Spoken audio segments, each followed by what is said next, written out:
Let's do this one more time during the regular season, Linnell. How about that? How about it? And then in either 6 days, 7 days, or 8 days, we'll do it all again. Think they'll dare put us on Monday night? I don't think they'll put us on Monday night, but I do think there's a potential they put us on Saturday night. We'll cross that bridge when we get there because we got a game today, an opportunity for Washington to win its 12th game of the season, an opportunity for Washington to clinch the 6th seed in the NFC, which would have them play either Tampa Bay or Los Angeles. We will find that out by the end of the day. Tampa Bay plays New Orleans today at 1. Los Angeles plays Seattle at 4:25. Also relevant in the event where Washington loses, if Green Bay loses to Chicago, they're playing at 1. Washington then clenches the 6th seed, but obviously, now the easiest avenue is to just win, to beat Dallas, to avenge one of the few losses that you have on the season, and to make sure you're not swept by these idiots. It means a lot. I think they entered this week with the right mentality. It was that last Cowboys game, then, that you remember. Caused me to put a fork in this group because of how poor their performance was. They came out in a game that they needed to have a couple of weeks ago. It was their last loss. And they got punched in the mouth by Cooper Rush, Rico Dowdle, and the Dallas Cowboys. It was sloppy execution from all three phases. This group has something to prove. It was the last time, ironically enough, that we saw Austin Eckler. He is back up and active for today. Yes. Stunned, to be honest with you. I thought they were going to hold him. We got to catch up.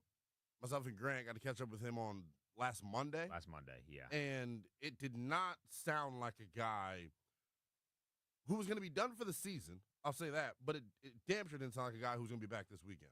So, good surprise and good development for Washington. I think there's a couple of things. We'll run through it throughout the pregame here. There are a couple of things that they can prove here today that they got to get back on track to have me with supreme, unwavered confidence getting ready for the postseason. So, Jaden, the last time we saw him play against Dallas, had a great fourth quarter. First 3 quarters weren't exactly spectacular, right? They were struggling. They were coming off of that mini bye against Philadelphia. And the thought was that they were going to come back and excel. Yeah. And they did none of that. So what are your expectations today, knowing that he's seen this team already, knowing that the entire team has seen this team already, and then on top of that, it's Trey Lance instead of Cooper Rush. That's official. You're getting Trey Lance today. Losing to Cooper Rush at the beginning of the season, middle point of the season, was bad enough. But you get Trey Lance, you get Jaden Daniels. Expectations for Jaden knowing that Austin Eckler will be back. I would say 10 to 20 snaps. We're going to have JP Finley on at 12:30, so he will kind of open our eyes as to if that is a fair assumption. Craig Hoffman at 12, Kevin Sheehan in 30 minutes at 11:30 on 106.7 The Fan of the Team 980. But what are your expectations for the offense, knowing that you get at least one very valuable weapon back? It's huge. You asked about Jaden Daniels in particular. That last Cowboys meeting is when we started to see him, look fresh and spry again. He had a couple of chunk runs in that when he was the leading rusher in that game for Washington, if I'm not mistaken. But when I look at what I'm looking for from the offense today, it, quite frankly, has nothing to do with Jaden Daniels. They've got to get this traditional running game back on track.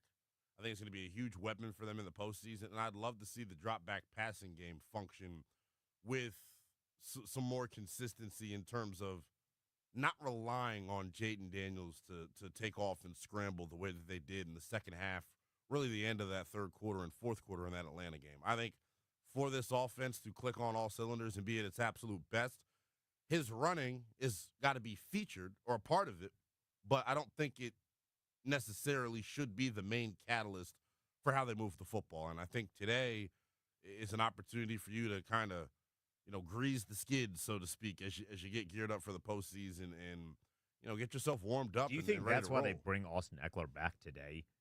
I think because when Austin Eckler has been playing alongside Brian Robinson has more success. And then you topple that, or on top of that, rather, you have Jaden Daniels, who has really come into his own as a runner over the past couple of games. He's always been a great one, but you're seeing his vision significantly better over the last 2 weeks. You're seeing the decision-making when it comes to tucking it and running it be significantly better over the last couple of weeks. Do you think adding Austin Eckler to that and bringing him back this week rather than waiting until the postseason was to really benefit the traditional run game and allow Brian Robinson maybe to play a little more freely and loosely, knowing that he has not just a guy that you can trust, because I don't want to say you can't trust McNichols or Chris Rodriguez, but it's obviously different when that guy in the backfield with you is Austin Eckler. Like, to your point, they've had a ton of success with both of them in the backfield, especially when they're messing with the eyes of the linebackers and the defensive linemen by motioning guys. It is a huge benefit to Washington when Austin Eckler's back there. I think everybody benefits from it. I'll be honest, though, and this is just something that's been a development for me over the past couple of days. I really am, to use the word disappointed here for a team that's about to win 12 games and make their trip to the postseason. That's aggressive. It's going to get met with some pushback, but you got to hear what I'm saying here. I expect more out of Washington's running backs when you think about the added benefit and advantage that they have with Jaden Daniels. Look at Saquon Barkley in Philadelphia. He is having a career year on the ground, Denton. Why? Because when your quarterback is a part of the run game, your running backs should have more success. This group hasn't, and they're a group that hasn't particularly played great. Over really going back to Tennessee, they had the game against Tennessee where they looked good as a unit. They had that second game against the Giants where they looked good as a unit. The running backs got to step up and be more impactful in the running game. I think last week we started to see it get going a little bit. It is worth pointing out, if I can cut you off real quickly, Brian Robinson did not play in that second game against the Giants. So there's that. And it was the Austin Eckler. And that was Chris Rodriguez going for 50 yards, which was a career high at the time for him. So kind of backing the point, you get where I'm going with that. I think now that I've had more discourse and discussion about Saquon not playing this weekend and not trying to break the record, I think about how much he's benefited from Jalen Hurts as a runner. We're supposed to get that same benefit with our backs, and I don't think it's necessarily happening on a consistent enough basis. I think all four of the backs that we've seen this year have good talent, good traits. I still think we're waiting. We've seen Brian Robinson have a breakout game. I still think we're waiting to see it happen on a more consistent basis.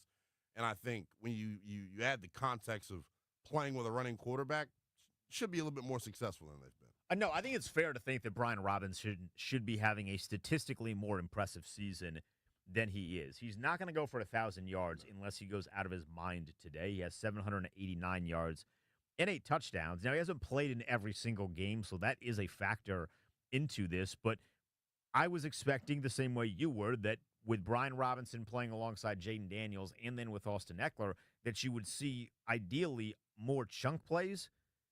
And you really haven't seen that. It doesn't even have to be home runs necessarily. But I have his game log up now here, Linnell. Brian Robinson had a 49-yarder. He had a 32-yarder against Tampa, or a 40-yarder. Sorry, I'm looking at the wrong thing. He had a 40-yarder twice against Tennessee and Tampa. Mm-hmm. And then outside of that, his longest yard is 20 yards against New Orleans, which is really more of a pass than it was a run. Yeah. And then there's a bunch of games. His longest against Atlanta was 12. His longest against Philadelphia, the first time was 18. The second time it was 6. Chicago was 19. Carolina was 11. Cleveland was 10. Arizona was 18. There's a lot of games where his longest yardage carry hasn't been over 10 yards. Cincinnati, Tampa Bay the first time, Dallas, Philadelphia the second time. You're not getting the chunk plays that I thought we were going to get when you play him alongside Jaden Daniels and alongside Austin Eckler. Yeah, and it's not to try to be a Debbie Downer or poo-poo on what B-Rob has done this year. I think he's been effective at points in time in the season. I just continue to believe when you add the context of playing with a running quarterback, look at Alfred Morris and the success he was able to have with Robert Griffin III. Not because Alfred is some tremendous running back. Now, he fit that scheme like a glove, but he also, was the beneficiary of playing with Robert, and things are easier for you, as a running back. I go to Washington in the way that they've run it this year. They're a top 5 rushing offense in the NFL, so I give them that, right? Down in, down out, they are consistent, right? They're 3rd in the National Football League in terms of rushing yards per game. I think it's an area, where they've just got to be more consistent down in, down out. I think last week against Atlanta, you kind of saw them take a step in the right direction, but Do you I'm think that gets curious. better today against Dallas? This is the second time they've seen them. Brian Robinson himself only had 5 carries for 13 yards. He got injured in that matchup against Dallas. Are you First time. expecting something to be better, or are you hoping something to be better? I'm hoping something is better, if I'm being honest, because in reality, like, Dallas is the type of team Washington struggles to run against. Mozzie Smith, Oseo Odighizuwa, two penetrating defensive tackles that get upfield and kind of cause havoc. The other thing that Dallas did in that first matchup that really muddied things up for Washington as well in the run game and up front is moving Micah Parsons around the line of scrimmage. We saw him have a ton of success rushing from the interior in that first matchup. How they handle him is going to be huge today, but to keep it on the run game, look, this matchup scares me because you've played each other already and they've shown that they can stop you. I just would love to see the improvements that Washington's made since then, because I think we both can agree they're a totally different football team. They're playing with a lot more confidence, more swagger. They're executing at a higher level right now. Let's see if they can finish off the regular season strong. But in terms of expectations for the run game, I don't know if I necessarily have any. Kind of just is what it is. I want them to get it back on track because I know they need it for the postseason. They definitely need it for the postseason. I'm just going to pull up a line on Vegas, and you tell me if you like this line or not. Right now, Washington, by the way, is a 6.5-point favorite. The first time these two teams played, they were about a 9-10, depending on what book that you looked at. That did not go well. Brian Robinson right now, rushing total is set at 50.5. Do you think he surpasses that? 50.5. Jaden, by the way, is 49.5. They do not have one for Eckler. They do not have one, at least on FanDuel right now where I'm looking. They do not have one for Chris Rodriguez or Jeremy McNichols, which has kind of been par for the course. He better get over 50 yards. I mean, what scenario would he not get over 50? That would mean they're really getting stuffed up front. I do think, like, that's got to be a point of emphasis for them is to get him going. I think for B-Rob, like, honestly, I think the only way that he doesn't get over 50 yards would be if something is going really well and he doesn't play a lot in the second half. If you get to yourself in a position where it's a big-time lopsided first half to the point where you're taking your foot off the gas and you're saying, maybe not foot off the gas necessarily, but you're giving guys other reps, McNichols, Chris Rodriguez, whoever it is. Yeah, down in, down out, like, Dallas as a rush defense is, had some inconsistencies throughout the year. We saw them give up big totals on the ground before. They're not a run defense that you should be overlooking. I don't know if he gets to 50 yards, man, because I'm starting to feel it. And we saw it at the end of the football game on Sunday night. Like, I don't want to say B-Rob's falling out of favor. I just would say the other guys in that room are earning more opportunities. I expect that to continue. Yeah, I do as well. But I am expecting him to have. I'm a better fire off on that 50.5. I got to be honest. If you're going to be Brian Robinson 50.5, I'm going to fire off on that 50.5. If you're looking at it, because you know what else I have not done yet today, Linnell, that you would be very proud of me. But also, you're like, why haven't you done this yet? Well, I already know. My Lou McCaffrey anytime touchdown is 11-1. I've been betting this since September. If you have listened to the show, and in week 17, week 18, it's bound to happen. If not, I'm going to throw a lot on the postseason because it's bound to happen. He's going to score a touchdown at least at one point. So I'm going to fire off this Brian Robinson at 50.5 so everyone can ride that with me. I'm also going to fire off my Luke McCaffrey anytime touchdown. But when we get back, Linnell, we're going to have Kevin Sheehan with us at 11:30. But there's a lot of players on this team that could make a lot of money based on their performance today. It's incentive watch. Who can make the most amount of money by certain things being achieved today, including one that isn't financially motivated, but one that we still should be keeping our eye on. We'll list you out the incentives that Commanders players could get the benefit of with today's matchup against Dallas when we get back. Kevin Sheehan at 11:30. Don't go anywhere. You're listening to the Burgundy Gold pregame show with Denton Day and Leonard Willingham on 106.7 The Fan of the Team 980.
It is Burgundy and Gold pregame. Kevin Sheehan is going to be with us in 12 minutes. We'll also get into some incentives. But before we get there, I do want to wish a happy birthday to our guy, Pete Medhurst. As many of you know, Pete Medhurst is in rehab recovering from brain cancer. He's doing well. He's in good spirits, so we wanted to extend a birthday wish to him. If you're looking to help him out and you can donate, you can do that. It's on our Twitter page at 1067 The Fan. You can help Pete out in this process. Anything that you can give would be incredibly helpful to get him back on the right track. And, of course, we are wishing him well and praying for him as his recovery continues. All right, Linnell, today's a big day. I like how Week 18 has kind of been known as incentive week across the NFL because guys have stipulations in their contracts, and certain plays could result in them getting a lot of money. We saw last week with Zach Ertz. He made about $750,000 by catching touchdown passes, achieving a certain amount of receptions, and achieving a certain amount of yards. He can do that again this week, but it's more than just him. So here are the incentives for Commanders players and the dollar amount associated with these Commanders players. We'll start on defense. Dorrance Armstrong could make $250,000 with a sack today. That would be sack number 6 for him on the season. I have to admit, I kind of hoped that number would have been hit for him a long time ago, seeing as he was one of the few guys that they gave a multi-year contract to this offseason. But nonetheless, if Dorrance Armstrong comes away with 1 sack, he's going to get $250,000. His former Cowboy counterpart, Dante Fowler, is in the same boat, only he needs a half a sack. If he gets a half a sack, that would be 11 for him, and he would make $375,000. He's had a really good season. He's been the best pass rusher for Washington this year. Then we go to the offense with Zach Ertz. Zach Ertz makes $250,000 if he achieves 9 or more receptions. He needs to get over the 70 mark for the season. Right now, he's sitting at 61. I will say 9 receptions for Zach Ertz does seem very, very high, like astoundingly high, but you never know. He also gets another $250,000 if he has 90 or more receiving yards, which would get him over 700 receiving yards. So there's a stipulation in his contract. He gets 700 receiving yards, he gets $250,000.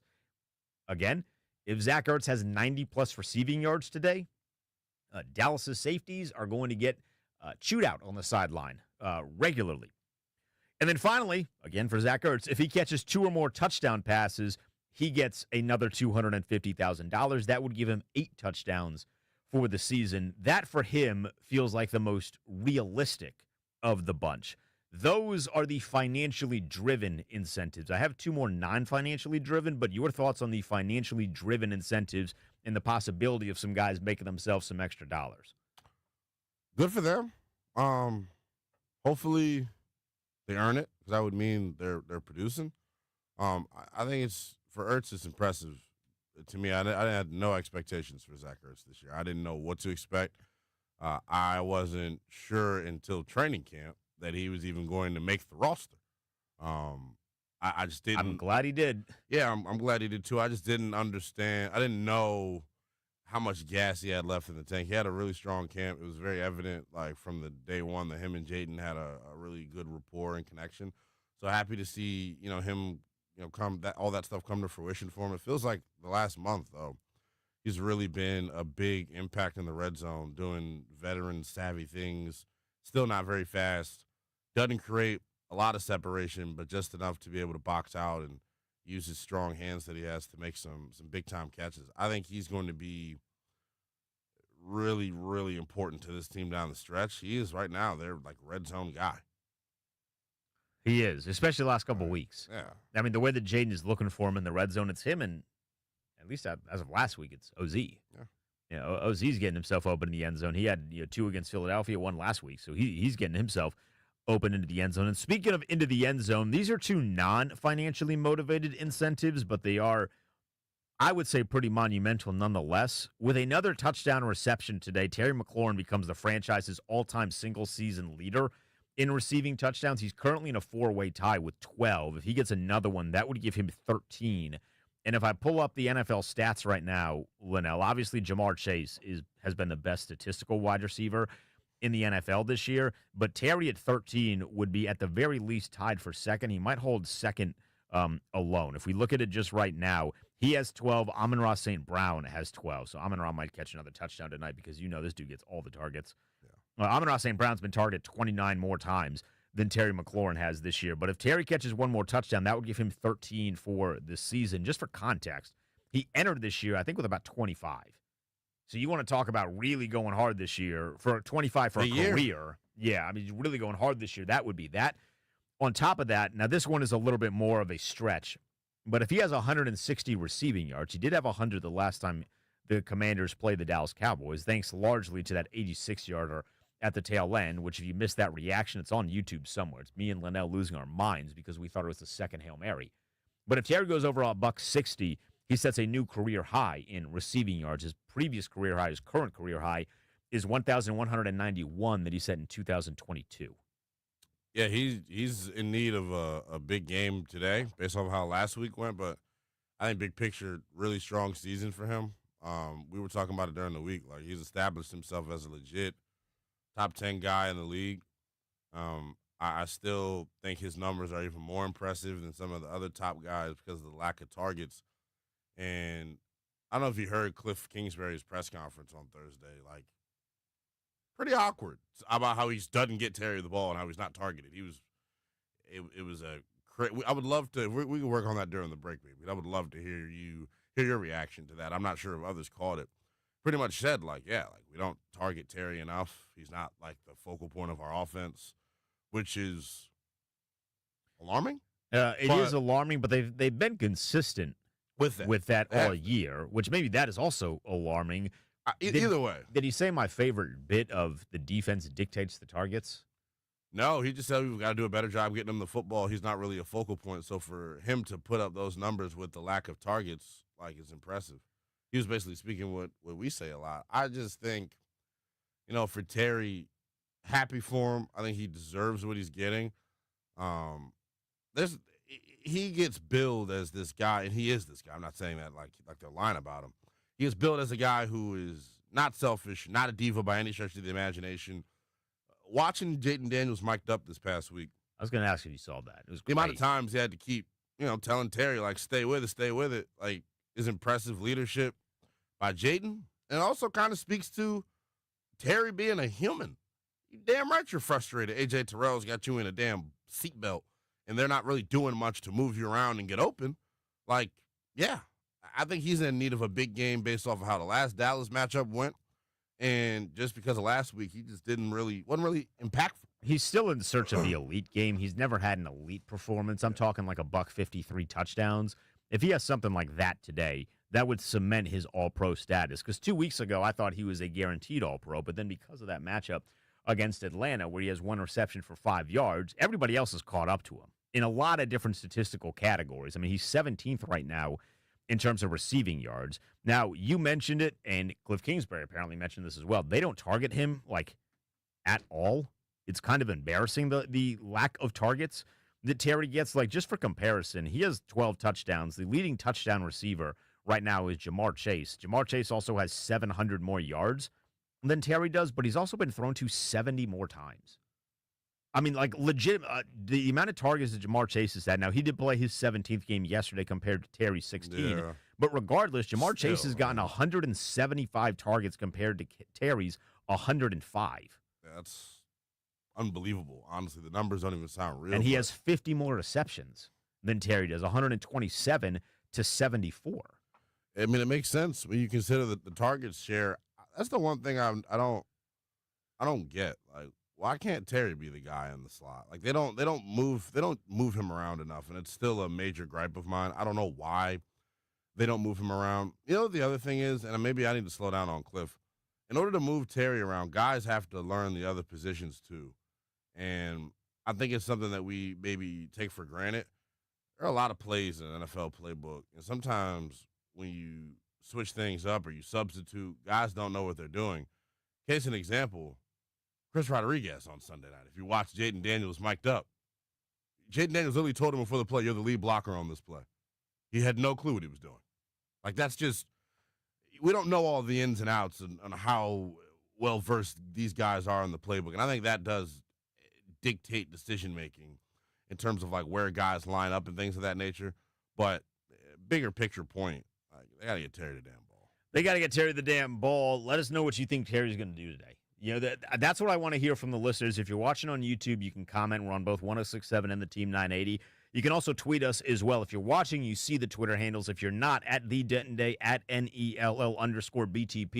Are you expecting a big game from Terry McLaurin today? If you're not, then who are you expecting a big game for as Washington looks to clinch their 12th win and clinch the 6th seed in the NFC? We'll get Kevin Sheehan's thoughts on who he's expecting to go for a big performance today. Kevin Sheehan of the Kevin Sheehan Show is going to join us when we get back. Don't go anywhere. It's Burning Gold pregame live with Denton Day and Linnell Willingham.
Who do you think has the best game today for the Commanders? You can tweet us at the Denton Day at NELL_BTP.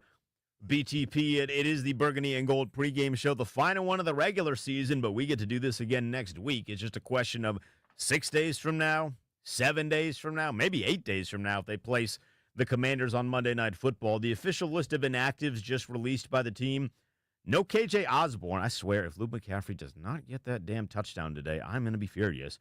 No KJ Osborne. No Jeff Driscoll. He's going to be the emergency third quarterback. Quan Martin is out with an illness. No Marshawn Lattimore. That was expected. We knew that was going to be the case earlier this week. No Jordan McGee. No Tyler Biotish. And no Corn Lucas. So more changes on the offensive line. It'll be Dieter at center. And it'll more like, Wiley's back. So he'll be playing his usual tackle spot. Let's head out to the phone lines now. Our guy Kevin Sheehan is good enough to join us. He's the host of the Kevin Sheehan Show every Monday through Friday, 10 a.m. To 1 p.m. Eastern time. Kevin, we appreciate you making some time for us and taking a break from looking at all the weather models for the snow we're going to get over the next couple of days. What are your expectations today? We've seen this Dallas team once already. It did not go well. Do you think the team bounces back from that previous effort? By the way, how would you feel if you got your anytime touchdown on McCaffrey on a kickoff return? Hey, it's as long as it cashes, I am all for it. So. Yeah.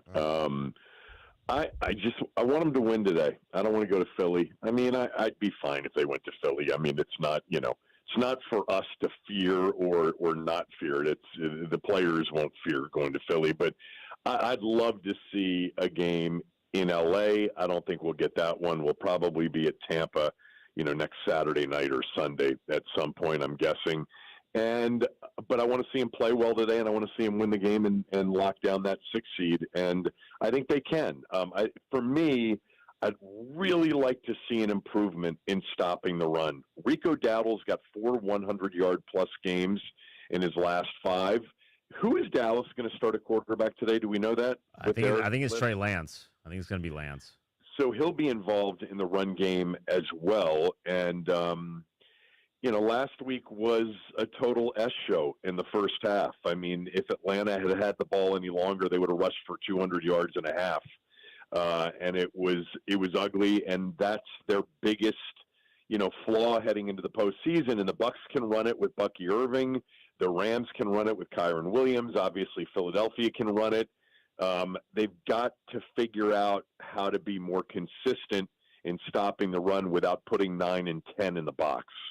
So Dallas will try to run the football today, so it'll be a good test defensively against a team. You never know how these games get played by an opponent that's got nothing to play for, but I'd like to see improvement there. Yeah, for sure. I think, we've been talking about it for a while now, the concerns we have with the run defense. On the flip side, positive note, Washington gets Eckler back this week. What are you expecting from him, and how big and significant is his addition and return to the lineup for the postseason? I think it's huge, Linnell. I think we've talked about this a couple of times in the last month. I think they've missed him a lot. And I'm not saying that all of the lack of running back yards rushing is because he's not there, but I think the dynamic playmaking ability he's had as a runner, as a pass catcher, by the way, as a kickoff returner, has been missed by this team, and it's going to be great to have him back. I can't imagine he's going to be out there a lot today, probably just enough for him to get back into some rhythm and then get him ready for next week. But I'm excited about him being back.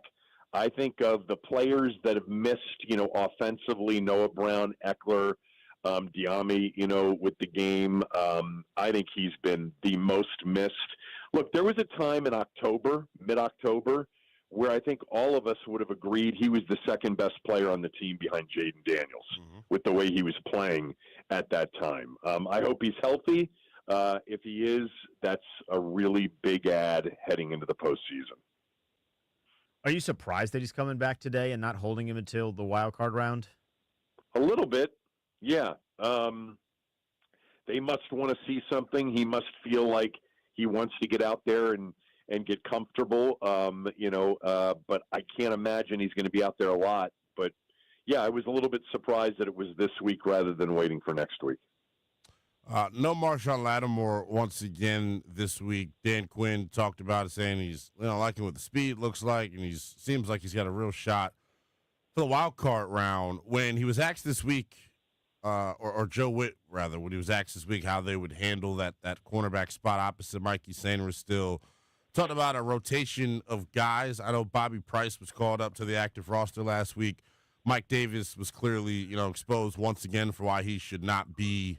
In my opinion, maybe on the NFL roster. I just don't think he's a good player at this point in his career. But the bigger picture to me is the fact that Benjamin St-Juste has still not been able to get out of the doghouse. Do you look at him today as a guy that maybe can build some confidence in himself and hopefully have the team have some confidence in him if he's needed to be inserted into the lineup in a pinch?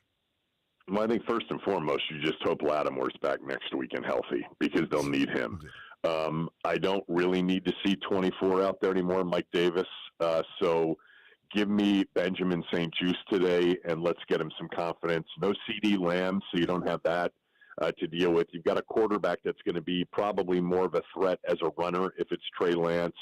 But you're going to need St-Juste to play today and to get some confidence heading into the postseason if Lattimore's compromised, because I do think that's the way they should go if Lattimore's not 100% for the playoff game.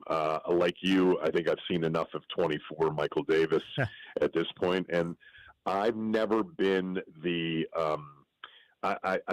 Benjamin St-Juste, take him for what he is. He's probably a third corner in the NFL. Yeah. He's a number 2 corner on not a good team, defensively that lacks corners. But he is there more often even when he doesn't make the play. There's something about him that I cheer for because I've seen, enough over the last few years to think that he can do it. But I think it could be as much a confidence issue as anything else right now. Kevin Sheehan of the Kevin Sheehan Show is with us here on the Burgundy and Gold pregame show with Denton Day and Linnell Willingham. Kevin, one of the conversations we had in the beginning portion of the show was surrounding Terry McLaurin. He didn't play well against Atlanta, only 1 reception, 5 yards. Most of us, I don't know if you've watched this, but most of us watched the Jaden Daniels mic'd up thing where Jaden was constantly encouraging him. I mean, Jaden's a leader. What are your expectations for Terry today? He played well against Dallas last time, but a lot of the yards, he did surpass 100, came off of that 86-yard bomb that we thought was going to be a potential game-tying touchdown. I don't know what to make of last week, and I watched the mic'd up stuff too, and I was surprised that Jaden felt Terry needed that much sort of massaging because he wasn't getting the ball. They targeted him 7 times, and they were just a little bit off. A couple of those were catchable, a couple of those weren't well thrown. They're going to need him. I mean, I think we all know that, and they're going to need him to have a 7 to 10 target game next week, and him to have 6+ catches in the game and be an impact. Now we say that, and it's like they can turn the ball over 5 times against Philadelphia. They can have 13 penalties in a game against Atlanta with Terry catching 1 ball for 5 yards, and they won both of those games because they've got Superman at quarterback. So they can overcome almost anything. But, man, it would be easier if, the connection is back next week against either Tampa, L.A., or God forbid, Philadelphia. Not God forbid, but that would mean they lose today. So I'd like to see it because he's, a big-time weapon. As we've been watching a lot of football here over the last couple of weeks, man, it would be nice to see number 5 from Cincinnati, T. Higgins. He wouldn't be number 5 here. Yeah. But, man, can you imagine T. Higgins with Terry? Because Higgins is a true number 1 as well, with maybe the best hands in football. So, Terry doesn't benefit right now on this team because there isn't a true number 2. Be nice to get him one next year. Yes, it would be. Kind of seems like it's a luxury as you think about what Jaden's been able to do with the other guys. We'll have the offseason conversation when the offseason gets here. This pass rush last week, I thought Kevin was impactful at times. Joe Witt Jr. blitzed 34% of the time, right around their season average, a little bit higher. When you look at this pass rush and how they're getting geared up for the postseason, John Allen's return last week led to a Dorrance Armstrong strip sack. Your confidence level in this pass rush and what you think about that group as a unit heading into the postseason? Yeah, it was a little bit higher, I think, than the average of 32% this year, which is like top 10 in the league. Man, you just reminded me of something. God, I would love to see the two veterans defensively. And I'm not talking about the, veteran additions in the offseason, Bobby Wagner, et cetera. I'd love to see John Allen and Daron Payne become a force over the next couple of weeks, assuming they've got more than just 2 weeks left, which would be nice because they can have an impact both against the run and as interior pass rush guys. I mean, think about a Baker Mayfield or a Matt Stafford. If you can get some interior pass rush, it's time for those two guys to step up. John, I thought, played pretty well last week. Yeah. Duran's really been up and down this year. And they're going to need both of them. And they're going to need Fowler Jr., and they're going to need Luvu, and they're going to need Dorrance Armstrong and Cleveland Farrell healthy, too, with some of the pass rush ability that they have. But, two veterans, they've actually played in a playoff game. It was a COVID game against Tampa, but it would be nice. And by the way, they got shredded, if you recall, by Tampa in every way, shape, and form in that game. But be nice to see them really step up and be a factor next week. All right, Kevin, who wins? Does Washington get their 12th win of the season? Yeah, I think they do. But if they can't stop the run and Dallas plays the way they've played the last month and a half, starting with the Washington game here, they've been very competitive. Even the game last week, guys, I went back and watched the condensed version. It was 41-7, but Dallas moved the ball against Philadelphia. They just turned it over 4 times. Yeah. And Dowdle had 100-plus yards again. I wouldn't be surprised if this is a 24-17, 24-19 kind of a game. But I'll pick Washington to win it to get to 12-5. Doesn't even sound real, Kevin. Holy I know. Holy cow. That's why I said it slowly. Yeah. Just to make sure that I was saying it correctly. But yes, if they win today, it's 12 wins for our Washington football team. Kevin, appreciate it as always. Thanks, Let's hope that is the case, and we are celebrating on a very snowy Monday morning tomorrow. All right, I'll talk to you in the morning, then. All right, that is Kevin Sheehan. You can hear him on the Kevin Sheehan Show breaking this one down 10 a.m. to 1 p.m. Eastern Time every Monday through Friday. He will have his game take following this one tomorrow at 10 a.m. It's going to be that and snow. A lot of snow. You crashing here tonight? No, not a chance. Not a chance. Maybe just the Kevin Sheehan Show. They got Metro, and I can drive at least somewhat decently in the snow. If D.C. doesn't pave the roads knowing that this is coming, we can have a different conversation. You know that D.C.'s worried about the stadium. Bro. We got to have a different conversation. Yeah, pay the roads, and someone else will pay for the stadium. All right, when we get back, we'll give you our Baldino's Lock and Key player to lock in on. Craig Hoffman's going to join us at the top of the hour to preview this matchup with Dallas as Washington looks for their 12th win of the season and potentially clinching the 6th seed in the NFC. Don't go anywhere. It's Burning Gold pregame with Denton and Linnell Willingham.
we knew this was going to be the case, but it is official.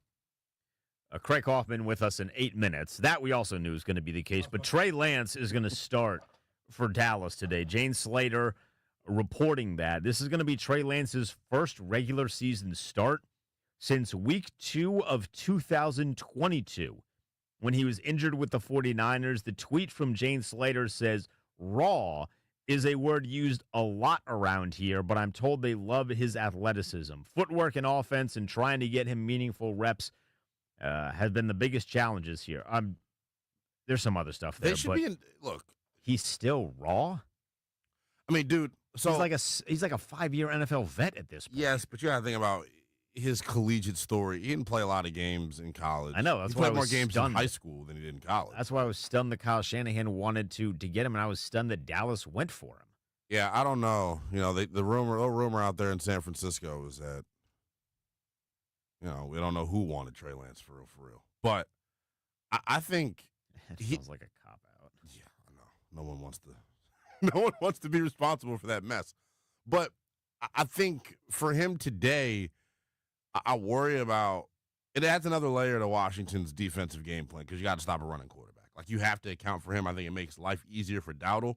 But from Dallas's perspective here, real quick, they would love if he can somehow prove himself to be a good quarterback, because you can't tell me that they're okay with the money they handed out to old Dakota Rain Prescott and the lack of games that he's available for and the inability to elevate his teammates. They are one of those teams that I think may be in the business of doing the old Bo Nix, Michael Penix bit, where it comes to getting a guy in there on a cheap contract to unseat the current overinflated starter.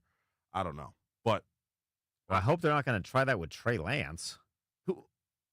he's got traits. I mean, he has traits. career 819 passing yards on 61 completions with 5 touchdowns and 4 picks. Dude, in that preseason game, I think it was Danny Moore. Whoever he threw the touchdown to, the kid from the SMU guy. I think it was Fed Families that preseason. Trey area. I know you remember that call. I mean, if you're going Trey back to the area preseason is the why. I mean, Danny Gray, I think, is who it was. This dude's been in the league for 40 years. Yeah. I know that first-round picks have redemption windows. My fear is that Washington reopens his because no one else outside of Dallas is going to take him, at least on a contract. He'll be in the league for a while. There are guys that buy the traits. I think he can whip it. He's got an arm. He's just raw, like they say, and it's hard to get unraw when you don't play a lot. It's hard to get cooked, I guess. Yeah, it's hard to get cooked when you don't play a lot. So I get it. I still continue to believe, man, that he's got tools. I actually looked at him starting today as like worst case scenario for Washington, because you have to when you think about Washington's issues stopping the run, they only get compounded when you. I would sell out to stop the run. If Trey Lance is going to beat you with his arm, let him beat you with his arm. You imagine Brandon Cooks taking the top off? I mean, if that happens, though, there's a lot of other issues that you're going to have as you look at the postseason, no matter who you face. Like, I don't care who you face. If Trey Lance is going to slice and dice you in the back end, that's a problem. I'd stick 8 guys in the box and say, you're not going to RPO us or scramble us to death here. And speaking of that, cooked, raw, scrambling, locking in. Our Baldino's Lock and Key Player 2 Lock In On is presented by Baldino's Lock and Key. It's your one-stop shop for auto keys and fobs. Visit baldinos.com. For you, Linnell, who is your player 2 Lock In On? I had thought about this for a while, and I was having a hard time settling on one guy, per usual. But I'm going to say my guy to lock in on, it's going to be Mikey Samers still. I think last week the secondary kind of got beat up a little bit in some key spots. They were inconsistent just as the pass rush was. I look for him today to, in a big spot, get some confidence going for the postseason, because he got turned inside out a couple of times by Drake London. And I think he's the guy that when he's flowing well and playing well and talking and confident, I think the defense plays better. I'm also curious to see, how many different ways they use him once Marshawn Lattimore is able to return to the lineup, because I refuse to believe that, like, when I thought of Mikey Samers, so he could blitz. There's so many other things that they can do with him. He's fast. He's super fast. So you can So use him a lot of different ways. I do like that one. Mine is a guy that we've talked about a bunch today. It's going to be Terry. I think Terry has a big game today. I think he's been known as a Dallas Cowboy killer for a lot of years here. Really a Trayvon Diggs killer. He's not going to see Trayvon Diggs. Yeah. Trayvon Diggs is thanking God for that. But I'm expecting a big performance from Terry. There's no way he's having back-to-back poor performances. And last week stunk. That was a bad performance from him. But the way that Jaden was hyping him up, the way that the team has been hyping him up, I think Terry bounces back today. I think we have a strong performance. Dare I say, multi-touchdowns from Terry to extend to break the record for single-season touchdown receptions in Washington history and then extend that record as well. We'll get Craig Hoffman's take on this game when we get back. And if you're watching us on the YouTube, you'll get to see Craig Hoffman. He's going to join us on the other side. Don't go anywhere. It's Burgundy Gold Game Day Live with Dent Day, Leno Willingham.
just down here down in my smoothie, and next thing I know, I'm on the screen.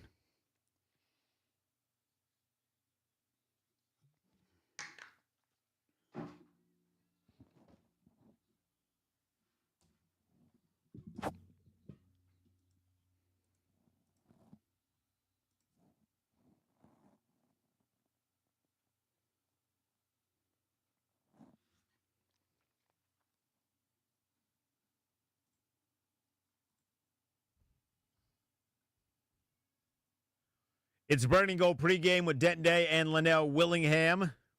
The Commanders have an opportunity for 12 wins. They have an opportunity to clinch the 6th seed and potentially, well, not potentially, but to avoid Philadelphia if they do so. If you are a gambler, I do just want to point out, at least on FanDuel, that line has moved a little bit. It was 6.5. It is now 7. Small movement, but movement nonetheless. Let's welcome in our guy, Craig Hoffman of the Hoffman Show. You can hear it 4 to 7 every Monday through Friday on the Team 980. He joins us now to give us his take on this matchup with the Commanders and the Dallas Cowboys. And if you are watching us on the YouTube, you get to see his beautiful face with a nice hat on in his at-home studio. Craig, how are we feeling today? What has the lead-up been like for you in terms of storylines ahead of this matchup? Feeling better because the hat's on, because my hair's a nightmare. And that's, just sometimes how it be. But I would say overall this week, feeling pretty good. It's a weird week, obviously, around the NFL. There's both so much at stake and so tremendously little at stake in some of these games. And then on the Washington side of it, we're obviously looking at that, that seeding being everything. And I think for the question for me is how quickly can you get up on the Cowboys, which they tried to do last time, right? They were trying to be incredibly they were trying to be incredibly aggressive, took a bunch of shots, and it kind of backfired. And if you can get up early today, well, their Cowboys probably go, hey, 1, 2, 3 Cancun, and they kind of punt on the game like they did last week. So my hope is that they are more methodical with their drives today. They get Jaden in a rhythm. They get the run game going. No penalties, just play clean, get up early, and then even if it's less explosive, you still get that score lopsided early, turn Cooper Rush or Trey Lance into a passer, and then hope the Cowboys kind of say, hey, we're just trying not to get hurt and get on vacation safely. You mentioned Trey Lance. I think that was a pretty big development to me that he was announced as a starter today. It makes things a little bit more difficult and complicated for Washington on the run defense side of things. One adjustment they made last week in that second half, going 5 down defensive linemen. How do you think that helped Washington, and do you think it's something that we'll see maybe not early today, but maybe in the postseason? I think you definitely could. I mean, I think that's something that's been in the plans all year, and we know that there were some packages where they wanted to get all 3 of those guys out there together, get Newton, get Payne, get Allen. I do think that with Lance out there, if you're talking about the quarterback run game, I don't know that Duran on the edge is the guy that you necessarily want being like the overhang read player. He's not. He lacks the mobility. Like he's quick for a defensive tackle, obviously, but you don't want him chasing Trey Lance out on the edge.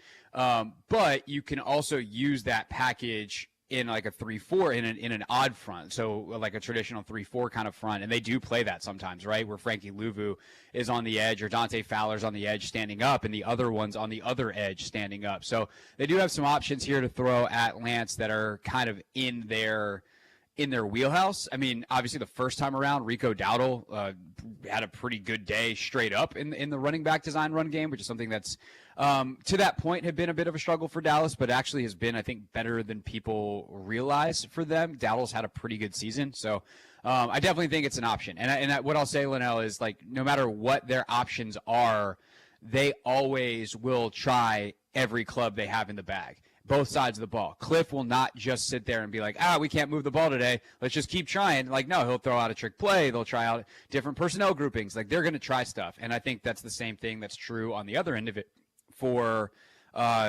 Joe, is he's not going to just settle into like, I guess we're going to suck today. Like, no, they make an adjustment, and that's one of the adjustments that they have to make.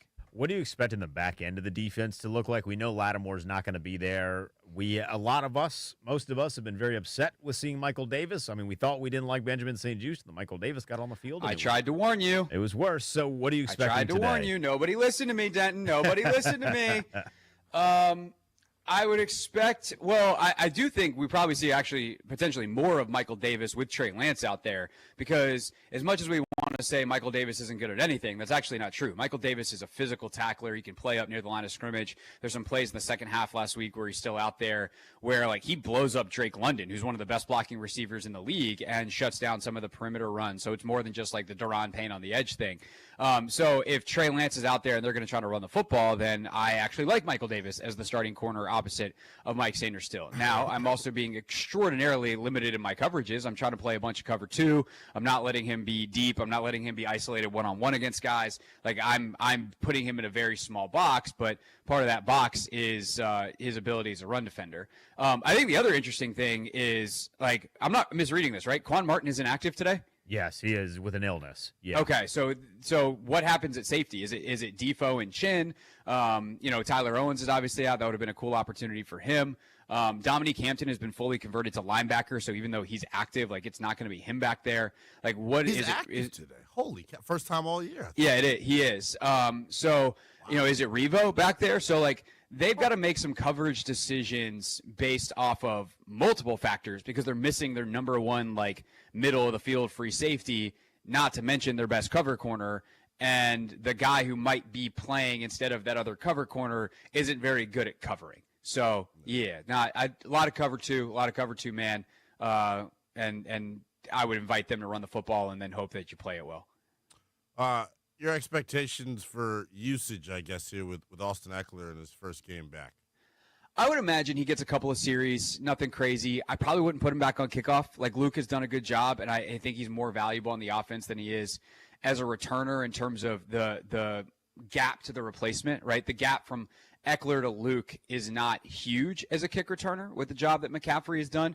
The drop off from Eckler to anyone else trying to do the Austin Eckler stuff is like OZ's done a nice job on some of that, some of the like the orbit screens and things like that, where he goes in motion kind of behind the quarterback and, catches a swing pass and gets upfield. Like he's done an all right job, but like nobody does it like Eckler, and you get treated differently by the defense as a wide receiver versus a running back. So I think making sure you limit his touches, not just enough to knock the rust off, and then let's fully deploy Austin Eckler next week. Craig Hoffman with us here on the Burgundy and Gold pregame show on the Team 980 1067 The Fan. He is the host of the Hoffman Show. You can hear it on the Team 980 4 to 7 every Monday through Friday. Craig, it's no secret that Terry did not play great against Atlanta. 1 catch for 5 yards is not good enough. What are your expectations for him in kind of a bounce-back type of spot? There's no way in hell he has 1 catch. That much I know. They're going to get him like 2 screens. Like they will get a jet pass. Like Cliff, every once in a while this happens, and it happens to a lot of other receivers, basically ones that are not Jamar Chase and CeeDee Lamb, who, CeeDee when he went out had 150 targets this year. Jamar Chase has something like up near 200. Like it is, I don't remember what he finished with after. Yeah, like it's crazy how much those guys are true centerpieces of the offense. But Terry is as close as this team gets, and Cliff had a great answer earlier in the week where he was basically like, we probably should treat him more like that. And I was like, I've only been waiting for 6 years. Not that I think he's actually Jamar Chase or CeeDee Lamb or the Justin Jefferson, who I think are in a class, A.J. Brown, let's say those 4 or maybe in a class by themselves. But he's in the next class. And so, like, every once in a while, you should get him a game like that. And I don't know that this is going to be the one. I don't know that you want to put that much wear and tear. 15 catches and 10 target or 15 targets, 10 catches. Let's say means he's probably taken at least 8 hits. So I don't know that I want to put that on his body, especially when his ankle's a little banged up going into the playoffs. But I do think like they will make a concerted effort in certain looks to get him guaranteed touches, and then can they move him around the offense in a way that also gets him advantageous matchups. Because that Dallas was the breaking point last time. Everyone talks about the Eagles game and what a good job Kenyon Mitchell did and how they rolled coverage that way, and it was just too easy for the Eagles. And that was true. But it was the Cowboys game that broke the camel's back. Like, that was the one where they're like, this is ridiculous. And Terry, I remember talking to Terry about it after the game, and he was straight up like, yeah, I'm like, not in a diva-ish way, in a very Terry way. It was like, yeah, I'll probably say something. Like, I think it's time. And sure enough, he started moving around. I don't think Cliff needed to be told that, but they were certainly all on the same page. And so I think that when you consider the week he had last week, ankle probably feeling a little bit better this week. Deron Bland, while good, is not as good as A.J. Terrell. and the safeties clearly are not as good as what they have in Atlanta, I'd expect a pretty solid day from Terry, although not a force feed. When you consider, and this is kind of like a bigger picture question as I make observations around the league and notice how running quarterbacks impact the running back position. Have you seen Washington's running backs benefit or capitalize rather on the numbers game advantage that they have with Jaden Daniels this year, and how good of a job do you think they've done with that? I think they've done a pretty solid job. I'll ask you guys, did you see Fortier's deep dive on Instagram or TikTok of the trick play stuff that he did? Yeah. I have not, no. Okay, so for Denton and everybody out there listening big TikTok or watching. guy Sammy Fortier, big TikTok. Yeah, old Sammy TikTok. Basically, Sam went back, and Sam, of course, the Commanders beat reporter for the Washington Post, went back and looked at all the trick plays this year that Washington has run where Jaden is lined up as a wide receiver. And this is a good illustration to answer your question. I promise I'm not just going off on my own tangent here, Leno. Although, who could stop me? So Sam, says, all right, how's all the time that Jaden's lined up at wide receiver? Okay, let's watch how the defense reacts. And Sam's like, I think they might be setting up a trick play. I don't even know if they are. What they're doing is creating the numbers advantage, because you watch how defenders react to Jaden when he's running as a receiver back to a reverse, or you watch him on the backside of a zone read, which is a much bigger part of their offense, obviously. Or there's been a couple times this year where they've gone halfback. They actually did this last week or 2 weeks ago. There's a halfback direct snap where they then have B-Rob basically run the read option, and he fakes a handoff to Jaden, and you watch 3 defenders go to Jaden. They're terrified of the guy. And so those are really good illustrative examples of just how much defenses respect Jaden as a runner. But I do think in the general, just zone read, or even we don't know that it's not zone read, but Jaden carries out the fake, which is his job. You see defenders on the backside just kind of freeze for a second. And that can be enough to get through a hole on the front side versus getting tripped up, by the ankles as you fall through the hole.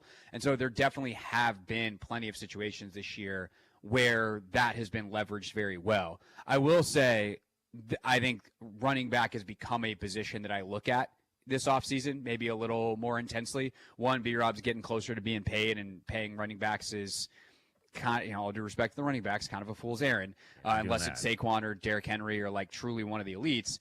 And so knowing that's on the future or coming in the near future, I do think finding a more explosive, consistent, big play threat is probably a good idea, whether it's in free agency or in the draft, where you can get forget Ashton Genty in the first round. Sure, if you want to, if you think he's that special, but more so one of these third round guys that turns out to be a 1,200-yard rusher as a rookie. It happens literally every single year. I mean, there's going to be a lot of them too. Some of those guys at Penn State could be someone they could look into. We're talking with Craig Hoffman. Just a few more for you here, Craig. I want to give you a hypothetical before we get you out of here and your official predictions. Love a hypothetical. So I'm going to paint this picture for you. It's 28-6. Dallas punts the football away to end the third quarter. As we start the fourth quarter, who comes in at quarterback? Oh, Marcus. No doubt about it. I think if they can even get to halftime up at 28-6, I would.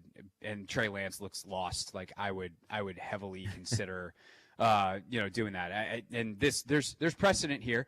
Dan has been able to pull Jade into fourth quarters at times this year, and here, way back machine, everybody. 2015, last week of the season, Kirk had a couple of records to set against Dallas. Got him in the first half. Colt played the second half. So there's Cowboys-Commanders precedent history here, too. The rare good precedent history of the last 2 decades of Washington football. That would be nice. All right, my pal. I feel like I know who you're going to pick, so I guess I'm not even going to ask you the traditional who you got question. Who do you think for Washington is the leading sack getter today? Random for you. Who do you think dominates up front? Oh man.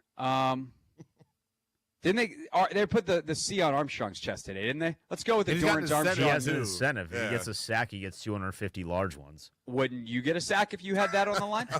Dorrance Armstrong, everybody. Yeah, I'm furious. I can't bet Dorrance Armstrong to get a sack. The props are weird, right? If you go on FanDuel right now, Craig, there's only Washington props. It's very strange. Interesting. Yeah, it's very, very, very annoying. Craig, we appreciate the time as always. Looking forward to your breakdown of this one on Monday and your immediate podcast with the Take Command podcast after that. And hopefully we're celebrating a win. Hopefully we're celebrating the 12th win of the season for Washington. Indeed, and I will tell everybody, we're playing Swap Your Paulsons today with Logan with the team down in Dallas. Grant's going to join me on the Take Command Instant Reaction Show. So that is live on YouTube at the Team 980 at 1067 The Fan and on my page at Craig Hoffman. We're going to go around 7:30, 8 o'clock whenever the 4 o'clock games end. So not only will we have reaction to the game, that'll be your first look with me and Grant at the playoff opponent because we'll know by then. And of course, if you're not going to be able to join us live on YouTube, it'll go into the Take Command podcast feed right after. So appreciate you guys having me. See everybody after the games for Swap a Paulson, and y'all enjoy the rest of the show. All right, appreciate it, Craig. Thanks, Thank Craig. you. As always, that is Craig Hoffman. Again, listen to the Take Command. Swapping the Paulson sounds kind of freaky. But well, I was going to say, I actually need to make an appointment with that guy, Craig Hoffman. an appointment. What is he, a doctor? He is a licensed football he's a licensed football therapist. There we go. There you go. Licensed football therapist. Hoffman's therapy couch.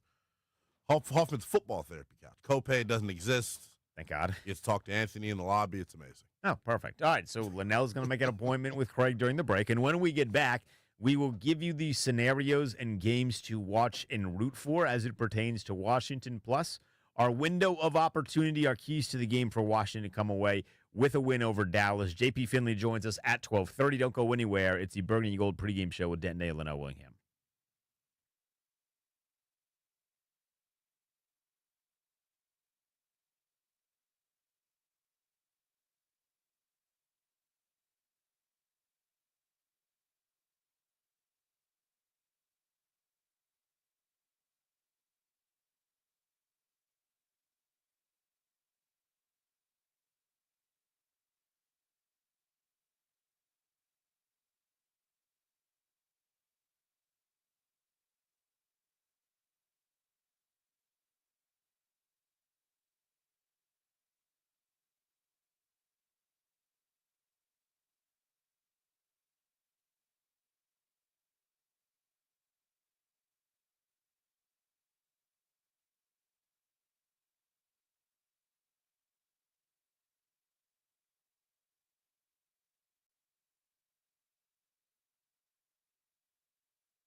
It's a Burgundy Gold pregame show. Denton Day and Linnell Willingham with you on 106.7 The Fan and the Team 980. JP Finley is going to join us live from Dallas in about 10 minutes here on the show. Before we get to our windows of opportunity, Linnell, our keys to the game, just some scenarios and some games to pay attention to if you are a Commander fan.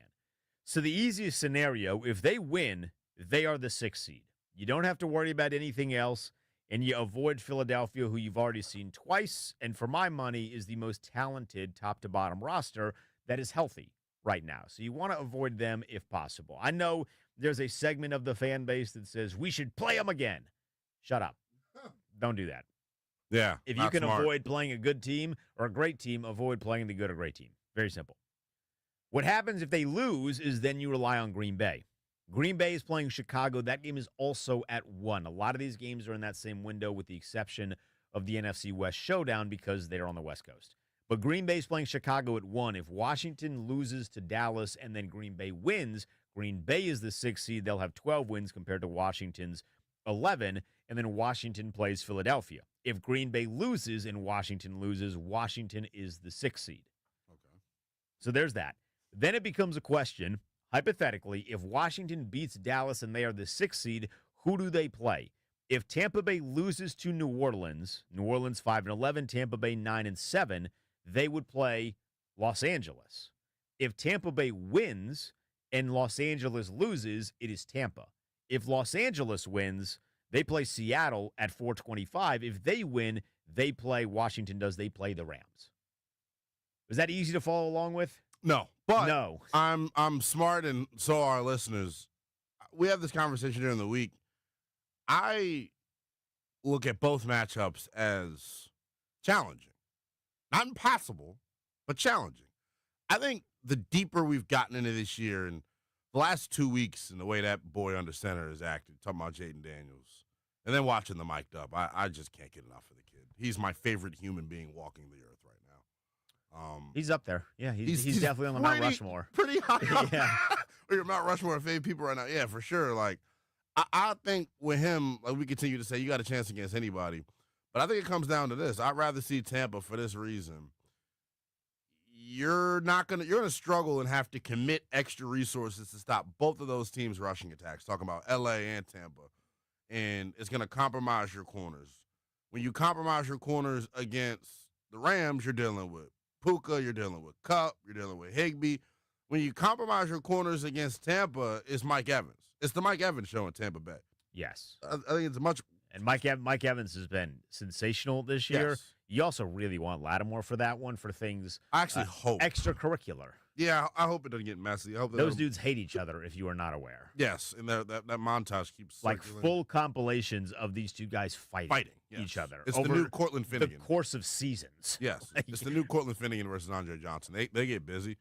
But yeah, I just think, and it's no shade to Jalen McMillan or Trey Palmer or Rakim McMillan Jarrett. has actually been really good. He's got a touchdown like his last 3 games. Yeah, so he's like 5 in his last 6. I loved him at UW. Like he was dog. I just feel like Tampa's the more favorable matchup. But even with that, when I look at Tampa, right, Big Vita Vea, boy, if you're badass and Cosme and Allegretti, Kalijah Cansey and Vita Vea and the boys they got up front is like their defense scares me more than the Rams does.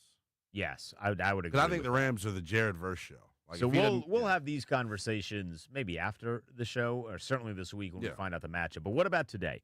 How about our windows of opportunity, our keys to the game? They are presented by the Window Man. Since 1989, the Window Man has been the educational window company. Get your free, no-pressure in-home estimate or at thewindowman.com's Fairfax showroom. What are your keys to the game today, Linnell, for Washington to get their 12th win of the season? Very simple. Obviously not being facetious. One key for me today is going to be something that has ailed this group the past couple of weeks. Penalties. Play clean football. Don't screw yourself. It's happened. You go back to, I think, the Saints game. Really 3 straight games where you've had darn near 100 yards in penalties. So I think if you're Washington like that, that's something you got to clean up today. I'm sure Dan Quinn has, been very purposeful when discussing that. Against New Orleans, it was 9 penalties for 84 yards. Against Philadelphia, you had 90-something yards of penalties. Last week, it got better, but it's still severely It was affected. not great. So I think that's my first key is just not beating yourself. Last week, 13 penalties for 108 yards last week. Including one that took a touchdown that would have not sealed it necessarily, but it would have made life really difficult for Atlanta if, as you called it, the snatch technique that Sam Cosmi was utilizing was not called. It was called twice, but it took an OZ touchdown off of the board. You and I are in the same boat because my first key was penalties. Okay. You can't keep getting penalized the way that you have. And because now this comparison is relevant, you look like a Mike McCarthy team. Yeah. If you watch the Dallas Cowboys or the Green Bay Packers in the history of Mike McCarthy's coaching tenure, they're incredibly undisciplined. It's kind of where they thrive. You can't be that as a team. And that's kind of what Washington had been turning into over the last couple of weeks. You got to do everything you can to avoid sustaining drives for Dallas or ruining your drives, because they did that a lot last week against Atlanta, Philadelphia before that, New Orleans before that, when New Orleans nearly came back and won at the buzzer. You got to stop with the penalties. It's just the silly mistakes. Those are avoidable, and you got to avoid them today against Dallas and then hopefully moving forward as well. And when you have those type of penalties, man, it doesn't matter who your opponent is. It like really, when you play in the Freedom High School JV team, and you're going to allow them to move the football a little bit. Exactly. Like, it really compromises, your ability to get off the field on third down. It compromises your ability to stay on schedule. And I think that's the big thing, right, as we know for Washington, to stand on schedule offensively. The penalties really, really muddy that up. I think when you really go back and diagnose them, maybe this is something that I'll take the time to do during my little mini vacation that I have this week. Going back and adding up the penalty yards, man. I'm not adding them up. Looking at where these penalties are being called, because some of them have been hogwash, but some of them are like, dude, you can't keep doing the same thing over and over and thinking you're not going to get flagged. So I just think they got to be sharper, better with their technique. I think they will be, man. I think they're going to come out with a purpose today, because remember how chippy that last Dallas game was, Denton? It was. Yeah. It was feisty early. Now, Biotish was in a lot of that. Dorrance was in a lot of that. Dorrance was in a lot of that. Yeah, but I think there's, because of the familiarity, there's a little bit of a rivalry starting to brew. Again. Yes. It's crazy that I'm talking about Cowboys. Yeah, again. But it's been a dormant rivalry for a long time. There's been apathy. All right, key number 2. Key number 2 for me, man, health. Come out of this thing healthy, man. Like, I think that's the most important thing to me. Even if they lose, if you come out healthy, I'm okay. Because next week is 0-0. Everything is for the taking, so to speak. That's my second key, is health, especially after last week, man. I was talking to my uncle, and he jumped off of the couch last week he's a Cowboy fan. He said, "Damn, I can't have nothing nice."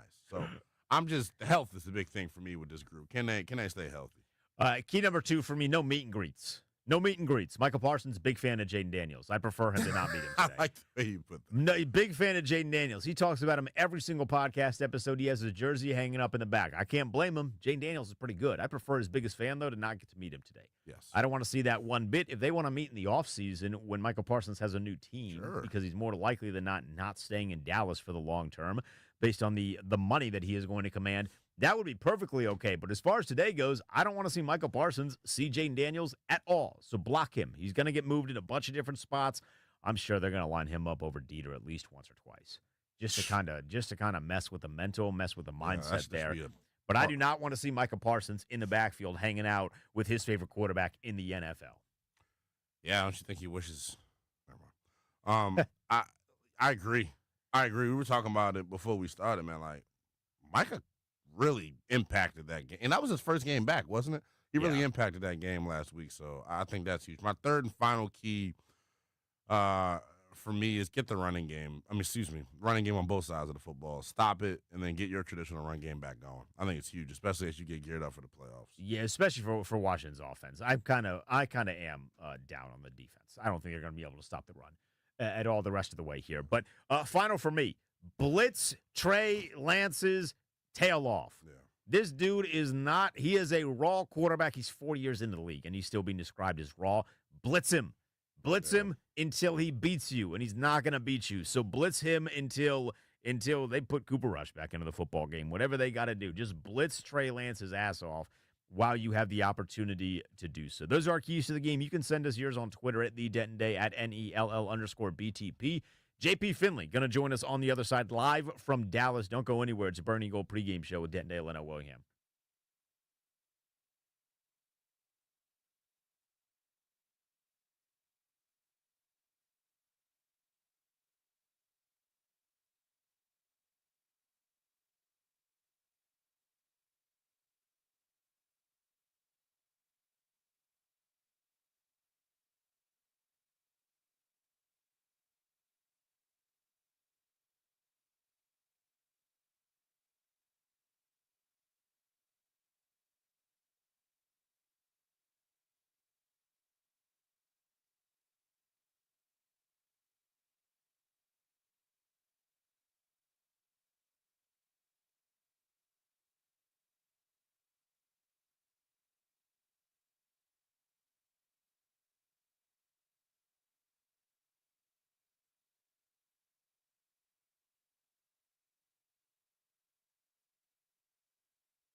Little over 20 minutes from kickoff in Jerry World. The Commanders with an opportunity to get win number 12 on the year, to redeem a loss, a bad one, against Dallas earlier this year, and to secure their number 6 seed in the NFC postseason. Joining us now live from Jerry World is our guy, JP Finley. You can hear him with Brian Mitchell, co-host of B. Mitch and Finley, every Monday through Friday, 10 a.m. to 2 p.m. Eastern on 106.7 The Fan. JP, we appreciate you jumping on as always, my friend. How's the environment out there in Dallas? What's it like down there? Hey, fellas, I'm on an elevator, so hopefully you can hear me. The environment here is thank y'all. Take care. You guys got me, right? Yeah, we got you. I mean, this is all right. This is also your guys' fault because you were late calling this. Just so we're clear. That is vintage my fault. JP Finley. That is my fault. We appreciate you, buddy. I was down on the field for this hit, and then I had to come up because you may not know this, fellas. Jerry World is an absolutely fantastic stadium. They changed the whole league by building this place, but they have the absolute worst elevator situation in the NFL. It used to be New Orleans, and now it's this place because New Orleans did a good reno and added more elevators. Anyway, the vibe here is interesting. Usually it's packed. It's kind of empty, but there's a lot of burgundy and gold, man. There's a lot of fans here. I think Trey Lance starting, ideally Washington gets out to an early lead here, and this thing's just kind of a snoozer. I think that's the plan. That's the plan. How well do you execute it is going to be key, JP. We went over keys to victory for this game for Washington. One thing that stuck out like a sore thumb for me with this team over the past month, really, is the penalty situation. 385 penalty yards over the past 3 games. It's got to be cleaned up. Dan Quinn was pretty, poignant when talking about it this week, like we got to get this corrected. When you go back and look at some of these penalties, do you think it's a fluker, or do they just got to be sharper? Probably both, right? I think it's not any one thing. I think you can go through and watch the tape, and some of those holds offensively are pretty questionable. I think defensively you've got players that use their hands too much and grab too much, and I don't think it's a surprise at this point. It's Week 18. We've been watching this, and when you've got – they've also got hit with consecutive – pretty bad crews, I would say. And I think one nice thing to look forward to in the wild card round is that the referee crews, it's instead of needing 16 crews, you only need 6 or however the math shakes out. And so you get rid of some of these really flag happy, like the crew against the Falcons throws the most holding calls in the NFL. I don't think it was a surprise then that you saw so many holdings. But that said, dude, the procedural stuff, they had 2 offside in critical moments in that game, Samerstill and Deron Payne, that cannot be tolerated. That's not how you win in January, and they're aware of that. JP, I was a little surprised that Austin Eckler was going to be good to go today and playing. I kind of thought they would hold him to the wild card round. Have you heard a number in terms of a sweet spot of snaps that we could expect to see him today? Have not, and frankly, I kind of thought the same. I guess you want to get him some work, get some game speed up, kind of let him see the speed again before the wild card round. I'm fascinated on a lot of levels how they handle snap counts today. Eckler certainly because he's dealing with the injury, but even Jaden, should this thing get to be a 2-score game in the second half, and I was in charge, I'd be pulling everybody. I am not in charge. DQ's been very clear that they're playing to win and how intense everything is. But, I think if a result becomes fairly obvious, everybody should go to the bench. Yeah, I agree. Don't want to see any fluky injuries before the wild card round of the playoffs. Jumping ahead to that real quick here, JP. It most likely looking like if Washington handles their business, it's Tampa or the LA Rams. When you consider the fact that Washington's going to probably have to commit extra resources to stopping both of those 2 rushing attacks, which offense would you rather play? I continue to say Tampa because it feels like it's the Mike Evans show out in L.A. You're going to have Kupp and Puka in man-to-man coverage situations with your corners. Which matchup do you think is, more preferable for Washington? Well, Big Nell, you and I are on the same page, buddy. Yeah. I look at this. There's 3 possible outcomes, right? The Eagles have maybe the best roster in the NFL, 1-53, but certainly the best roster of the teams they could face. You'd like to avoid Philly if at all possible. I think the Rams have the best coach in Sean, and I think Washington has made good adjustments, but also just faced dumb coordinators that got away from the run in the second half, each of the last two games against Atlanta and Saquon. Like, I mean, Saquon went for, what, $105 in the first half, and Bijan had 85 in the first half, and they just got away from them. I don't think McVay will get away from them at all. I think Kyron Williams would have a monster day. And I think with Tampa, Mayfield's been great, but he can be a little erratic. I think for Washington to get another crack at the Buccaneers, where this team, what they are now in the wild card rounds compared to what they were in week one, is so dramatically different that I just don't see a way Jaden goes down there and loses again. And that's not really a quantifiable thing, but that's just He's him, my though. mindset on it. Yeah, it's just who he is. Yeah. And I don't know. Playing McVay makes me nervous. Yeah, I hear that. JP Finley with us for just a few more here. JP, we talked earlier in the show about Terry and his performance against Atlanta. Are you expecting a bounce back? Let's just say more than one catch for 5 yards. Yeah, I think they'd love to get him this touchdown record if that's possible. I don't know, though, like it's a bounce back for him. The Falcons did everything they could to take him out of the game. I mean, they were shading the safety to him almost every snap. And, yeah, I mean, would I expect that from Terry? Certainly. He's a great player, and I think Cliff will actively try to get him the ball. I'm really curious. I don't know if you guys saw any of the incentive stuff with Ertz. Yeah. I think it's all a little too far out for him to get whatever it is, 9 for 90 and 2 touchdowns or whatever. But he did just have 7 for 70 and 2 touchdowns. So who knows? I actually wanted to ask you about Ertz, JP, because I was, loud and wrong this summer about potential impact of him on this offense. And really in camp, you started to see that, okay, he will be a focal point of this thing. I wasn't a huge fan of the signing when they made the deal in free agency. I didn't think he had this much left in the tank. When you look at how he's performed here over the last 5-6 weeks, specifically in the red zone with the nuanced stuff, using the body to shield off defenders and get open, how impressed have you been with him, and how big is he to this postseason run Washington's about to go on? Because I feel like his workload's only going to get ratcheted up here. Yeah, I totally agree with you. His route running and his understanding of, like, angles with his body and the way he takes care of his body and prepares during the week. I mean, one, you couldn't ask for a better leader in the tight end room than Ertz with young guys in there, right? With Yankoff and Sennett and even John Bates. But certainly, dude, especially, like, they had lost so much. Getting Eckler back is a real boost for them. But not having Noah Brown, I mean, you didn't have Diami 2 weeks ago. He's good to go today. But, like, they don't have – I liked the Ertz signing, and I recognize a lot of people were like, he might be too old. Yeah. He proved he wasn't. They don't have a lot of high-end skill position guys. They just don't. Like, they don't have a lot of blue-chip skill position guys. The only guy that probably qualifies would be Terry.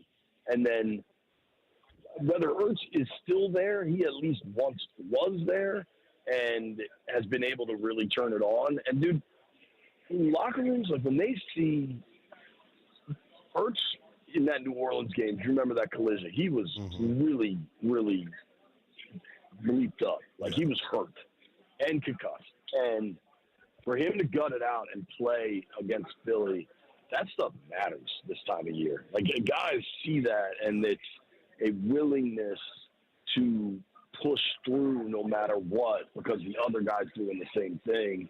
And, dude, let's be real. Every playoff team's going to have that, right? Like, it's not like Washington's the only team doing that and performing like that. But it still matters. It resonates.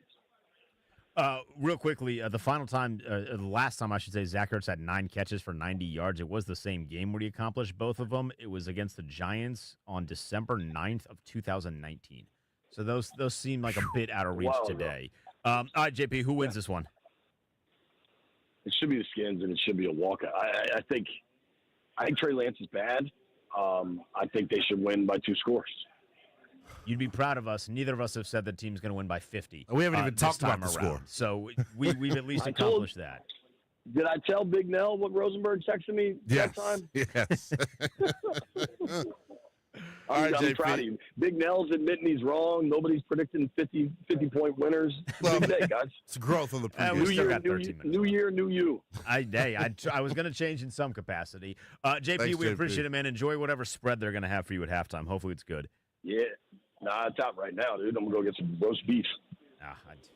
I want some roast beef. That is JP Finley. He was good enough to jump on with us here on the Burgundy Gold pregame show with Denton Day and Lynette Willingham. You can hear him with Brian Mitchell as part of B. Mitch and Finley every Monday through Friday, 10 a.m. to 2 p.m. at Eastern Time. When we get back, we will give you our official predictions. Maybe we do predict a 50-point winner. Probably not, but you never know. And then we're kicking this bad boy off, and Washington's trying to get to 12 wins. Don't go anywhere. It's Burgundy Gold Game Day Live.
It's Burgundy Gold pregame with Denton Day and Linnell Willingham on 106.7 The Fan and the team at 980.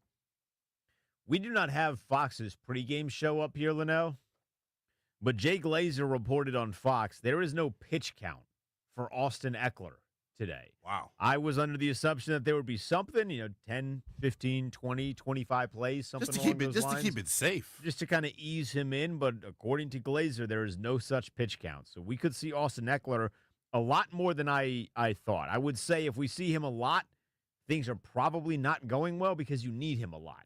I think if this game becomes really one-sided, really lopsided, you take him out of the game. He's one of the first. It's him and Jaden would be the two guys that you take out of the game first. Yeah, I don't know if I would have played him today, bro. I'm going to be honest with you. Like, if he's cleared to go, that means he's passed the concussion protocol. They're not going to throw you out there if your head's wrong. No, especially not that particular injury. Especially with your second major one of the year, right? Because think about the Cincinnati one, I think it was, right? Like, that was a real big thing for him as well. I'm nervous about it, though, man. I think you mentioned it. I think Craig also mentioned it. Get him off kickoff return. That's my number one thing. Hey, more opportunities for Luke McCaffrey to touch the ball. I will take it. I know. Just get him that touchdown. That would be my main thing, right? Is get him off kickoff so he doesn't take that crazy collision. But, yeah, bro, like, it's up, man. Him coming back is huge. And I feel like there's so many storylines we got to talk about because we're getting ready for the playoffs and all that. But, like, why do I feel like we just keep getting more and more evidence as to why a run is possible? Is how I'm feeling about it, bro. Well, I would hope you would believe that regardless. But the past 2 weeks have been a very great sign that even if your defense is not up to snuff, which they are very much not, if you got a quarterback, you can do anything. Yeah, up to snuff in this defense, don't vibe. Those are very far on the graphic. If this is a Venn diagram, up to snuff in the Washington defense, not a lot of overlap in that one, but you got number 5. Yes, and it's very clear that 5 makes things very, very easy. Which is why I think, like, if they could just come out and bludgeon Dallas in the running game today and not have to do much with Jaden Daniels and get him out of there, I'd be so okay with that. Because I'm telling you, last week when he got bent back, it's like my life flashed before my eyes. I guess the best way that I can. Oh my God, I'm frozen on the stream in this, like, it was a crazy position I was stuck in. That was wild. So if you're not watching the stream, jump on the stream with us. 106.7 and Team 990's YouTube page. That was wild. We're having a little bit of like a funky internet connection here. We're lagging a little bit in studio, which is kind of crazy. But yeah, like his health is huge. Last week was probably the scariest moment of the season. Like, that was terrifying, bro. Yeah. Like, so that was up there. His health to me is huge. I hope you can get him out of here. But to your point, and I guess the team's point, momentum is real. And I think going into the postseason feeling good about yourselves after mollywhopping Dallas, like that's the vibe I'm going for today. Yeah, that should be the goal. That should be the goal. And speaking of goals, obviously we talked about this at the top. I just reset this a little bit ago. I'll give it to you one final time before we get kickoff. If Washington wins, they're the 6th seed. Doesn't matter what happens elsewhere. If Washington loses and Green Bay wins, Green Bay is the 6th seed. If both Washington and Green Bay lose, Green Bay plays Chicago the same time the Commanders play the Cowboys. The NFL does their best to put those games on the same time slot, so you're potentially heavily adjusting what your game plan is if one plays at 1, the other at 4:25, unless it's a time zone thing, which is something we'll get to in a second. If both teams lose, then it's Washington who is the 6th seed. Then the conversation comes, who do they play? If Tampa Bay wins and Los Angeles loses, Los Angeles is playing Seattle at 4:25, Tampa, New Orleans at 1. If Tampa wins and LA loses, Washington gets a rematch of week 1 against Tampa. If the Rams win, it doesn't matter what happens to Tampa, Washington goes to Los Angeles to play the Rams. They're traveling either way, so it's either at Los Angeles, at Tampa Bay, if they are the 6th seed. But Matt Stafford is not going for Los Angeles today against the Seattle Seahawks, and Seattle has a lot of incentives with Geno Smith where he could potentially make something like $3 million today if he plays well. Speaking of incentives, this is from our guy, Warren Sharp. If this is real, Jerry is the worst person on earth. Oh, the Cooper Rushing is 100% real. 100%. He's playing Trey so he doesn't have to pay out $500K? Yeah. Yeah, duh. That's so wild. You think billionaires get rich by paying money out? No. What a You terrible make $1 jerk billion decision. by not paying $500,000 out to a quarterback. But brother, man, what a mean thing to do, bro. Wait, were you really under the assumption they were playing Trey Lance because they wanted to I see wanna get a look him? at him. No. I mean, damn. They paid Dak $60 million per year. They don't care about Trey Lance. I hear that, but I'm like, I thought you at least wanted to. Okay. You know what? Okay. No, Okay. not everybody is doing the bit where Calling me an idiot. Jerry Jones, you suck. I mean, that's awful. Maybe he needs the extra money. He's got some lawsuits and some NDAs to pay off. I love making jokes about these owners that do terrible things. It's my favorite bit. I mean, Josh, not everybody is Josh Harris where they want to see their guys hit milestones. Josh loves it. As of right now, Josh Harris wants to see his guys he has no hit problem paying milestones. out those incentives. Zach Ertz could get another $750,000. Dorrance Armstrong gets $250 with a sack. Dante Fowler gets $375,000 with half a sack. I have read some people online saying that Dante Fowler gets $1.5 million. No, his contract becomes worth $1.5 million. He has a 1.2 base plus an additional $375,000. Quick math, that's about $1.5, $1.6 million. So that's how that Dante Fowler incentive works. All right, Linnell, we're about a couple minutes away from kickoff here. It's time for our predictions. They are presented by Miss Utility. Remember to contact Miss Utility before you dig every dig. It's the law. Visit missutility.net or call 811. Predictions? Predictions. 50 to nothing. No, I'm just kidding. I'm going to be real with how I think this thing's going to go. Thank you. Washington probably wins 27-17. Rico Dowdle scores, goes over 100, but they turn it over in the red zone. Washington plays all starters the entire game because it's close until they have a drive in the fourth quarter that milks clock and gives them a 2-possession lead.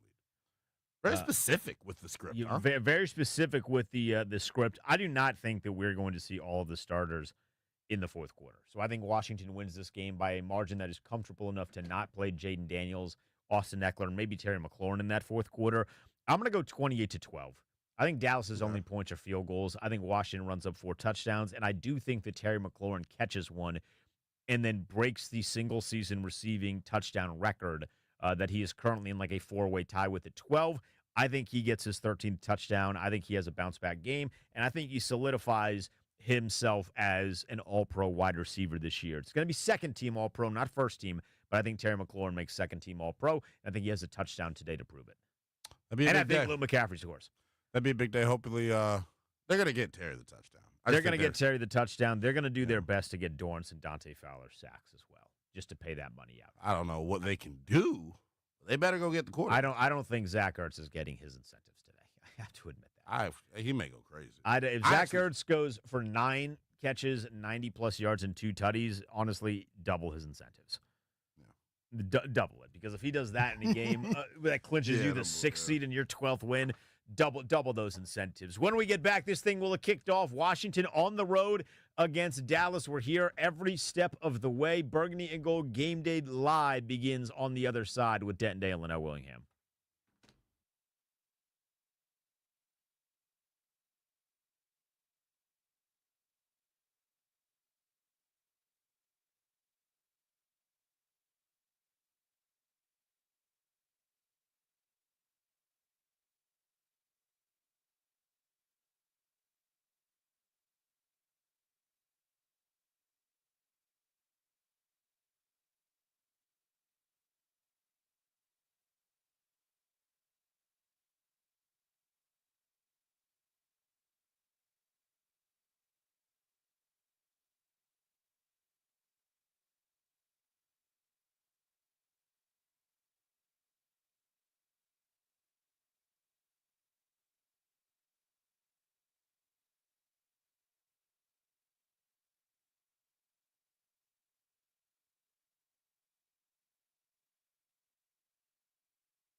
It's Burgundy Gold, Game Day Live, Denton Day and Linnell Willingham with you on 106.7 The Fan and the Team 980.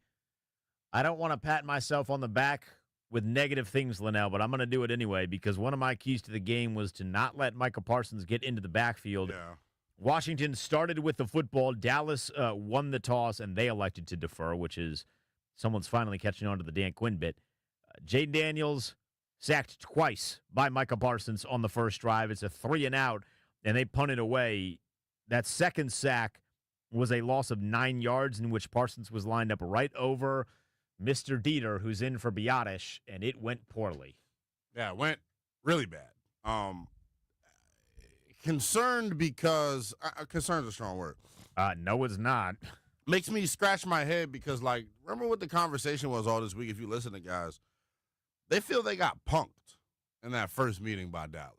And for them, this offensive line to come out and give up 2 sacks and go 3-and-out on this opening drive, not favorable for Washington. Obviously, defensively now they're backed up because of the illegal blocks in the back. But, like, it was not a good start for the offense. We're getting some questions answered, too. No Quan Martin in this game. Is Derek Forrest as your starting safety as Percy Butler's also plays? Maybe they were going 3 safeties here. I haven't seen. Is Jeremy Chin in there? They're showing the official lineups. Jeremy now. Chin's not playing, so Jeremy Chin did not start this game.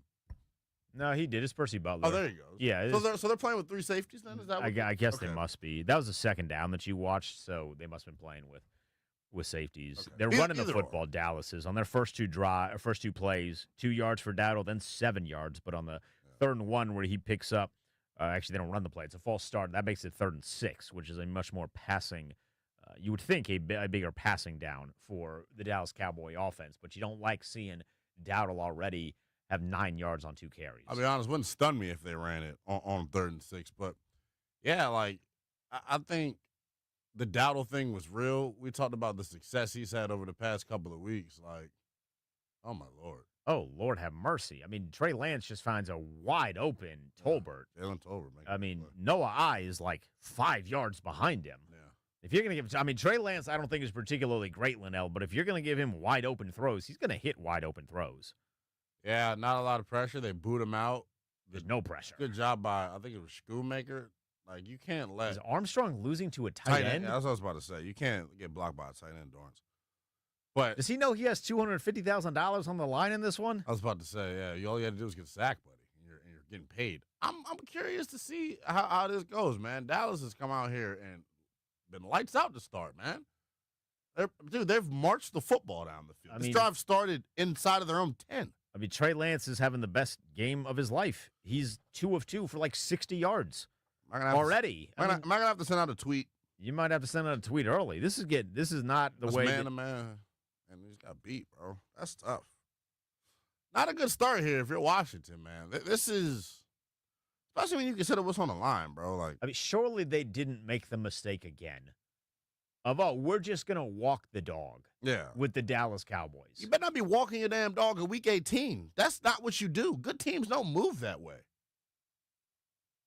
Oh, my God. There's no illegal man downfield. He took a long time. Yeah, it took a long time on an RPO there. Yeah. I don't even know who we just threw the ball to. Brooks?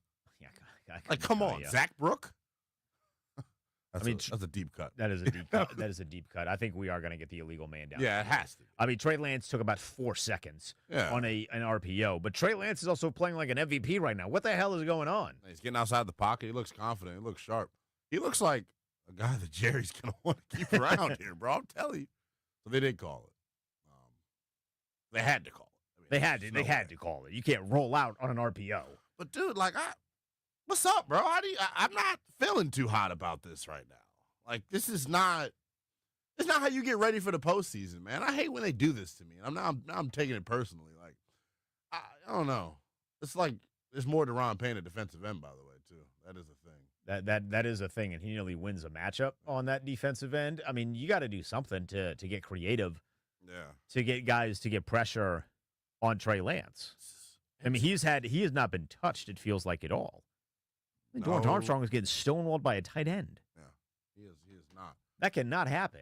But, yeah, I don't even have the drive chart pulled up because I didn't think it was going to be that type of day. so I would love to know exactly where the drive started from. They started from the 8. They've gone 5 plays, 70 yards, and they're knocking on the door of the red zone. They're now in the red zone because Rico Dowdle could not get tackled in the backfield. I don't know what's going on here. I'm disappointed in the defense. I do not love the bit that Washington does defensively where they decide to suck for the first half. Yeah.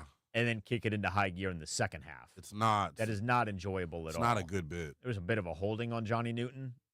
Generally speaking, when I can see the inside of your shoulder pads, probably not a legal maneuver there by an offensive line, but who am I? You know, I'm just stunned that. I guess it doesn't matter, right? Because it's only the first drive, and there's obviously changes that will be made. They just sent a corner blitz that no one got home. Louvu almost just had a pick. Man, have that, Louvu. Louvu almost just picked that off. You got to make that play. You got to make that one. I don't know. He wouldn't have gone to the house necessarily, but Louvu, oh my goodness, man. I couldn't believe it. So they sent the corner blitz with no Igbenogany and like just zero effort by him on the blitz, it looked like. But, dude. Was this off of, that was a deflection from Duran. Yeah. So Duran should have caught it too. Man, Duran should have caught that, don't you? That's going to lead to a 34-yard field goal attempt. So a nothing burger. I mean, a bend, don't break kind of defense. If you remember that first matchup, this dude missed like crazy. He did not miss this one. Yeah. So that's 3-0 Dallas. But this is not an ideal way to start. You look at the drive chart. Washington's first drive, 3 plays, -2 yards, and a punt. Dallas, 8 plays, 76 yards, and a field goal, including 2 throws from Trey Lance, one for 31 yards to Tolbert, the other one 33 yards to Turpin. That is not the way that you want to start this. He has a 6-yarder as well. I mean, Trey Lance is looking like the best version of it. He's 3 of 4 for 70 yards on the first drive. I'm stunned, honestly, at how well the opening drive went. But hey, it's what it is at this point. It's who you are. I don't know, just a little confusing. Just a little confusing. But hey, the one thing I would say, my bigger concern, right? The defense did what they do. We know what that is. 2 sacks on the opening drive, went 3 and out offensively. That's probably where more of my concern lies right now, Denton. But either way, doesn't it feel good that we're like chilling and know that even if we lose, we make the playoffs?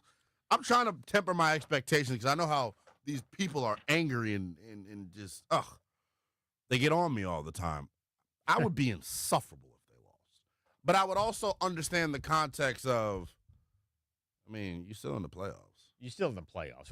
Damn. We get to do this song and dance again next week. That means that's a playoff bonus for your boys. That is a playoff bonus. However, which means we're truly rooting for the team. Yeah, we are truly rooting for the team. Well, first of all, the idea that we don't root for the team is asinine. This job is so much more fun when the team is good. Exactly. Like, so much more fun. But this is not a good sign when the defense starts like this against this offense with third-stringer Trey Lance, who is 40 years into the NFL and still being described as raw, with no CeeDee Lamb. Like, how that happened. Like, I know you don't have Marshawn Lattimore. I don't know if that really matters on that drive. Yeah. I know you don't have Quan Martin. That one might actually matter. We'd have to go back and look at some of those plays, responsibilities and such. Yeah. But you still aren't great stopping the run, and you give up some big plays. I mean, Dowdle is 3 carries, 15 yards. It's 5 yards per carry. It's not very good. That is not good at all. And then offensively, your quarterback got sacked a lot. Now they're going to start. This second drive, and please, for the love of God, just be better than the first drive. As long as they don't go 3 and out with -2 yards, I would suppose that is better. They're celebrating Michael Parsons because he has 10 sacks this year. He's the first 10 sacks in his first 4 seasons. He joins Derek Thomas, Dwight Freeney, and Reggie White. That's a pretty good graphic to be a part of. Some damn good company to keep. I don't know. I'm learning as a fan, man. As we get older and our voices mean a little bit more. I'm trying not to overreact, but like, what the hell was the start to this game? What a terrible start to this football. Not good. But when we break that's all and go away, hopefully it gets better. So we're going to swerve and bend this curve, and we're going to get out of here. Hopefully this Washington offense looks better when we get back. It's Burgundy Gold Game Day Live with Denton and Leno Willingham. We are presented by Ruud. Is your cooling system letting you down? Score a touchdown with Ruud and experience peak performance. Dominate the season with unmatched cooling power and visit RUUD.com. If it ain't Ruud, it ain't right.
It's Burgundy Gold Game Day live with Denton Day and Linnell Willingham. The second drive has been better for Washington. Still not sensational. Terry McLaurin, at the very least, has a catch. He just missed another one, which would have been a huge gain. That's a drop. That's a drop. That's a little out in front of him. He got fingertips on it while diving. Yeah. But that brings up a 3rd and 15 for Washington at their own 41-yard line. They had been playing well, and then a holding penalty really deterred the drive that they had, and Jaden steps out of bounds for a loss of about 6 on a 3rd and 15. The offense really has not a lot going for them. Completely discombobulated right now. I mean, they had a screenplay to De'Ami Brown that went for 7 yards, or 6 yards rather, and then Jaden had a run of 7 yards. But outside of that, those are the 2 longest plays offensively.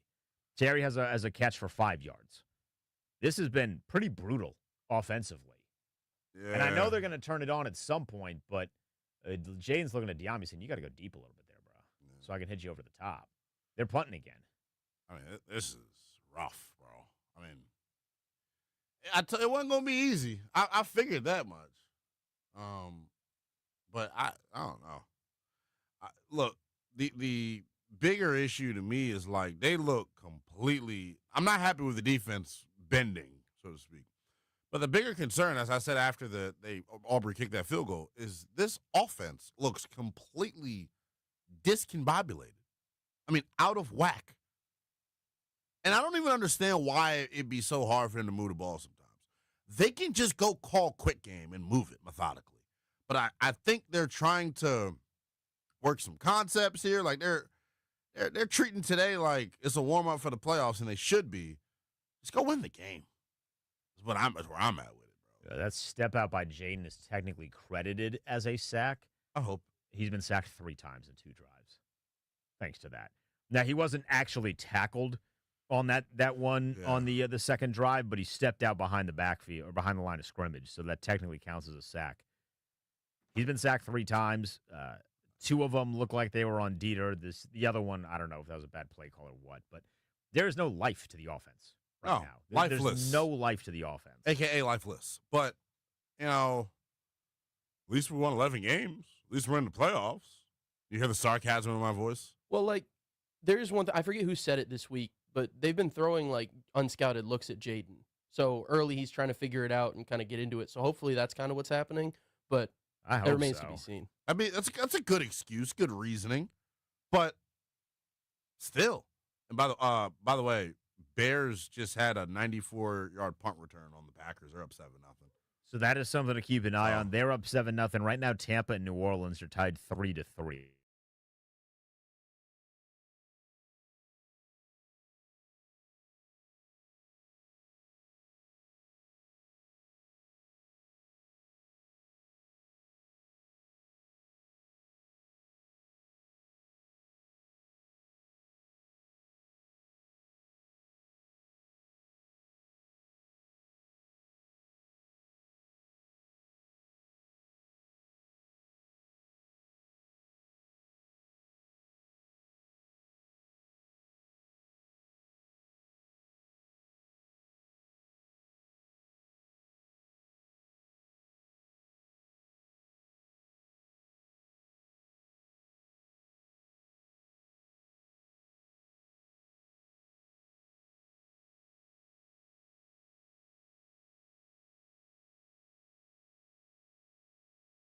It is as simple as that. And, like, to be fair, I don't really expect him to be able to hang with Micah Parsons, but he can't. Washington back on defense. A false start's going to force Dallas to a 1st and 15 from what looks like their 5-yard line. They have to force turnovers. They had an opportunity. They dropped a pick. Then they dropped a pick with Luvu that led to 3 points. But as we have seen in other games this year, an early turnover builds momentum for your offense. Yeah, because it gives a short field to Jaden Daniels. By the way, Dallas already has 4 penalties for 24 yards. This is what I meant when I said Washington has looked like a Mike McCarthy team over the past couple of weeks, because this is a Mike McCarthy team. 4 penalties for 24 yards in 10 minutes is atrocious. Yeah, well, Mike McCarthy teams also can punch Washington in the mouth and run the football and get 4 yards before contact. I'm so irritated at our run defense because it's all year long, bro. And I keep saying it every time I bring it up, I get told I'm overreacting. And I don't know why too you much. expect it to change. I've come to grips with it. They're not going to be able to stop the run. I don't know. Because at this point, unless somebody has been hiding, if they've been loan sharking us, just kind of waiting in the wings, this team cannot stop the run. They just can't. It's weird to watch, if I'm being honest, but you got to get it cleaned up before the postseason, though. Like, that's my thing, which is why, to me, playing your starters today mattered and was a big thing, because you need to build positive momentum. Like, that's your biggest problem. We all know it. Even if you can't stop the run, if you stop it in week 18, you give yourself more of more confidence that you'll be able to stop it in the postseason. Well, that was an easy punt return for the Bears. My man is jogging half of that. I hope. Yeah. Dallas has a 3rd and 10 after a 2nd and 10 incompletion where it looked like Trey Lance's arm got hit. Hopefully Trey Lance's arm got hit. If not, that pass sucked. You got to get off the field here. And then you're at least winning the field position game. Dallas is at the 10-yard line for this 3rd and 10. You got to get off the field. They barely get off the field. That was like a delayed screen. Yeah. But that also became really close to getting an illegal man downfield with the way that screen was set up. But they get off. So they get 7 yards. They're going to punt this ball away. That's at the very least positive. You don't allow multiple 30-yard passes from Trey Lance to whoever on this Dallas team. So that's something. But now it's back in the hands of the offense. And the offense has been a tough watch so far. Again, only like 4 plays have been positive. The rest have been incompletions or sacks. They hadn't been good.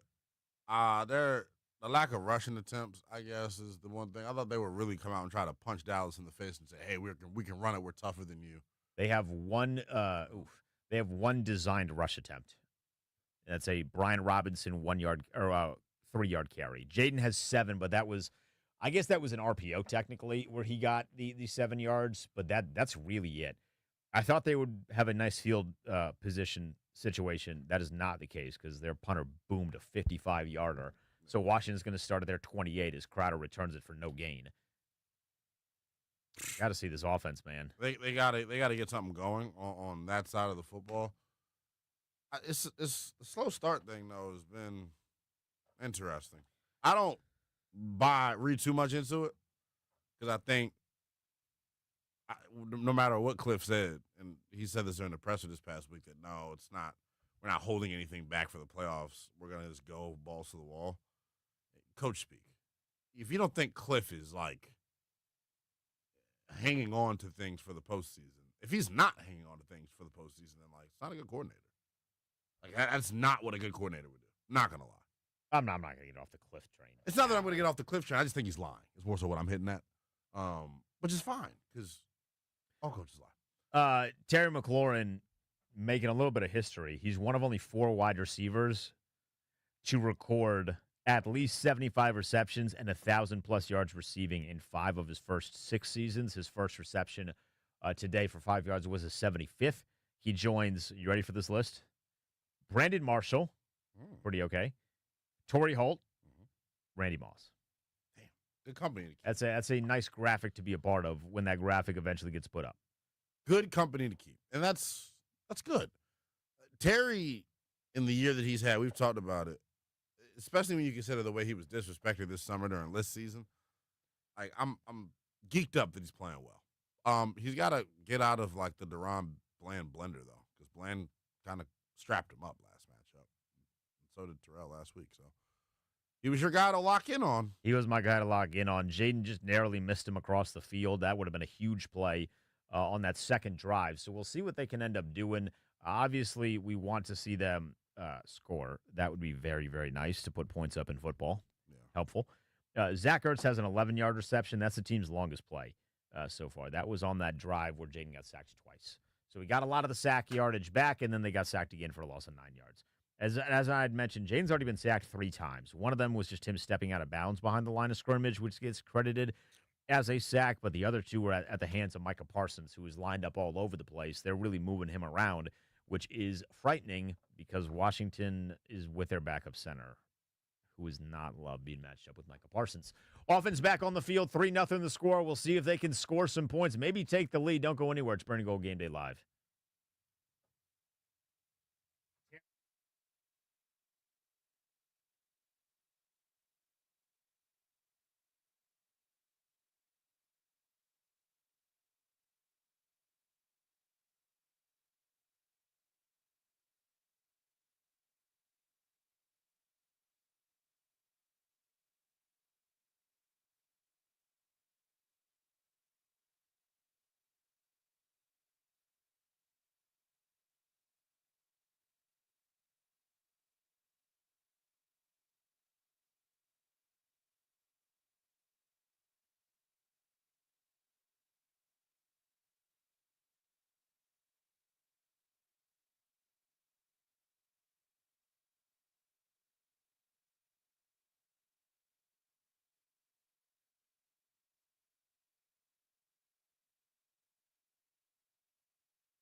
It has not been a good start for Jaden and Terry.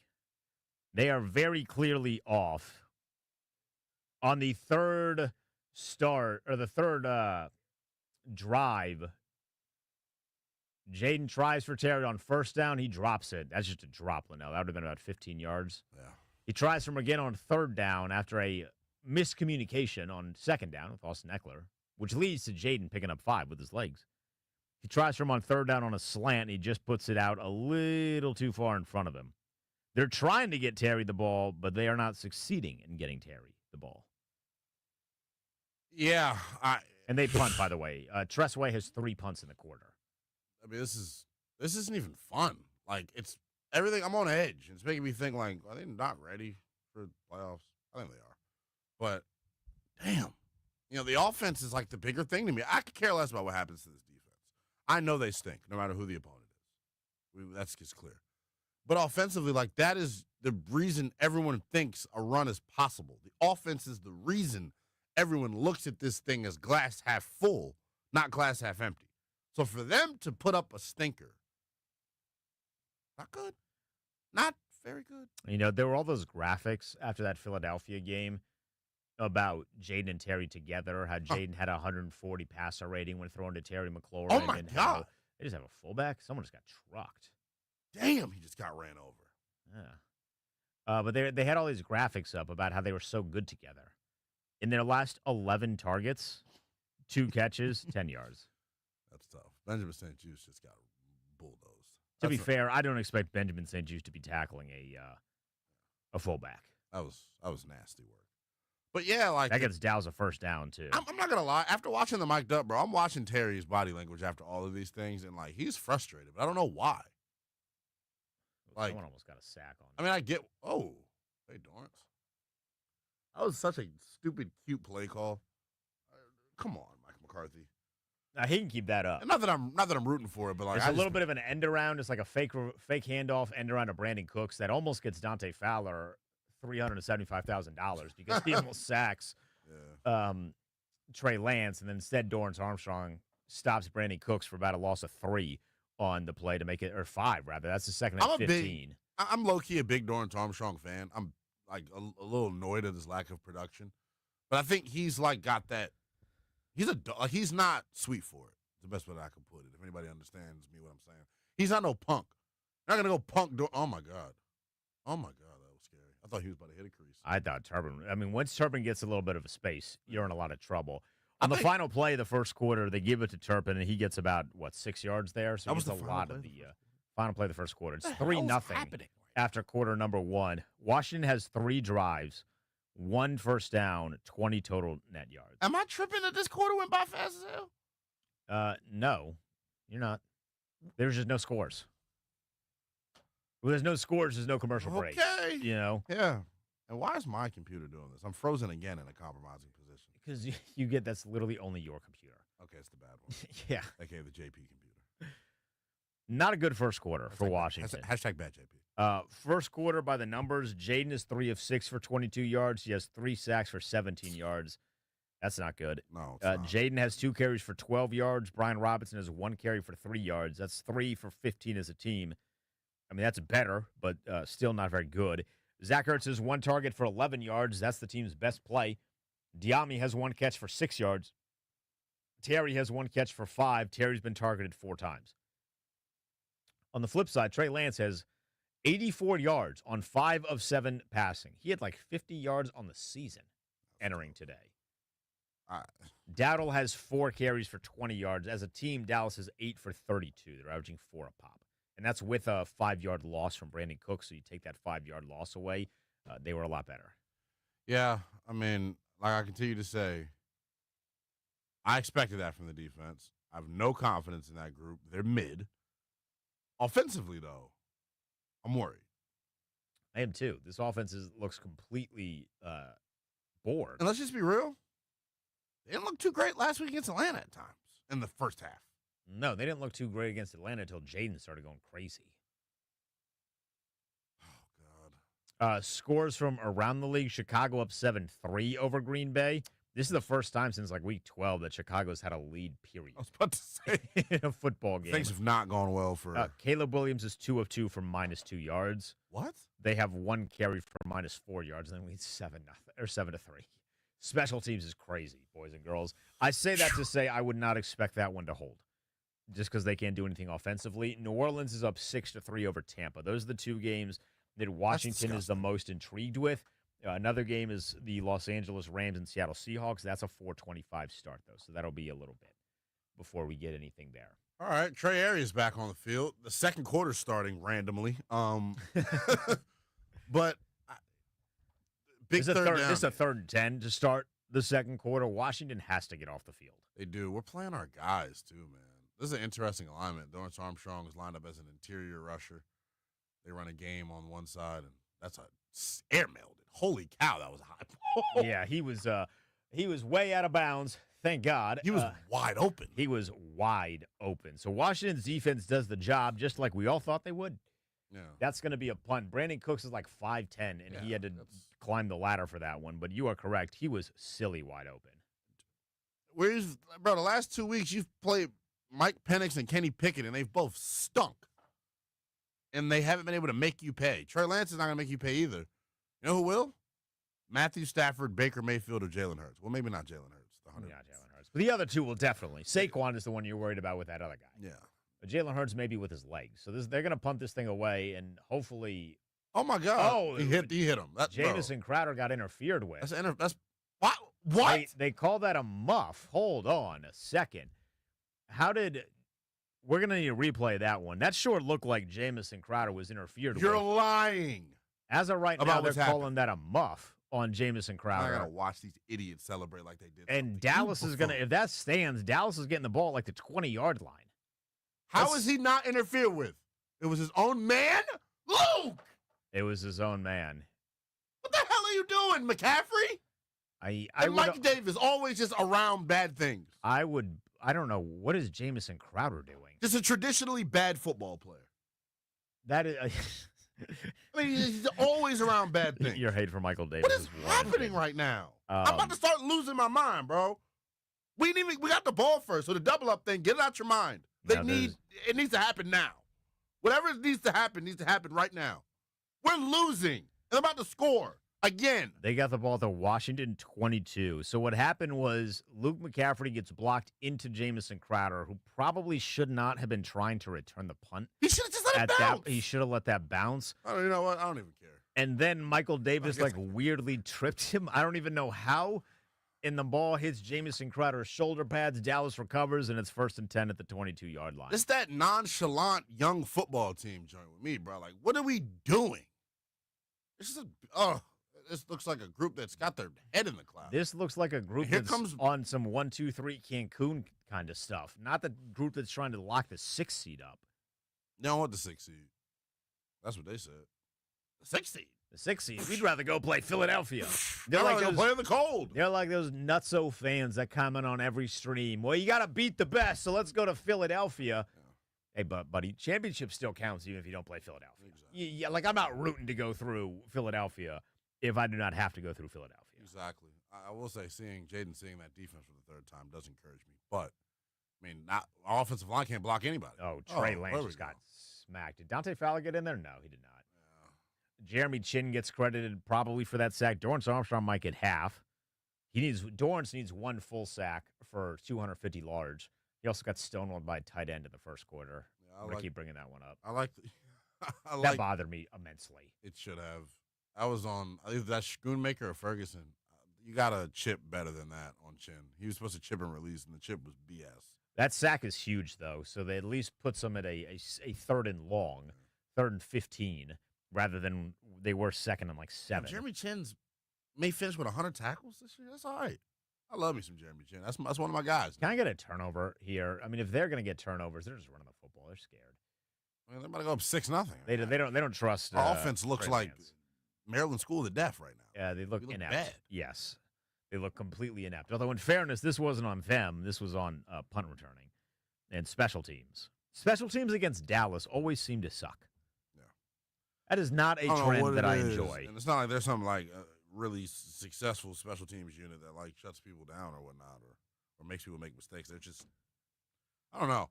This is annoying. You know who else this annoys me for? Cowboy fans. I feel for you because I don't. Screw you. Yeah, I mean Mike McCarthy's coming back. Look at how hard they play for this guy. Seriously, you think I'm joking? He is coming back. Flags are flying. I don't know what just happened. I mean, they just look. Wait, there's no way. If they hit I swear, there is no way that Washington just gave them another shot at this. The kick was up and good, but they're flags showing are Deron flying. Payne. Oh, my Lord in heaven. It's on Deron Payne. We're awaiting the call. They're taking forever. But it sure looks like Dallas might get another shot at this. I'm about to get irritated. I'm already irritated. What's happening? Why are we playing so sloppy? I don't get it. Like, this is the last 3 weeks we started off slow. So here's the can this guy make the call? This ref is taking his. Yeah. Is he getting paid by the minute for this call? Lord, have mercy. Nobody has any idea of what is happening. I thought we had a good officiating. There was a fight? There's a fight. They're fighting? Fight the offense. All right, we're showing a replay here. Deron Payne. Look at Deron.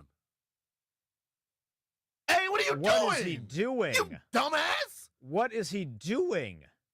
Deron, hey, bro.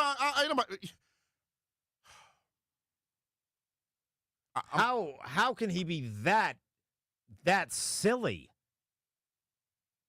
You are, childish behavior.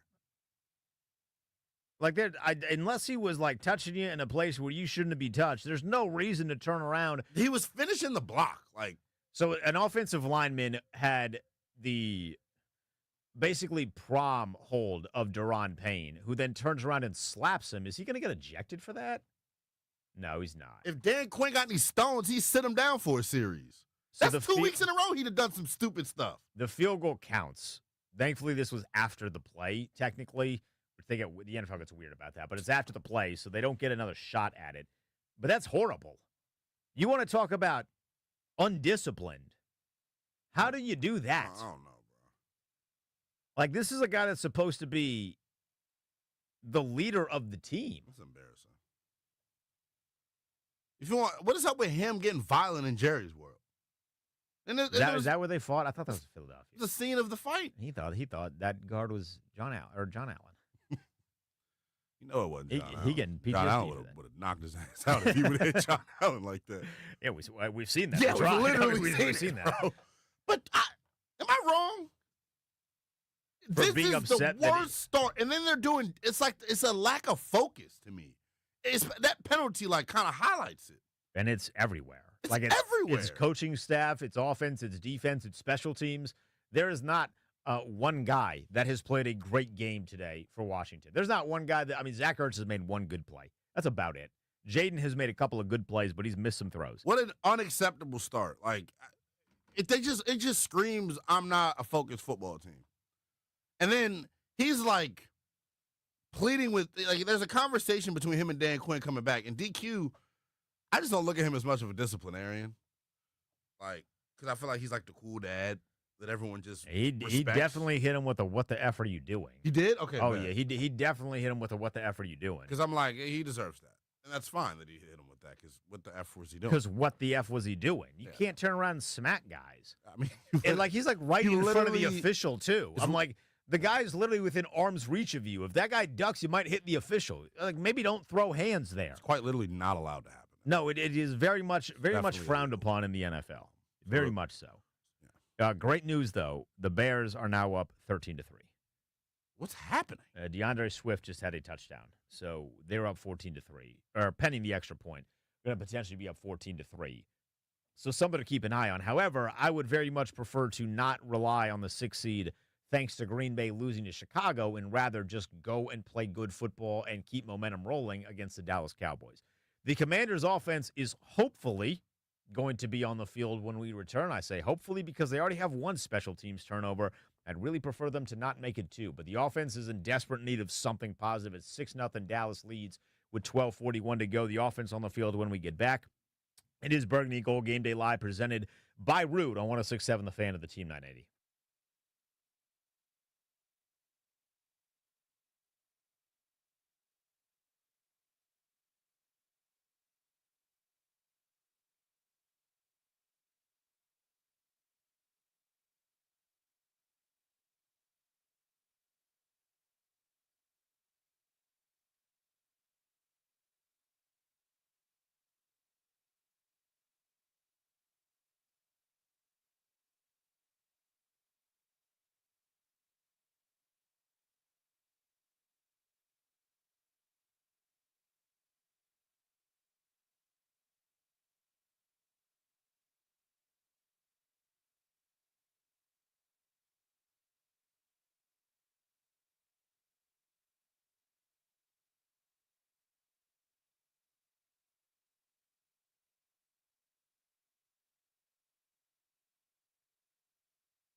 It's Burgundy and Gold Game Day Live with Denton Day and Linnell Willingham. Maybe you are like me.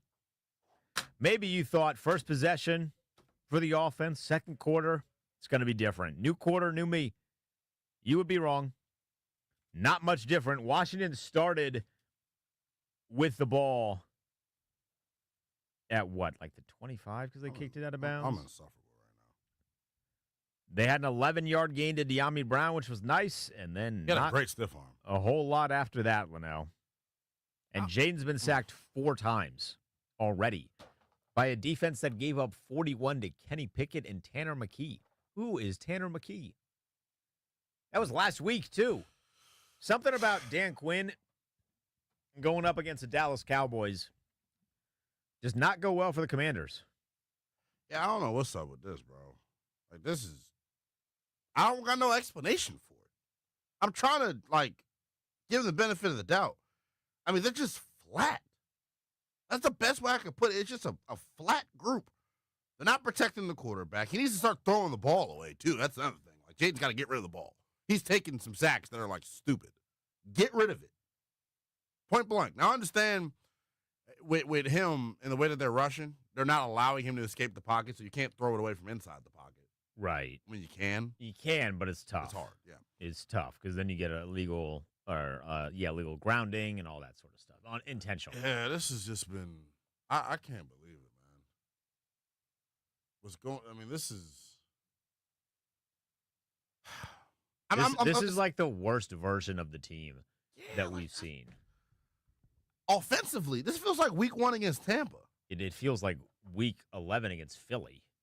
Yeah, they just could not do anything. It also feels like the first half against Dallas the first time when the team literally could not do anything offensively. They just showed Trey Lance's parents, and they look excited to be there. Defensively, they can't play any sort of real coverage, Linnell, because they're so bare bones on the back end. Oh, my God. Christian Watson in that Packers game just went down bad on a non-contact. That's not good. But I'm like, wow. It's pitiful, bro. I'm, stunned at what's happening. And it's not great analysis, but, the beautiful thing about this show is you're getting our reaction in real time. I love this group like my life depends on it. And in some ways it does. We're getting an extra check next week because of them going to the playoffs. I can't make excuses for this. I can't. You can throw the division game stuff out the window. You're fighting for the 6th seed in the postseason. You're fighting for the right to host a playoff game if things break your way. Potentially. There's a lot would have to break your way. Yes, but yes. But, it ain't completely out the realm of possibility. I'm just disappointed that, there's just been stupid mistakes. They look flat. I don't. It's not good, man. And Dallas is screwing themselves. Yeah, you want to talk about a team that looks flat. I mean, that is screwing themselves, not looking flat, because Dallas does not. But they just have their 5th or 6th penalty. That's probably, yeah. And they're all up front on their offense. It's what's crazy. But they got a young group that 5 for 28. Man. That's terrible. That's terrible. But watch us 2 for 25 because Deron Payne smacked a dude. And that's not in a good way, people. No, he did not lay someone out. No, he literally smacked a dude. He quite literally open palmed a man. Because he thought the man was trying to touch his junk. And that's Deron, he ain't intentionally trying to grab your junk, man. Real quick, back to Green Bay. Yeah. Jordan Love appeared to injure his throwing hand. Malik Willis is now in. Now back to our game. The Dallas Cowboys just false started again. Dallas sucks. If we lose to this group. I said on, I guess it was Thursday with you. Maybe it was Friday with Sheehan. I'd do Snow Angels shirtless if they lose to Trey Lance. I'd really prefer to not do Snow Angels shirtless in front of our building on Monday. Oh, yeah, you did tweet that. I did. I tweeted and I said it on air like an idiot. So I'd really like it if Terry McLaurin started catching some passes. Yeah, you can't. You don't want to be I know my Caucasian frame makes me look like that I do well in the snow, but I do not. I don't know, then. I'm trying not to overreact because I'm learning in real time. It's 2025, so I'm trying to act different. They called a timeout to avoid delay a game. Good job, Dallas. This is embarrassing, though. I don't want to say it's embarrassing. It's only 6-0. I just am disappointed more so than anything that they came out this flat. But it is an embarrassing 6-0 because you had an opportunity for a pick that you dropped. They shouldn't have had that second field goal, but Your it was defense, a turnover. Your defense stood up. I mean, the turnover right now margin is 2-0. Well, they're not calling that Jamison Crowder muff a turnover, I suppose. Yeah. Or no, sorry. They are calling it. We just didn't get a turnover with Frankie Louisville. I got my own head. I can tell. You're watching this product. I can see why you're discombobulated. Yeah, this feels like an acid trip. I mean, seriously, though, this is ridiculous. Hey, if that dude Diplo can do LSD on CNN, we can be experiencing an acid trip watching this football team on YouTube. This is insanity, man. This is a big-time second Trey and 18. Lance stinks. Trey People Lance are open. Is not good. That's more of my, concern. It's like the last 2 weeks, Mike Penix, for whatever reason, not for whatever reason, pressure was on Penix, and he was, a little nervous because it's, playoff game damn near. Dudes are just God. Kenny Pickett was so bad in that Eagles game. Penix stunk last week, and now Trey Lance is missing wide open receivers. What the hell is up with the pass defense? Well, they also stink. The pass defense is top 10. Yeah, but we know that top 10 is not a real top 10. I mean, yes, it's not. It's not a real top 10. I'll tell that to Joe Witt. He loves bringing that up. It bothers me maybe a little bit. Oh, my the God. Coach cares that much about that. Oh, my Lord. Boy, Trey Lance is just not gunning. Good. He's just gunning it out there. I mean, is that Turpin? Turpin is wide open down the sideline. Set your feet and make that throw, kid. Oh, my God. And he's trying to dap people up. He looks so confused, bro. Trey Lance is like cosplaying an NFL quarterback, I'm convinced. I mean, he is so wide open. There are two guys that are behind our and he launches that one out of bounds. He nearly decks a cheerleader like the kicker did. Yeah. I mean, oh, my Lord. This dude's bad. That's what I'm saying. This ain't even no good warm-up for the playoffs. I know Dallas should be up at least 20-0. At the very least. Jamison Crowder gets a big punt. And why does all of the tackles seem like they're just so close to being illegal? Yeah, how is that not an illegal tackle there? Because we're not soft. So Washington's going to get their. I think that's going to be their best starting. Is Marcus coming position. in? Put him in. I'm joking. No, that was no shade at Jaden. Do not put Mark. That was not Jaden shade. It was a joke about how bad the offense. It's the offensive line sucking. I get how that could be misconstrued. I'm going to relax. But what do you expect me to say? We just need to do some yoga breathing. All right, when we get back, the offense is going to be back on the field. We could kill the clock. It's 6-0. Let's see if they can get back at it. Don't go anywhere. It's Burgundy Gold Game Day Live, presented by Rude.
we were listening to the broadcast during our break. They mentioned that Jaden Daniels had gone to the medical tent. De'Ami Brown just threw a touchdown to OZ. He just dropped that. Oh, my God. Oh, my God. He was so wide open. That was a hell of a play design, too, Oh, bro. my God. Why we so sloppy today, bro? How did he drop that? Let me see. Like, was that a wobbly pass? He dimed it, bro. He dimed De'Ami him. Brown just put a... He may have lost it in the sun.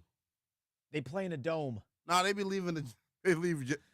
I hear you. You're right. I'm just going to shut up. I mean, how did he drop that? It's one of them jumps where you're just so open. I get it, I guess. But damn. I mean...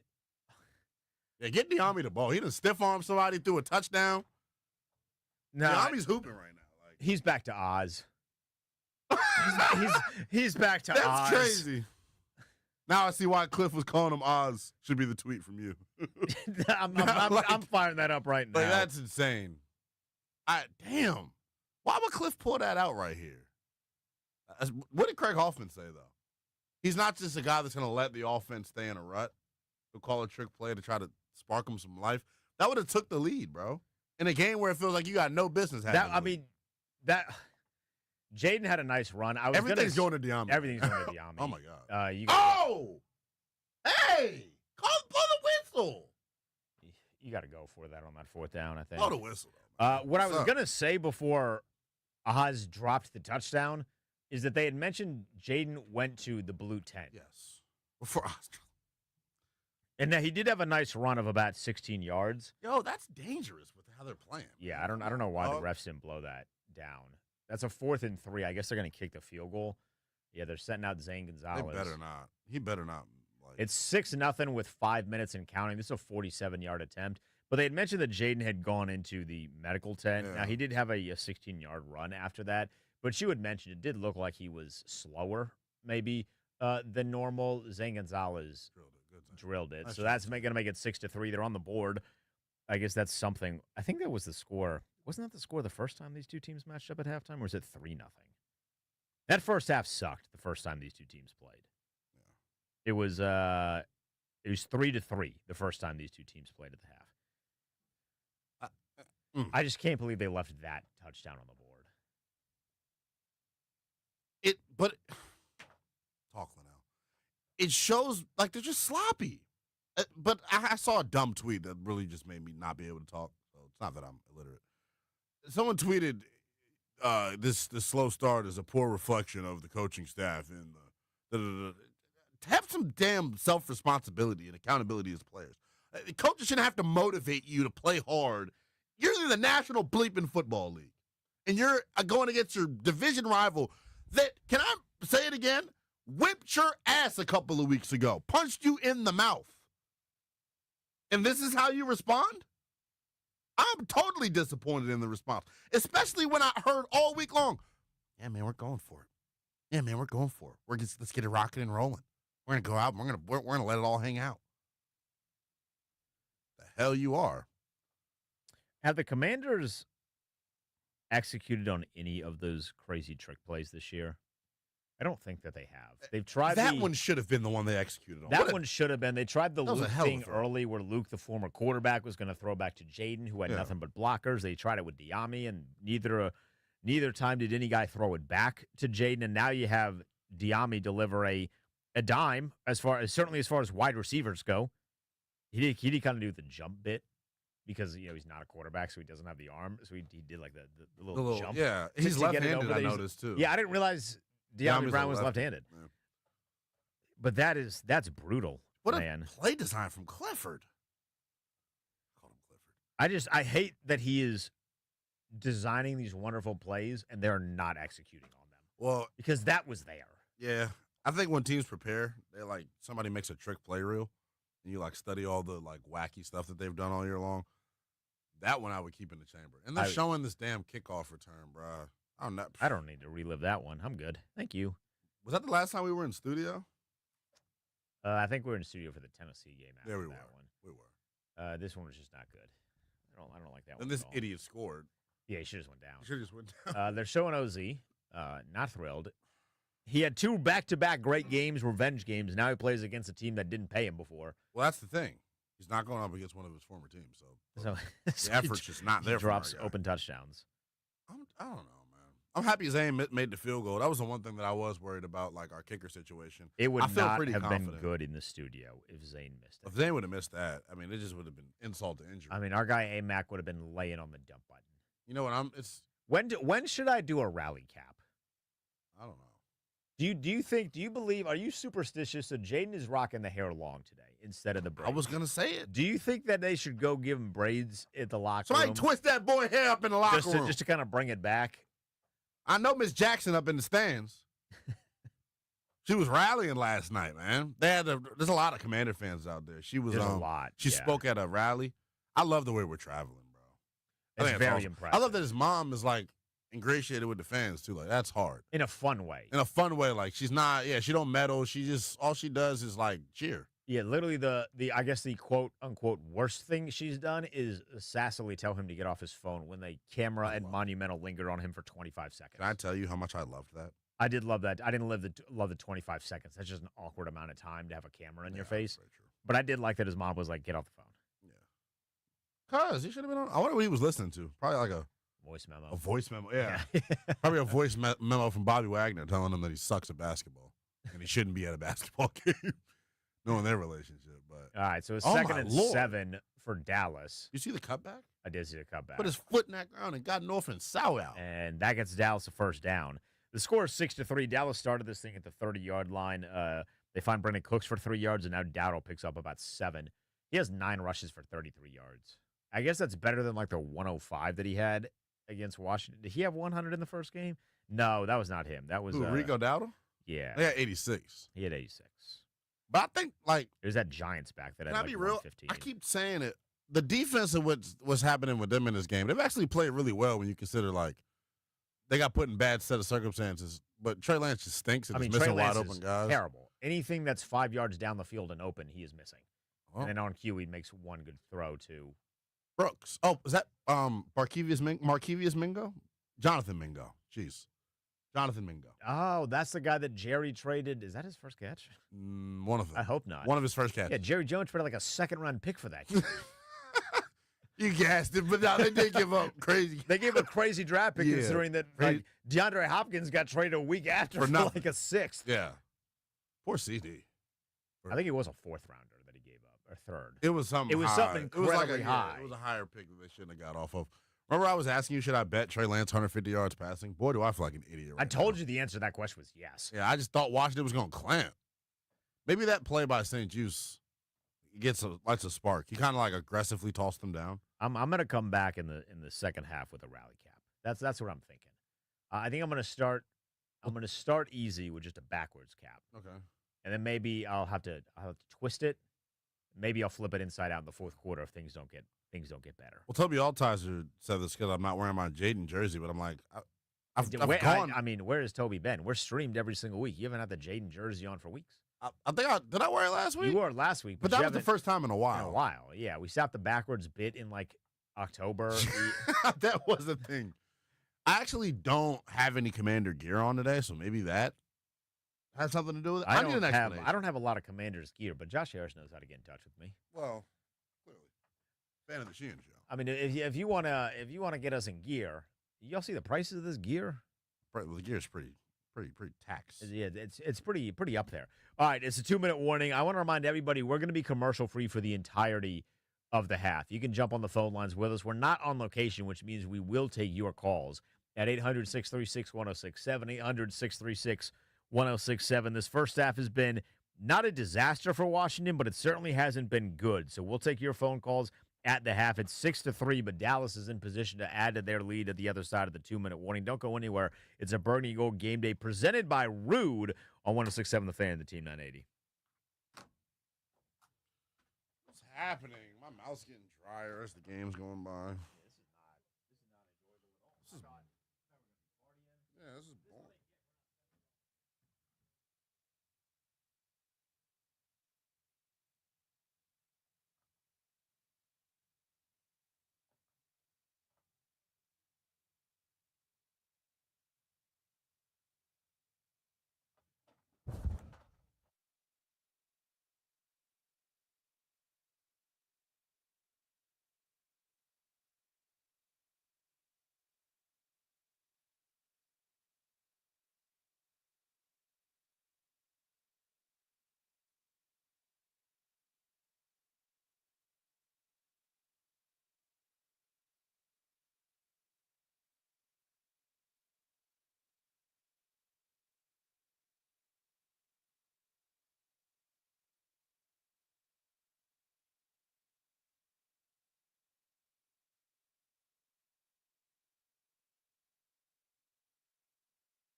6-3 is the score. Dallas is going for it on a 4th and 1.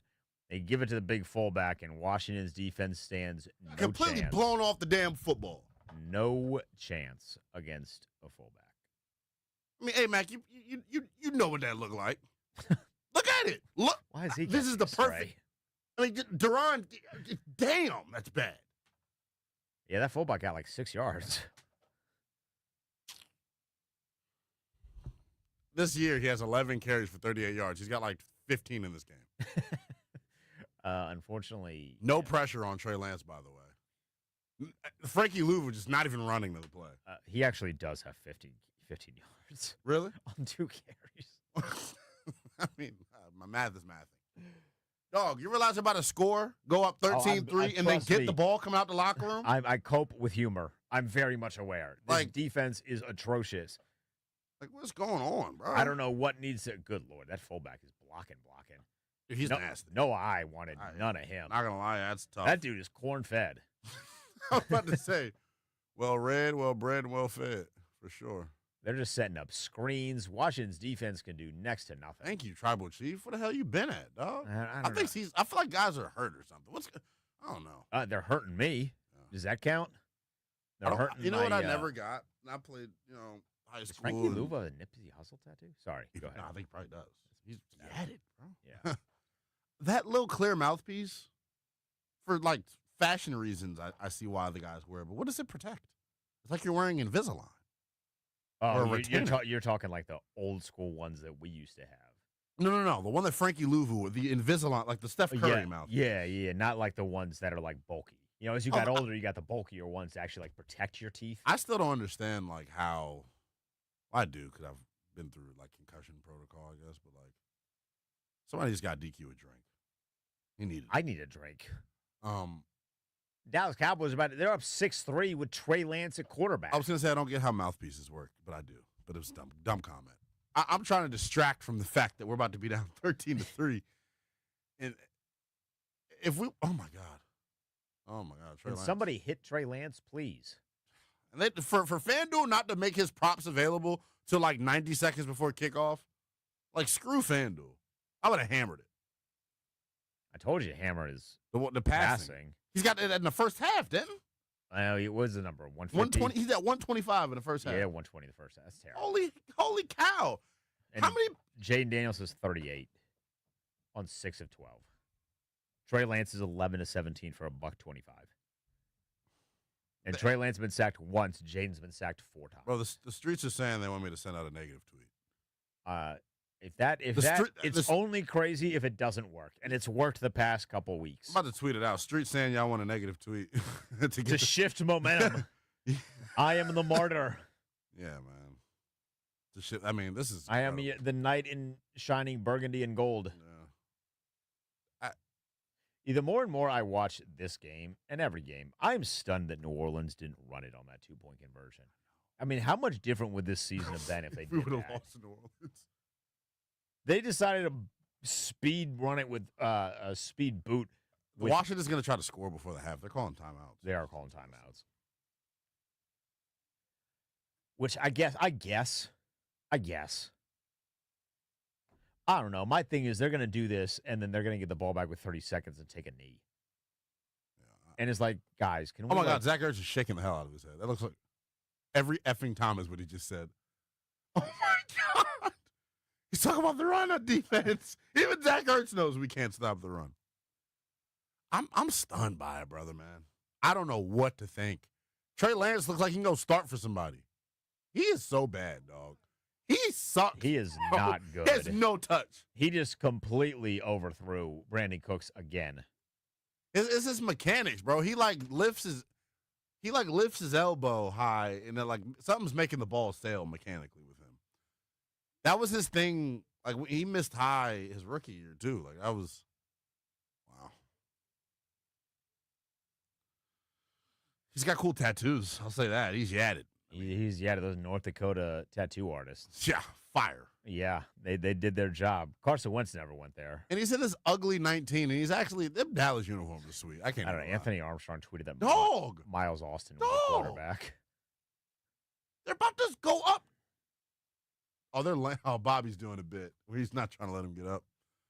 But dog, it freezes Cleveland Farrell. That's why the read option joint is like Farrell normally crashes on that, and that doesn't happen. But he's got to stay honest because of Trey Lance. Oh my God, good job, Mikey. All right, job, I mean Trey Lance is not. There has not been any. Why didn't they run it? I'm going for it. If I'm the most accurate quarterback today has been De'Ami Brown. Yeah, and the pass was dropped. Jaden is missing throws, although he did have a dime to. That actually was a good throw. That was a better defense by Mikey. But Trey Lance has overthrown every single receiver. Man, I don't like that, Mikey. I don't like the seatbelt thing. I know they're going for it. Yeah, I told you they would. They're running the football here. Surely they're not going to be dumb enough to let him throw. They are dumb enough to let him throw. Oh my God. Oh my God, he is awful. He's so bad. So Trey Lance has a wide open guy, and he short hops it to Rico Dowdle. That should have been an easy touchdown. He may be one of the worst quarterback busts ever. Oh my God. Imagine if this is terrible. Good job breaking Defoe's sack. Like, that was a good play. But then, dude, just flip it. He's wide open, brother. Damn. I think that's probably going to end up being the difference in this game. He is seriously very bad. When they said raw, I thought they were doing a bit. I like how he's smiling. When they said raw, when Jane Slater tweeted that, I thought she was doing a bit to where they were going to, like, sneak up on us. Like, yeah, he's actually really raw, but in reality, he's not that raw. He is raw. He's, like, really raw. He stinks. Uncooked, one might say. Dallas should be up at the very least 20-3. And even that feels like generous to Washington. They have been awful on defense, and Trey Lance is missing everybody. Not a loss of words, bro. So we're officially at halftime. The score is 6-3. You want to jump on the phone lines? You can. At 800-636-1067, 800-636-1067. Jaden mouthing something to DQ, but very smartly, he knows where the cameras are. He blocked his mouth with his helmet. Boy, I'd love to be a fly on that helmet. I hope he's okay. I want to know if that knee is the same knee that got hurt last week when he got bent back. Because I demanded he get an MRI, and clearly they didn't listen to me. And he's had a heat pack on it. I hope that's not the same thigh knee area. I'm looking at that play now. That was his right knee. Okay. So the sideline reporter, Christina Pink, said that he had went to the medical tent and was getting a heat pack on his left thigh. So different legs. Okay. So that's positive. It's not like it's that knee with lingering issues. I would like to know what the situation is with his thigh, because there is not a reported injury, and that is important to keep in mind. There's not a reported injury, but you don't go to the blue medical tent to kick it, right? It's not like your favorite math teacher that you go hang out with at lunch in middle school. No. You don't go in there if you don't want to go in there. I'm doing it. You already put the tweet out? I'm firing it. Should I start the rally cap? Max got the rally cap on. This is insane. I'm actually going to flip the camera so they can see you. Just tell him to come in here. Wait, just tell him to come in. Just come in here, actually. Yeah, that was a better idea. I'm an idiot. It's a much better idea. Really, I can't think. Wow, someone's calling. There you go. There's Matt. Man, you were eating that right now. Those are Megan knees. Max, holy hell. Those are so great. Yeah, you're white. So. Well, I'm talking about the light behind me, but yeah, sure. Oh, well, you're in my laggy camera. You see how they do me? Is that LeVar Arrington from DC, Mac? I would be stunned. No, you have no clue if LeVar's calling in? I don't even know what to say. Normally, I'd be going crazy. I haven't put out the negative tweet, but I did let the people know that the streets are saying that that's what we need. The streets are correct. They need something. I mean, they need to, I don't know if it's Mike's secret stuff, if it's Adam's secret stuff in this instance. They need something in the second half. This is atrocious. Oh, wow. You know, we get made fun of a lot because old people like to tell us that we're young, and we get a little too over the top at times. If you watch in this game thinking, oh, well, there's two halves of football, good for you, but you're also lying. Yeah. You can know there's two halves of football, but also realize that first half sucked. That was awful. Worst half of the year? That was the worst half of the season. I mean, by the numbers, the team has 64 yards of offense. Jaden Daniels is 6 of 12 for 38 yards, but has been sacked 4 times for a loss of 18. He's the team's leading rusher at 4 carries for 27 yards. As a team, they only have 44 yards. Terry has 1 catch for 5 yards. They stopped throwing to him. OZ, or Oz, as we call him now, dropped a wide-open touchdown pass from a like Diami threw a bomb on target, and it was dropped. CK just put out the tweet of the year, by the way. What did he said Diami Brown's a better quarterback than Trey Lance. He is. Diami's been the best quarterback in terms of consistency all day. Yeah. I don't even know. I feel like I'm doing such a terrible job today in terms of, like, speaking on air and, like, doing my radio I had a thing. lot of different ways on how this game was going to go. I thought to ourselves, surely it'll be better than the first time. I'm going on instant. Yeah. The first time was poor. We spent all pregame saying how we thought Washington was going to blitz or just completely shellac Dallas in that first game. Radio icons texted other people here about us. You know how what I'm we were saying? dumb. Like, I was like, don't know. surely we're not going to do that again. We're going to be better. We're going to be behaved.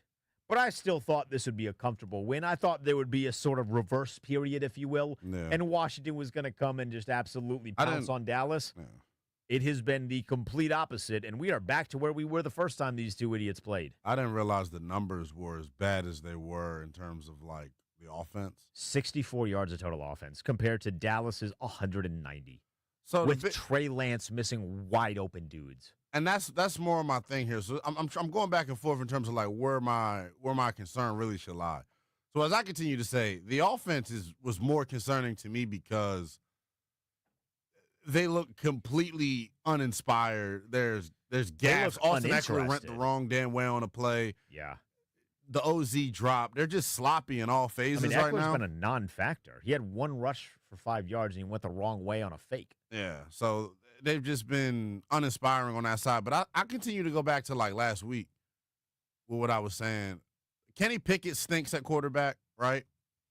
Michael Penix was a rookie playing his first primetime game. Trey Lance stinks. Trey Lance, I can't believe What's up is an with the NFL pass defense, bro? Our pass defense is putrid. Dudes are running wide open, and Trey Lance just sucks. Michael Penix last week sucked. They can't play man. That's literally what they want to do. I know. So they got to figure something. They got to figure something out. They legitimately cannot play man because St. Juice can't cover nobody. Noah I's okay. He's not great.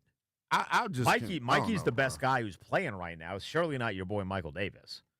Who? Exactly. Yeah. Yeah, because he's not all that good. I'm, like, stunned here, though, bro. Like, you couldn't have told me that this was a possibility, and I would have believed you. I wouldn't have believed you. I would not have. I cannot believe it. To the point where I almost don't even know what to say. I'm trying to give them the benefit of the doubt. I am confident that there's something that's going to happen in the second half that will raise morale in our studio, but we got 4 guys here. All of us are not thrilled. One of us is a Giants fan. Well, one of us is a Giants fan. He probably just doesn't care. All of us are not thrilled. But all of us are in awe about how bad Trey Lance is. Nah, Trey Lance is terrible. But the whole thing for me is, like, this is a recurring pattern for the defensive backs over the last 3 weeks. Kenny Pickett sucked. And if he would have been accurate, we would have lost to Philly. Mike Penix sucked last week. And if he would have been more accurate, we'd probably lose to Atlanta. Trey Lance is not even a professional quarterback to me. Jake Haener was better than him. Let me chill. Because Jake Haener was buns. Jake Haener was the worst, but Trey Lance is close. Nah, because Trey's got the athletic ability. That was disrespectful to Trey. My bad, Trey. He hasn't given you a lot of reasons to be respectful, though. I don't know, bro.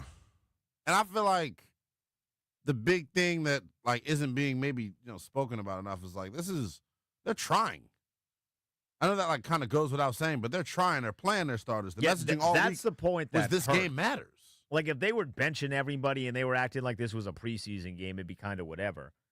Literally all the ones except for Marshawn Lattimore. I mean, Quan Martin's not playing, but I don't know that Quan's making a massive, massive difference here. There's no way he's making a massive difference, man. You're not going to sit there and say that to me. That's not. That's not what it is at all. Unless this dude went like Sean Taylor against Green Bay in 2007, where he's just running the sidelines, picking balls off because Trey Lance is throwing punts, like Brett Favre did that day. I don't know. But the fact that you're playing your ones and can't score and can't stop them from marching down the field with a guy that's missing is not great. We're commercial free, taking your calls, 1-800-636-1067. We got LeVar in D.C. You want to pot him up, A-Mac? LeVar, what's up? LeVar, make peace out of this. How you guys doing? I've been terrible, better. LeVar. Well, first and foremost, Dallas is our enemy. I don't care what they say about the rivalry being rekindled. This is our enemy, point blank, period. We got to win this game, but I'm not really I'm optimistic because we make good second half adjustments. That's one thing we do, and I'm pretty sure they'll look at this tape. Now, Mike Dieter, we know he's a liability. We saw against the Saints, he was getting run all over, and he was opposing Jaden Daniels. Luckily, we got a good mobile quarterback, but I think second half we'll run the ball. Terry's not going to drop too many more passes. I mean, we'll be all right. We're going to win this game. It'll be probably close, but fourth quarter, we're one of the best teams in the league, so I'm not worried about that. We got this game. Now you, I appreciate you better than me, man. Thanks for calling in there. They better the running backs have 3 carries in the first half. Like, is this an Eric Bieniemy led offense? What is happening? Well, that's the other thing too that I kind of slept on here, and you just brought it up. Where is the run? Where's the run game? And I thought it was important that they get the run game going today because you're going to need it in the postseason. Like, I don't know. That's the best analysis I got for you. I don't know, because I genuinely don't understand what I'm watching. It's hard for me to comprehend what I'm seeing. This is why I call them average. Like, this is some average stuff they're doing, especially when the messaging all week long. This is where I keep getting mad. The messaging all week long was how much this game mattered and how much they were, quote unquote, going for it. What are they going for? What, are they trying to piss me off? If your goal was to tick me off, you won. If your goal was to see Denton Day on his backside doing snow angels tomorrow morning, because you bet your ass you're being held to it. Oh, I'm definitely being held to it. I don't know why I added shirtless in there. You're thinking about it. Yeah. I was like, why did I say that? Because you didn't think this team had a chance to lose. That's why you added shirtless, double D. And the irony in that statement. I don't know. That's where I'm at right now. Somebody type Oz in the chat. Yeah, Oz, not OZ. He is Oz after that drop touchdown. Todd J72. I don't know why this tweet just popped me. He said, we're playing like we don't practice. I don't know why that was so funny to me. It's true, though. I know. I mean, Terry's dropping passes. Oz is dropping passes, both dimes and not dimes. Terry's looked pissed for the better part of the last 15 days. If I'm being real. Like, I'm starting the route. Okay. We're just going to start nice and easy. Like, Mad Max got the full-blown inside-out thing. Maybe we're going to start nice and easy here, though. I have a change of outfit because I'm going to the Wizards game after this. But maybe, do I need to change, too? Why are you going to the Wizards game?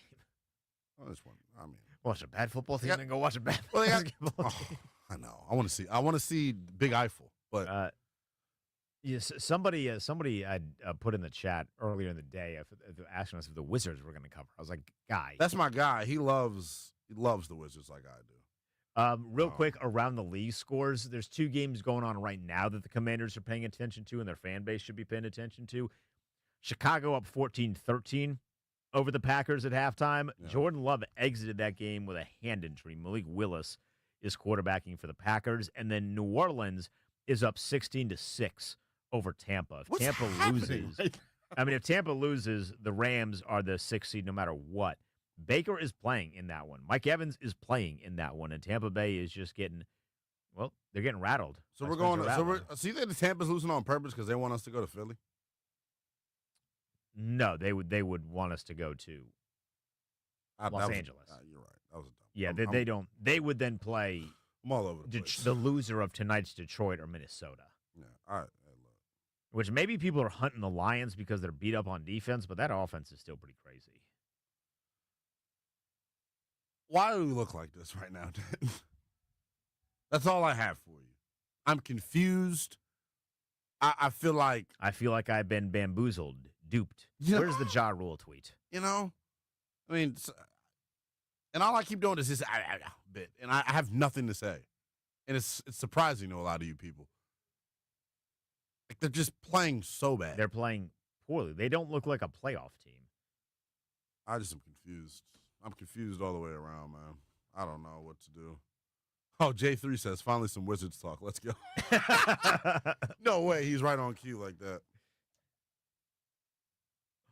Oh, man. All right, second half about to get underway. This is probably our most boring half game show, but God, this game sucks.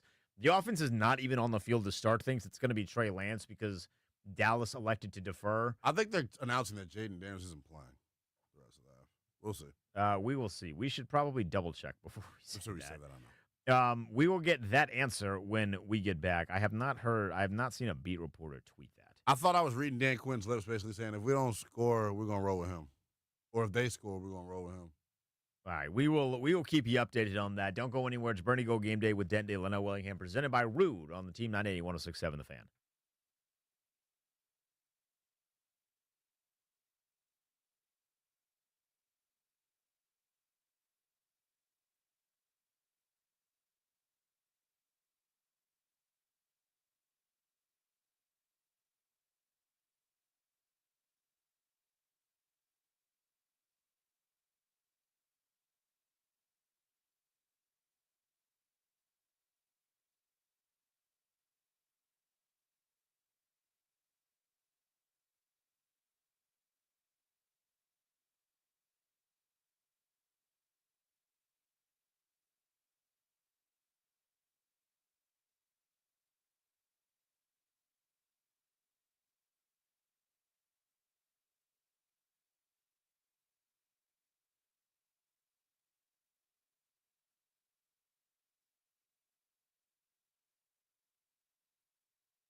It's Burgundy Gold Game Day, Denton Day and Linnell Willingham on 106.7 The Fan and the Team 980. You were correct, Linnell. It seems like the announced team on television is alluding to potentially Jaden not playing in the second half, or at least not playing a ton in the second half. They keep showing him, and those that were tweeting said that was something they were hinting at. We know that he went to the medical tent, the blue medical tent, for a hip and knee situation. They were putting a heating pad on his thigh. So, I don't. If he's, I'm sitting him at this point. But you also want him to get into a rhythm before the playoffs. Like that's why I'm like, I don't know, bro. I was all for them playing today. Well, first we got to see the offense on the field because right now the Cowboys' offense is marching right down on Washington. And it's our starting defense, by the way. With I mean, Trey Lance at quarterback. Trey Lance, he's well over 150 yards. Yo, is Louisville like selling? Is Louisville point shaving? What the hell was that, Frankie? I don't know how he just missed him. I don't know how he missed him in the backfield. And Trey Lance just got a first down with his legs. This is abysmal. I don't know what's going on, yo. I'll be real with you. They think they're going to win a playoff game, let alone playoff games plural. Here's that. I don't know how Frankie missed him. He got the rushing yards though for Trey. He clearly has to. Oh my God, Max. Like I don't understand how this defense.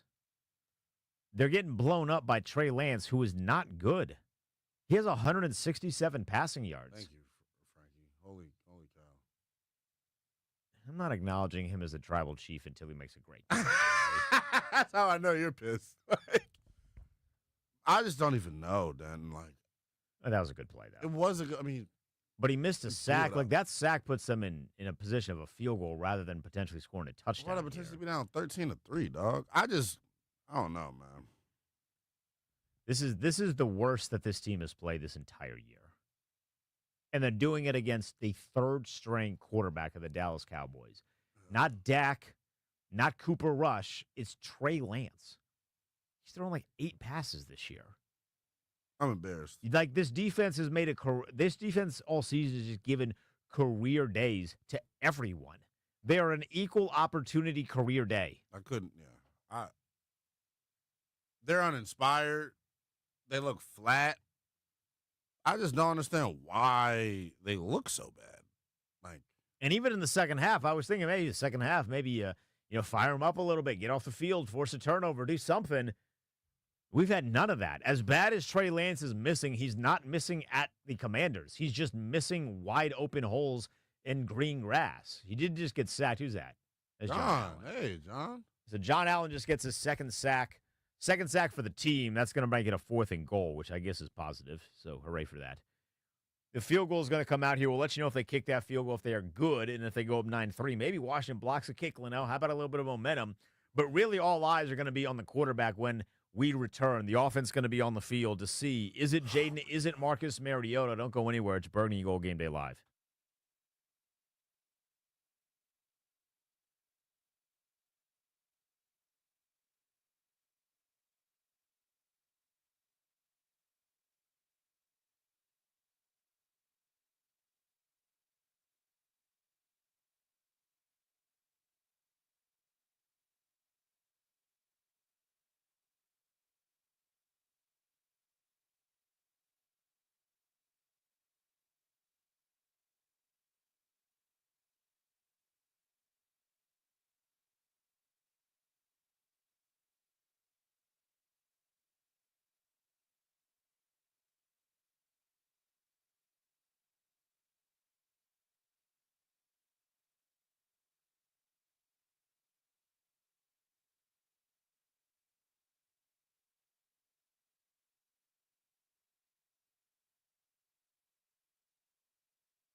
Marcus Mariota is in.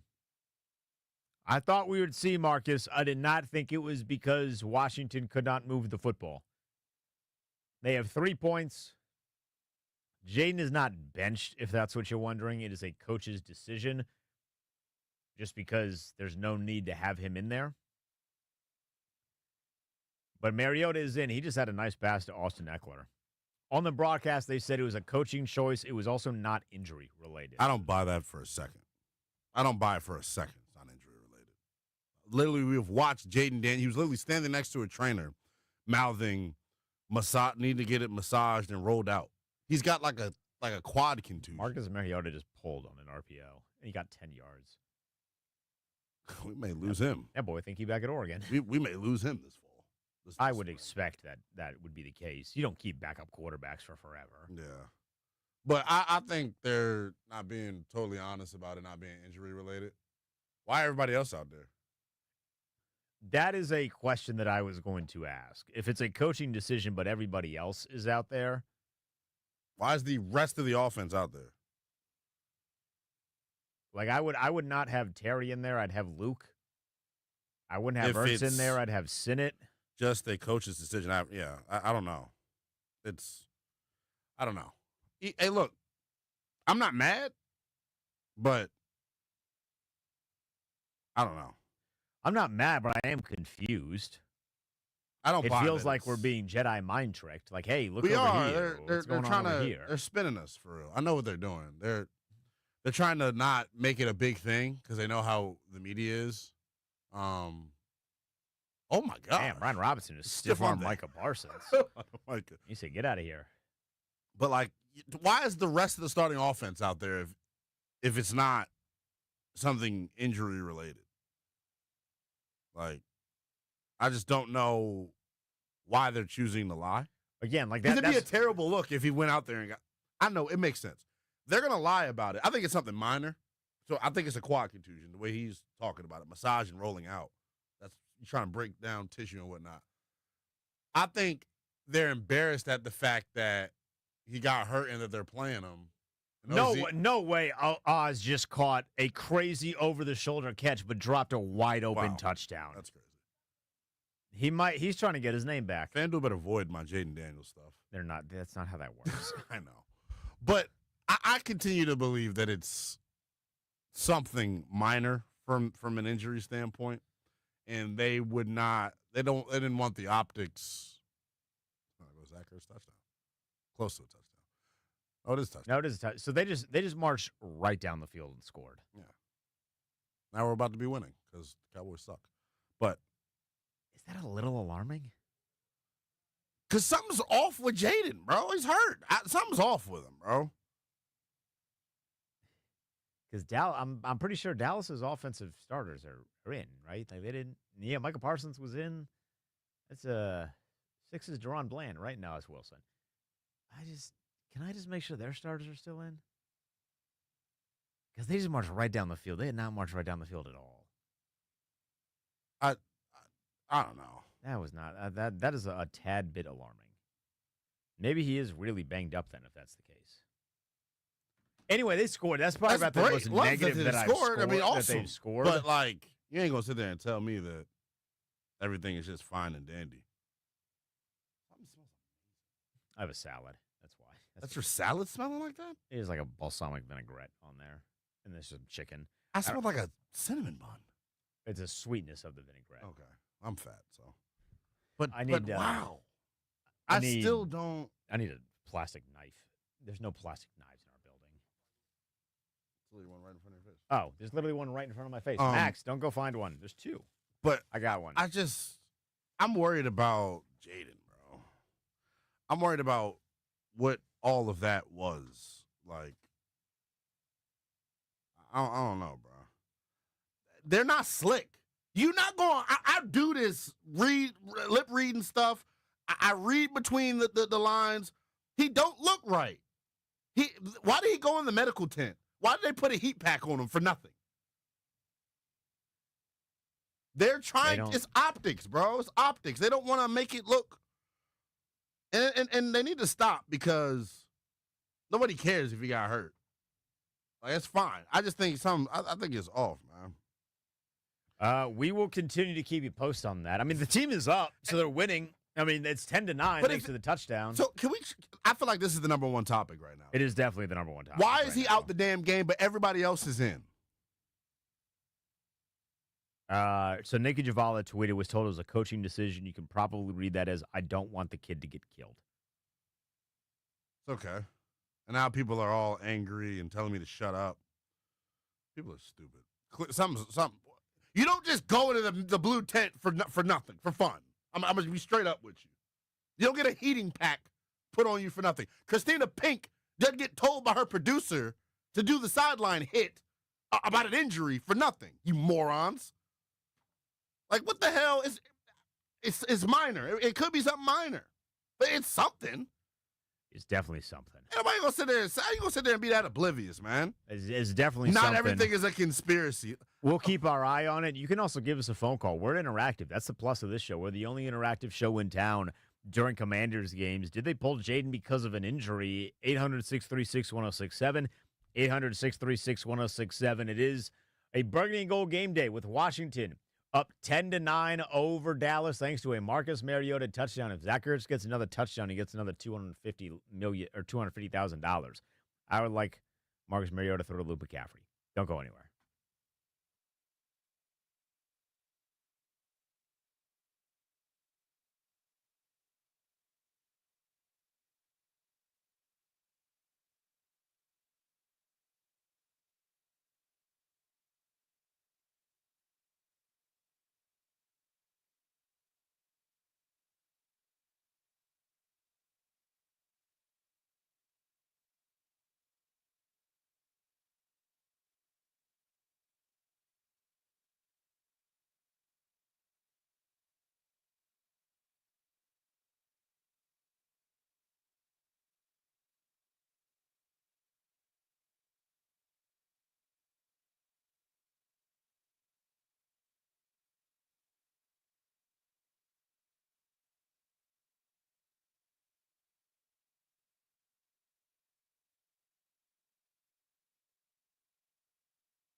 Now they're going tempo.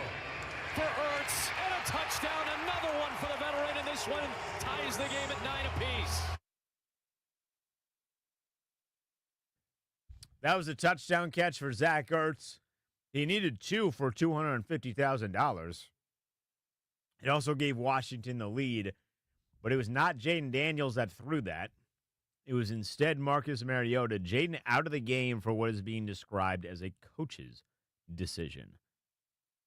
And that is it. I'm telling you. I'm telling you.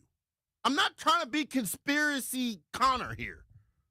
Sorry, Connor. Whoever Connors are out there in the world. I do have a brother named Connor. I'm sorry to your brother. We literally both in here. You saw what I saw when he mouthed the massaged rollout thing? Yeah. That was the conversation that he and DQ was having before half. Is that he wasn't going to come back out. He's got a thigh bruise or something. They're not slick. No. They're clearly there's something wrong. You don't go into the damn medical tent and get a heat pack put on you if nothing's wrong. Like, I'm not saying it's something major that's going to knock him out or that's going to cause him not to be able to play next week. But with these circumstances on the line, you have the postseason locked up. If there's any nick with him, you take him out. And that's what they're doing. So for them to call it non-injury related and a coach's decision, here's the benefit of that. You can maybe by the time next time you got to put out an injury report is Wednesday, right? Maybe by Wednesday, it's good to where you don't got to put him on the injury report. Because guess what? If he pops up on the injury report with an injury, guess what the other team is going to do? Oh, Jaden's hurt. We're about to try to whack his ass. Yeah. They're playing chess here. And they're using the rules, the NFL's injury rules to their advantage. Like, I think they got to report something. Because he went into the tent and they put on a heat pack. Like, you don't do that for fun as you're watching Kevontae Turpin. Turpin just got a first down on a screen. That defense should have been is a terrible, loss of man. 1. Noah I is having what's the opposite of a revenge game? Because whatever the opposite of a revenge game is what he's having. OZ torched Philly, he torched Atlanta. Noah I is just allowing Dallas to torch him. He has been a tough watch today. I'm disappointed.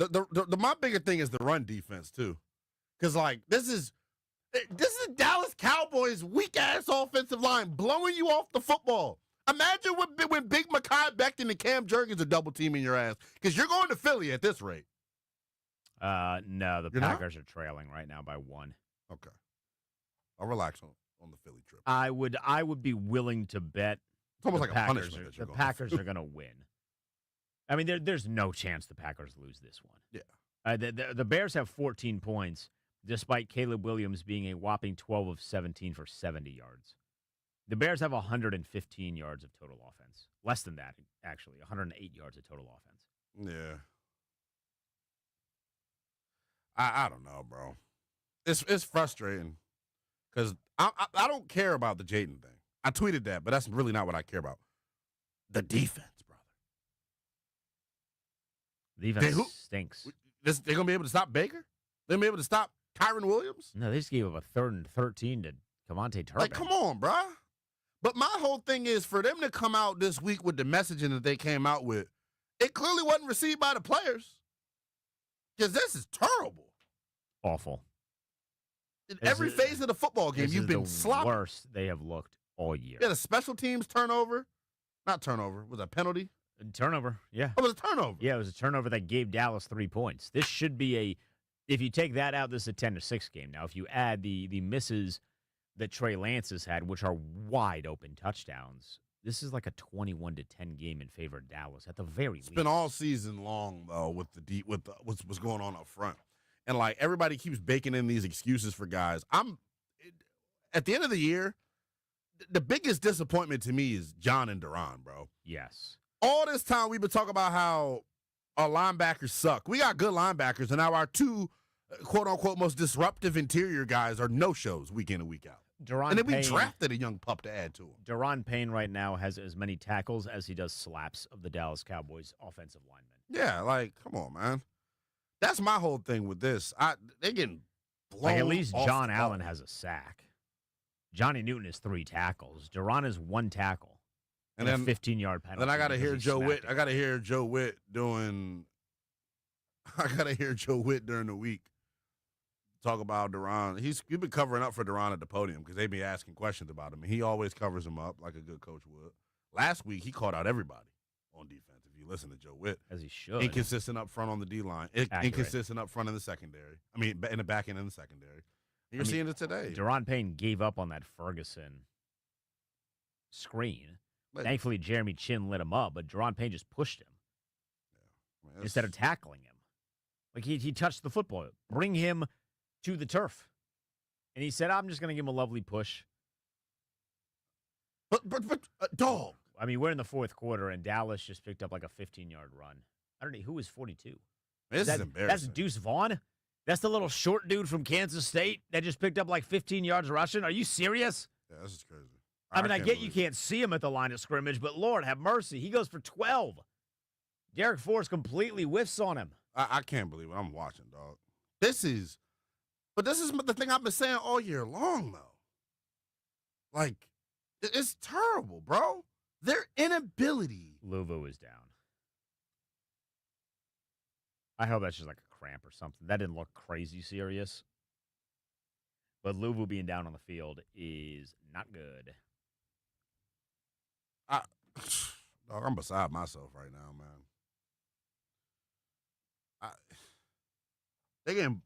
To get blown off the ball like this is astonishing. By Dallas, though. Like, but I've been trying to tell you this whole year, like, this is not going to change. This doesn't change until the offseason. That's the unfortunate. But is it a is it a schematic change that needs to happen? Because you're not going to sit there and just tell me it's something about this defense. Because this was Dallas's problem last year. Did you like the Packers game in the wild card round? Like, they got gashed on the ground. That's why they lost that football game. Down the stretch, their run defense wasn't good. I don't know if it's schematic or what, but it clearly is something. It could be both schematic and players. At least with Dallas, you had legit edge rushers. So you could pin your ears back and at least justify, hey, we got Micah Parsons, Dexter Lawrence, or DeMarcus Lawrence, Dorrance Armstrong, whoever. I mean, right now, Dorrance Armstrong is like DN number 2 behind Fowler. I don't think we've called Cleveland Farrell's name in 6 weeks. Yeah. Like, I don't know if he might be on the scorecard, but barely. These guys, they just don't have dudes, man. And what we have seen is that Jaden he has deflected everything and covered everything because he is so good. Well, you're not going to get to see that in the second half because he's not in. Not to say that Marcus Mariota can't have a game-winning drive, because at this point we're in the fourth quarter. It's a 10-9 in the fourth quarter, but Dallas has a first and goal from the 5 with 14:36 to go. So maybe Marcus has like a crazy drive in him. He did just lead a touchdown, and the only time he's touched the ball in the second half. I mean, Washington's only touched the ball once in the second half, Linnell, because of the way that they are running the football. Getting gashed on defense. Louisville walking off, by the way. This is great. To the medical tent, but walking off nonetheless. I don't even know what's going on, bro. I'm like, the defense thing to me is like, I just don't know, bro. Today, I mean, that problem of the run defense is like, he's nicked. I'm getting like ravaged with text about the Jaden about thing. The Jaden thing. Anybody that's going to try to go back and forth about that is like, you just want to argue. He's nicked to some degree. He definitely to some. Hey, they stopped a run for only 1 yard. Love that. It's against Deuce Vaughn, but, Darren Sproles 2.0. But then, like, if you had to pick them right now in the playoff game, Tampa, you picking them? Maybe Tampa, because Tampa's also getting kind of screwy today. Honestly, it might be Atlanta at this point. Right now, Carolina and Atlanta. If they win them? Right now, Carolina and Atlanta are tied 24-24. Tampa Bay is down 19-13 to the New Orleans Saints. Now, there's still a lot of game left in both of those. Trey Lance stinks. He is so bad. Was he wide open and he like made it a contested thing? He threw it too high. He wasn't wide open, but that was definitely not a catch. He's like I got my feet in bounds. Like, bro, his numbers are pretty damn. By the way, Green Bay trails Chicago by 1, 14-13. If Green Bay loses, it doesn't matter what happens here. That's a touchdown. That's a tug.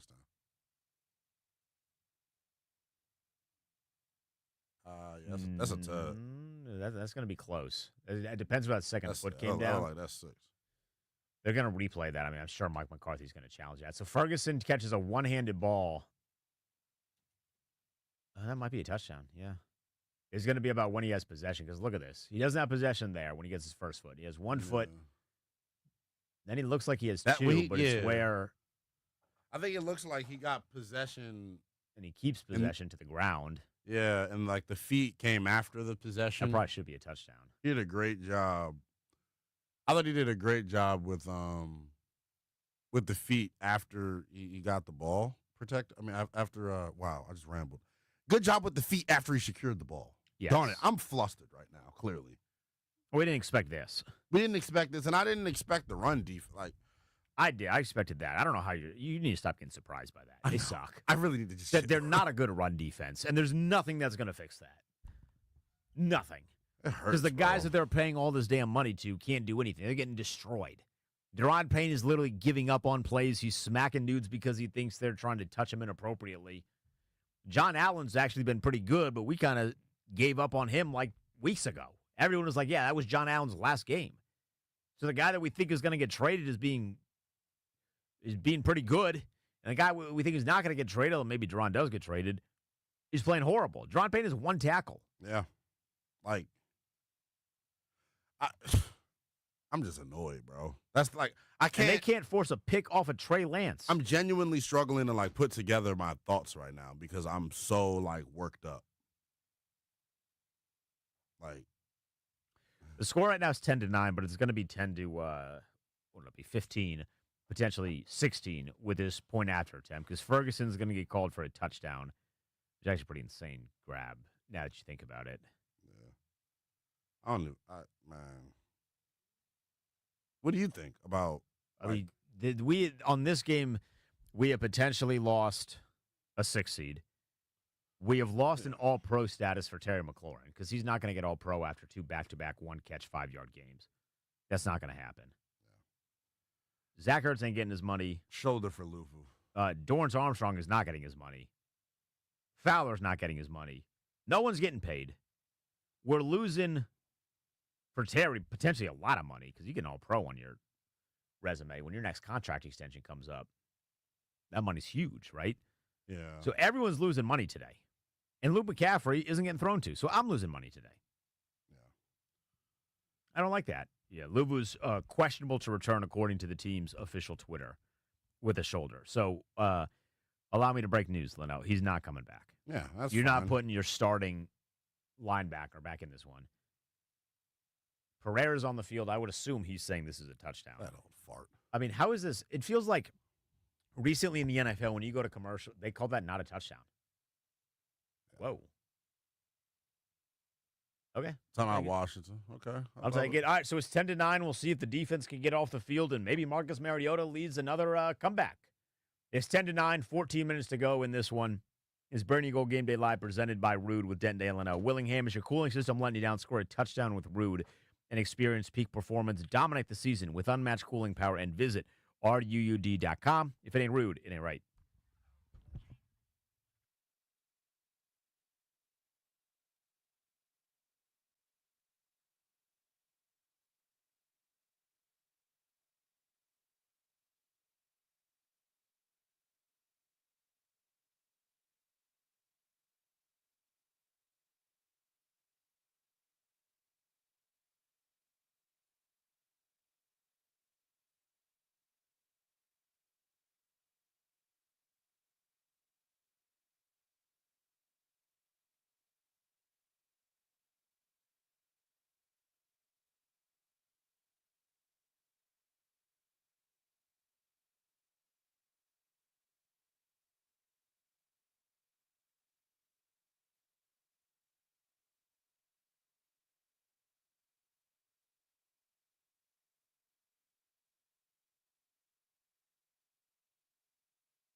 All right. We're back here on Burgundy and Gold Game Day Live. Leno Willingham, Denton Day. With you on the YouTube or with you on 106.7 The Fan. We are going through this together. It has been one of those afternoons that leave me with not much to say. And I know you all love when I make these inaudible noises when I don't know what to say, but that's just where I sit right now. I've never, let's have never. This is one of the more confused moments for me of this season for a number of different reasons. In reality, right, Dallas has pretty much whooped Washington's tail up front on both sides of the football. They're averaging 4.3 yards a pop, running the football, doing whatever. This is the Cowboys minus CeeDee Lamb, minus Dak Prescott. And, like, your defense looks like a non-competitive bunch right now. Now, good news is Marcus Mariota's back. That's good. He's been cooking all game. Dallas up 12-10 thanks to a field goal. Led to a touchdown. Trey Lance left touchdowns on the board again because he can't throw very well. So now you get Marcus in. Apparently, OZ can catch now. Yeah. He catches a big one over the middle. So we're getting a lot of Marcus. Marcus might lead a game-winning drive. Somebody's hurt that's laying next to him. Can the injuries just chill? Like, can they chill? Is that okay? Who was hurt though? That's a pretty decent throw for Marcus, though. Yeah, it's tough though, man. I'm looking at the clock like, oh my God, who is that? God. It's not Cosby. Is that Brandon Coleman? It might be Brandon Coleman. Yeah, it's Brandon Coleman. Oh my God. Oh, I don't want to see it. Didn't look. He just gets rolled up on. Yeah, rolled up on. Is it bad? He probably twisted something. They're working on his knee. Yeah, it looked like he twisted something inside his knee. Yeah, they're working on his knee. Damn, dog. I mean, this is about as bad as it wouldn't have gone. This is about as bad as it could go. I can't even talk right now. It is, though. Like, there's been nothing good about this game. The offense stinks. The defense stinks. The starting quarterback's not in. You're losing linebackers in Frankie Louvu. He's questionable with a shoulder injury. Brandon Coleman is down to the point where they might bring out, I don't know if they're going to bring a card out, but they just went to commercial, which is never good when you're down and they go to commercial. And you're losing to a Dallas Cowboy team quarterbacked by Trey Lance. And you think you're going to go to either Atlanta, to Philadelphia, or to Los Angeles, or Tampa, depending on some other scores, which I'll share those with you in a second. It actually might look like you're going to Los Angeles. And you think you're going to go compete there? Like, I don't know how anybody could come away from this looking and feeling great. Right now, by the way, across the NFL, Carolina up 30-24 over Atlanta. Bryce Young is dealing.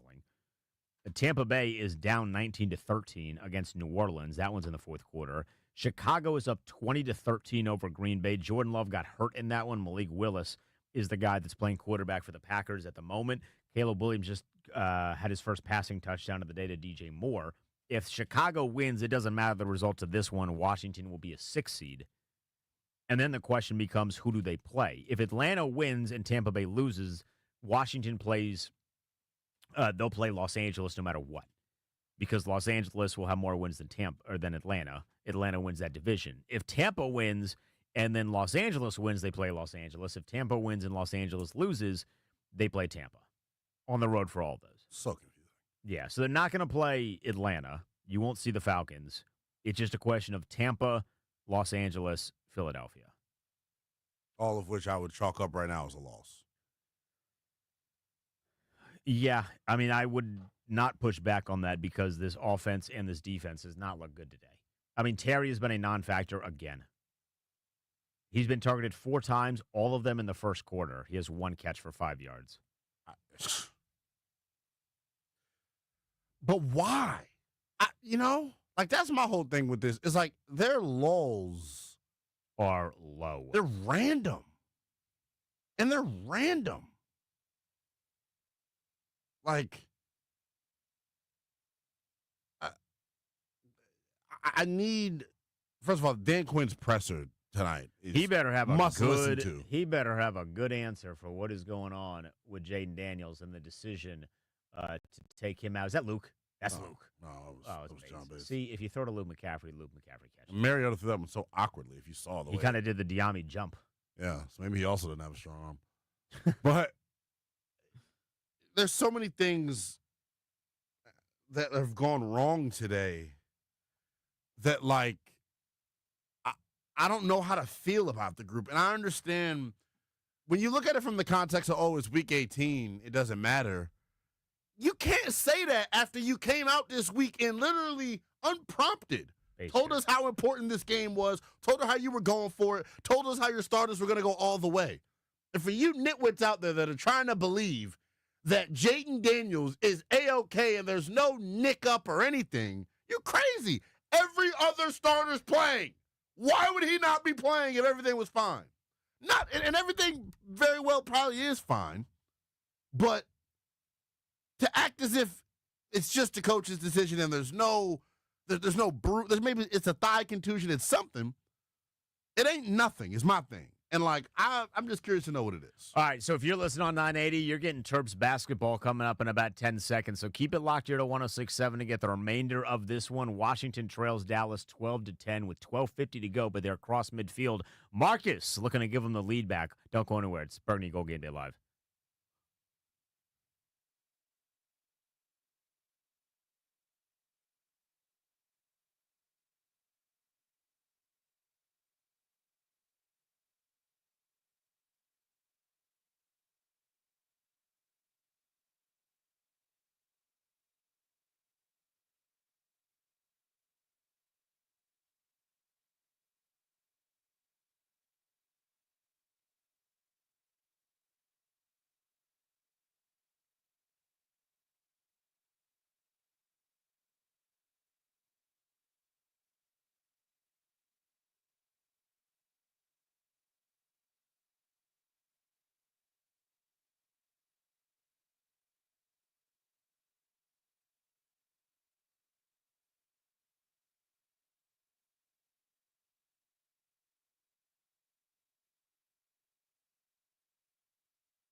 That's right.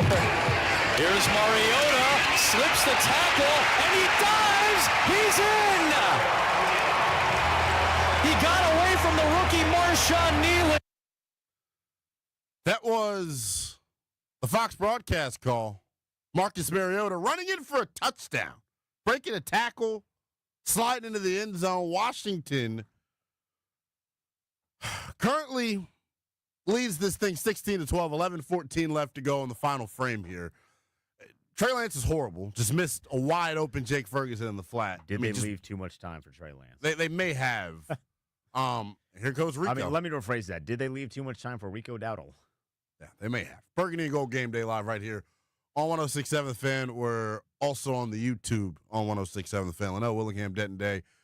Denton, I continue to be miffed at what is going on defensively. Dallas down 4 with a 3rd and 5 needs a touchdown to take the lead in this football game. Blitz that goofy dude back there. And Frankie Louvu was back in, by the way. Oh, I would have kept him out. They did not. Oh, my blitz him. gosh. He steps up and throws He's so bad at football. There's a flag. I hope that flag is holding. If Benjamin St. Just got called on a pass interference. It looks I might lose confused. my mind. But he always looks confused. But he definitely just got called on a pass interference for a ball that Trey Lance nearly threw a cheerleader. Yeah. Then where are you at right now with this? What's your number one? Where's your attention at right now? Where's your attention focused towards? Well, right now it's that Benjamin St. Just gets called for holding. Yes. Whack. Yuck. Guy, what? Oh my God! What are you doing? He held him 4 different times on one play. He nearly unstrapped his chin strap. And then you have the nerve to look confused, brother. So right now, that's where I'm at. Because regardless of whether Jaden is healthy or not, if you got to see Mike Evans or A.J. Brown or whoever with that guy potentially on him, you're in for a lot of trouble. Oh my God! And a wide open. Look at how little pass rush there was on that play. And they were blitzing, weren't they? They were blitzing. There was 5 dudes blitzing, and they can't get past Dallas's offensive line. This is a bad effort, man. This is a bad effort. No pass rush. None. Oh, my Zilch. gosh. Holy hell. I mean, they got a tackle out there that doesn't know what to do. Because there's no one to block. There's where is everybody? I thought they were trying to rush. Yeah, this is insanity. Jalen Tolbert, once again, cooking us. I don't love how they constantly. But I have 100 yards from Jalen Tolbert, dog. I mean, Washington's defense is like the Make-A-Wish defense. You go play them to have a really good performance, and that's what's happening here. Everybody's having a really good performance. This is a gotta have it, gotta get a stop drive, and Trey Lance is looking like this is one of his best drives ever. This is his best game ever. I'm stunned, bro. Low bar for Trey Lance, but you are correct. I don't even want to talk about how bad he is because he just has some inaccuracy issues. Other than that, he can play, bro. I mean, the inaccuracy thing is pretty important. It is, but he's a really good athlete. You can teach and coach him up to be. Well, if he throws for 300, it jumped. If he throws for 300 yards in this game, after I was hesitant to bet him to throw for 150, he currently has 244. Yeah. Okay. Yeah. The Cowboys still commit dumb penalties. So they are the real Cowboys. I think the issue that we are seeing with Washington right now is they have 2 touchdown drives, which is great. But they're 6.5 minutes. They're too quick. Where your defense can't stop anybody. So if Mariota gets his football back, he got to take his time. You know what I mean? Pretty much. He just take it slow. Just a score update across the NFL, the Bears are up 21-13 over the Packers. If the Packers lose, Washington is the 6th seed no matter what. They're lucky. Better be lucky than good. Better to be lucky than good. That is correct. I'm just... Because they certainly haven't been good today. Nobody will accuse them of that. I don't know what to do. I don't know how to think. I just am sad to see this team look like this before a playoff game. That's if I can compartmentalize everything that's happened today and really give you a good articulate thought, it would be that. The fact that we look like this before a playoff game. I don't like that penalty. I actually thought that Benjamin St. Just did a decent job there. He's going to get called on a pass interference. Juice. And I'm at the point now I can't keep defending, bro.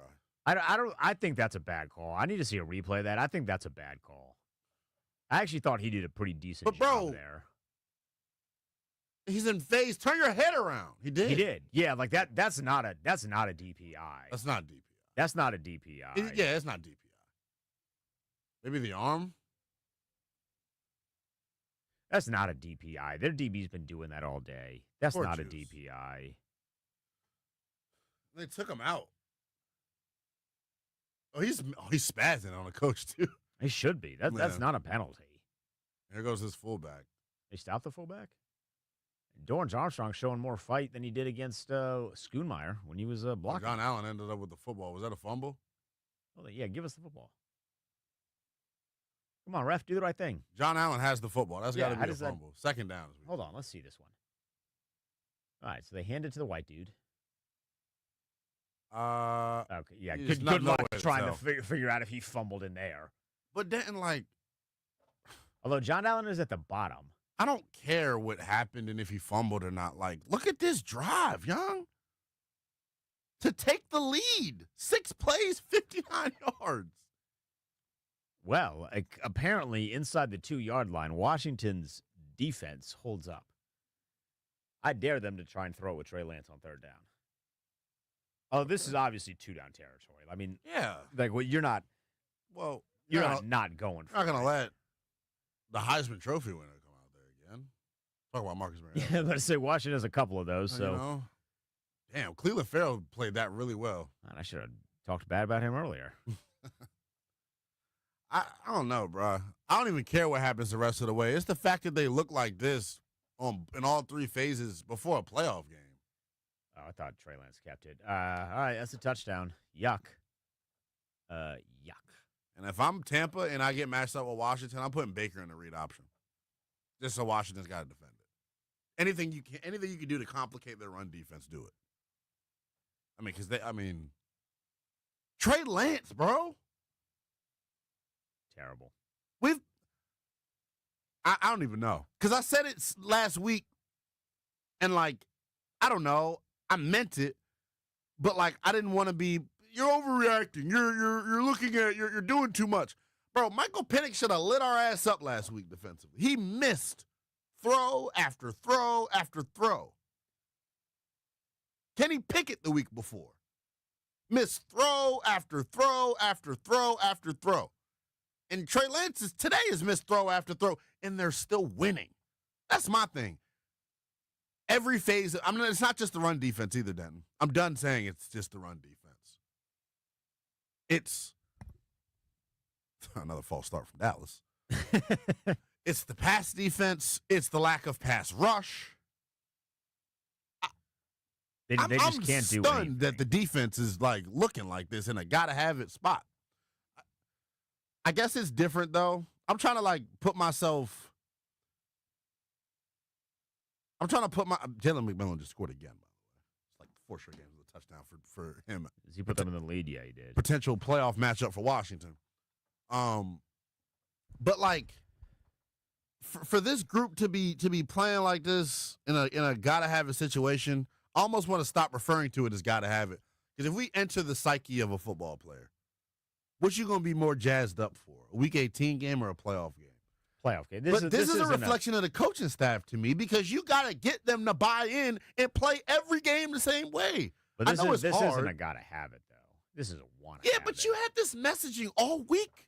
That was your messaging. That was to us. Like, I don't look at this as a gotta have it because you know that you're in. When I say gotta have it, it's poor. I mean, you're trying. You're trying to win, and you're not winning. Against Dallas. You know? Yeah, it's very poor, but I wouldn't say gotta have it. Mike Penix out there dropping dimes. So it's 19-16 with 7 minutes to go. Really what you got to do here if you're Marcus or Marky M is take it slow. He's like, what, 9 of 10? Yeah. 9 of 10, 111 yards and a touchdown. He's played nearly perfect. He has a touchdown with his legs as well. His 3 carries for 22 yards. I actually thought he would have had a touchdown earlier if he didn't get tripped up on a run. but he's played really well. You just got to make sure you take time off the clock. Yeah. Because you've had the ball for a combined 6.5 minutes. I like it, yeah. You got to take some time off the clock here. I know we're joking, Trey Lance is not very good, but clearly Dallas's offense has no issue marching down the field on this Washington defense. And that a week before the playoffs. A week before the playoffs. So the offense back on the field. We'll let you know what Mariota does when we get. Oh my God Almighty, he sacked himself. Oh, Brandon Coleman's back in. That's good. All right, so 2nd down and 18 when we get back because Marcus Mariota tripped and fell. Don't go anywhere. It's Burning Gold Game Day Live. The Cowboys up 19-16 over the Commanders. We are presented by Rude on the Team 980 at 106.7 The Fan.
So a little bit of news outside of our game.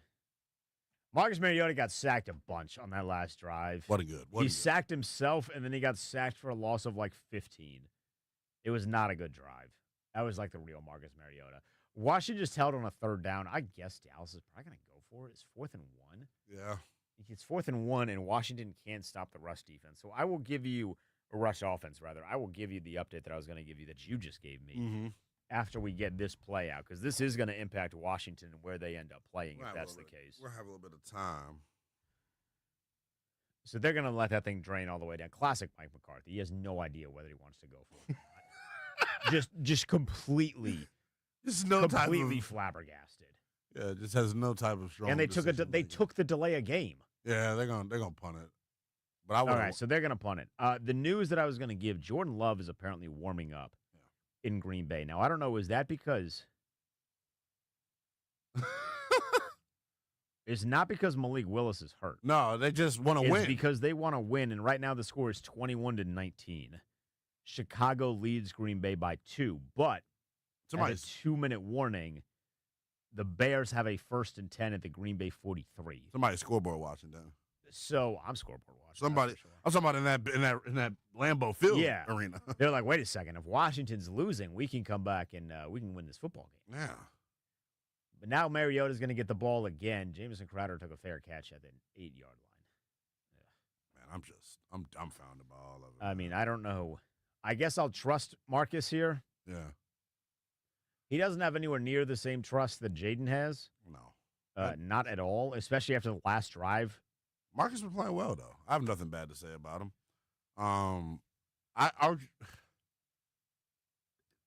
They should have went for it, first of all. Yeah, I don't know. Dallas doesn't want to win this game. I don't know what they were thinking. They clearly don't. They want draft positioning. Yeah, so I get it. To be 7 and 10. Oh my God, something bad just happened. I just read a WTF tweet from JP Finley, who's in the stadium, getting in real time. So let's see what the WTF is. Is this a Mike Dieter high snap? My money's on a Mike Dieter high snap. No way B-Rob fumbles again. No, he might have been talking about them taking the delay game. Okay, maybe that's what it is. Yeah, they're not that. This is real cable, not YouTube TV. If it was YouTube TV, I would be sweating. I'd be panicking, like, no. Yeah, I think that's in reference. Plus, all these guys, honestly. Oh my God. Oh no, you didn't. That was a quote tweet from JP. Oh, it was. Okay. Yeah, he was in relation to Mariota sacking himself. Oh, okay. Where he his leg just went. One of his legs just stopped working. Well, so it's a 2nd and 4 now. There's under 3 minutes to go. So this is. Oh God. What do they just call? That's face gonna mask? Be a face mask. Yeah, it's going to be a face mask, so that's actually going to benefit Washington. The offensive line is a disaster. Well, Trent Scott's at left tackle right now. Your boy. Is it him? I thought it was Paul. No, Paul warmed up. But Trent Scott in? How'd you do that? Yeah, I mean, he gets him inside the helmet. It's not technically a face mask. Face mask needs to be a rule that is it has to be clearly intentional. They got to change that. They got a face mask. They got to change the rule, bro. I'll take it. I'll take it too. But like, I'm not gonna. A face mask penalty should only be an infraction when it's clearly and obviously intentional. They thought they got him inside the helmet. He didn't. He actually just palmed like the forehead. You hear the conviction I said that with? I just knew that was a rule that was going to get inserted. Oh, my God. All right, so Mariota with 2:30 is now attempting he passed the line of scrimmage. Terry. Why are they throwing like Terry is 6'5"? He's literally 6 feet tall. Please bring the ball down. Yeah, I know. They're throwing like he's T. Higgins. Micah whoops Wiley, but B-Rob saves him. Yeah, great help there by B-Rob. Yeah. And like this throw, Terry's Moonball. open. He just oversails it. Again, like Terry, he's a pretty athletic dude, but the guy's like 6 foot on a good day.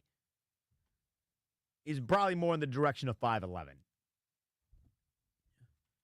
That makes it 2nd and 10 for Washington. They're down 3. Yeah. They're getting Terry the football, which I appreciate. I would. You know what? If I was Terry, would I be ticked that Marcus Mariota ran for that touchdown? They should have been throwing end zone shots to him to try to get him the damn record. And for my parlay. Yeah, and for your parlay. I'm the one talking about a parlay today. That's how we know things are going sideways. Damn, I trust Marcus This better Mariota be to the go get 2-minute it. warning. This game does not deserve overtime, so they better Please, settle no, this. this is a win or a lose. I don't need to see more of this. I just want to get we don't Luke need. was in and they called timeout. We don't need more of this.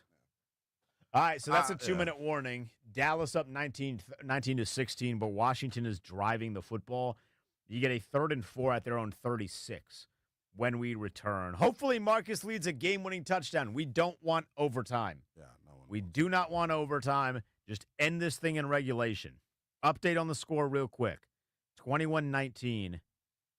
The Bears lead the Packers. They just got called for a holding, though, which is not great. Not good. Which means Jordan Love is going to have an opportunity at some point. I don't know how many timeouts. The Packers got all 3. They got all 3 timeouts. So Jordan Love's going to get an opportunity to win that football. So he did come back in, right? Confirmed. Okay. If Jordan Love does come back in. Well, he was warming up. He was warming up. They just haven't touched the ball on offense. Okay. So we don't know for sure. So he's probably. We will keep an eye on that game, though, but we're at the 2-minute warning in ours. It's 19-16. Dallas leads, but Mariota has a chance to win the game. Find out if he does when we get back. Don't go anywhere. It's Burning Gold Game Day live with Denton Day and Linnell Willingham.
So the 2-minute warning on the other side of it, 1:15 to go on a 1st and 15. They give it to Eckler, who gets no gain.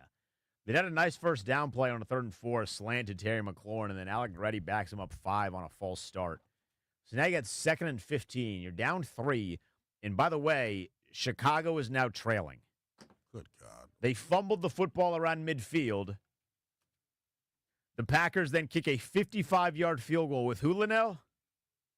Brandon McManus. The former Commanders kicker. That is life. I mean, that is coming at you fast. That is irony in the worst sense for the Commanders. But there's still plenty of time for Marcus Mariota. He's throwing to Terry McLaurin, which is usually a pretty good idea. He's going to make me delete this. It's 19-16. They're now just at about midfield. Yeah. It's a good catch. I mean, at least you're getting Terry back into rhythm in some capacity. Yeah. You're in 4-down territory. Obviously, it's a 3rd and 2 at your own 49. You got to get a little past the 40 for Zane Gonzalez's green line. I just prefer a touchdown, one, because I don't really want overtime. I also don't want to, if Marcus Mariota takes a sack here. All right, just run it. Yeet. Oh, he got cracked. That's a first down, though. Oh, that official spotted that horribly. Oh, that spot stinks. They spotted Mariota short of the first down. I thought for sure he had that. Dan Quinn's like, yo, why is that not a first down? They got to replay that. They got to check that. I don't know. Give me why are they showing the angle where we can't see the football? I don't really care about what his back is. That looks to me like a first down. Yeah, I'm a little confused. They don't have another angle? In the National Football League, this billion-dollar corporation, we can't get a camera on the other side of the field?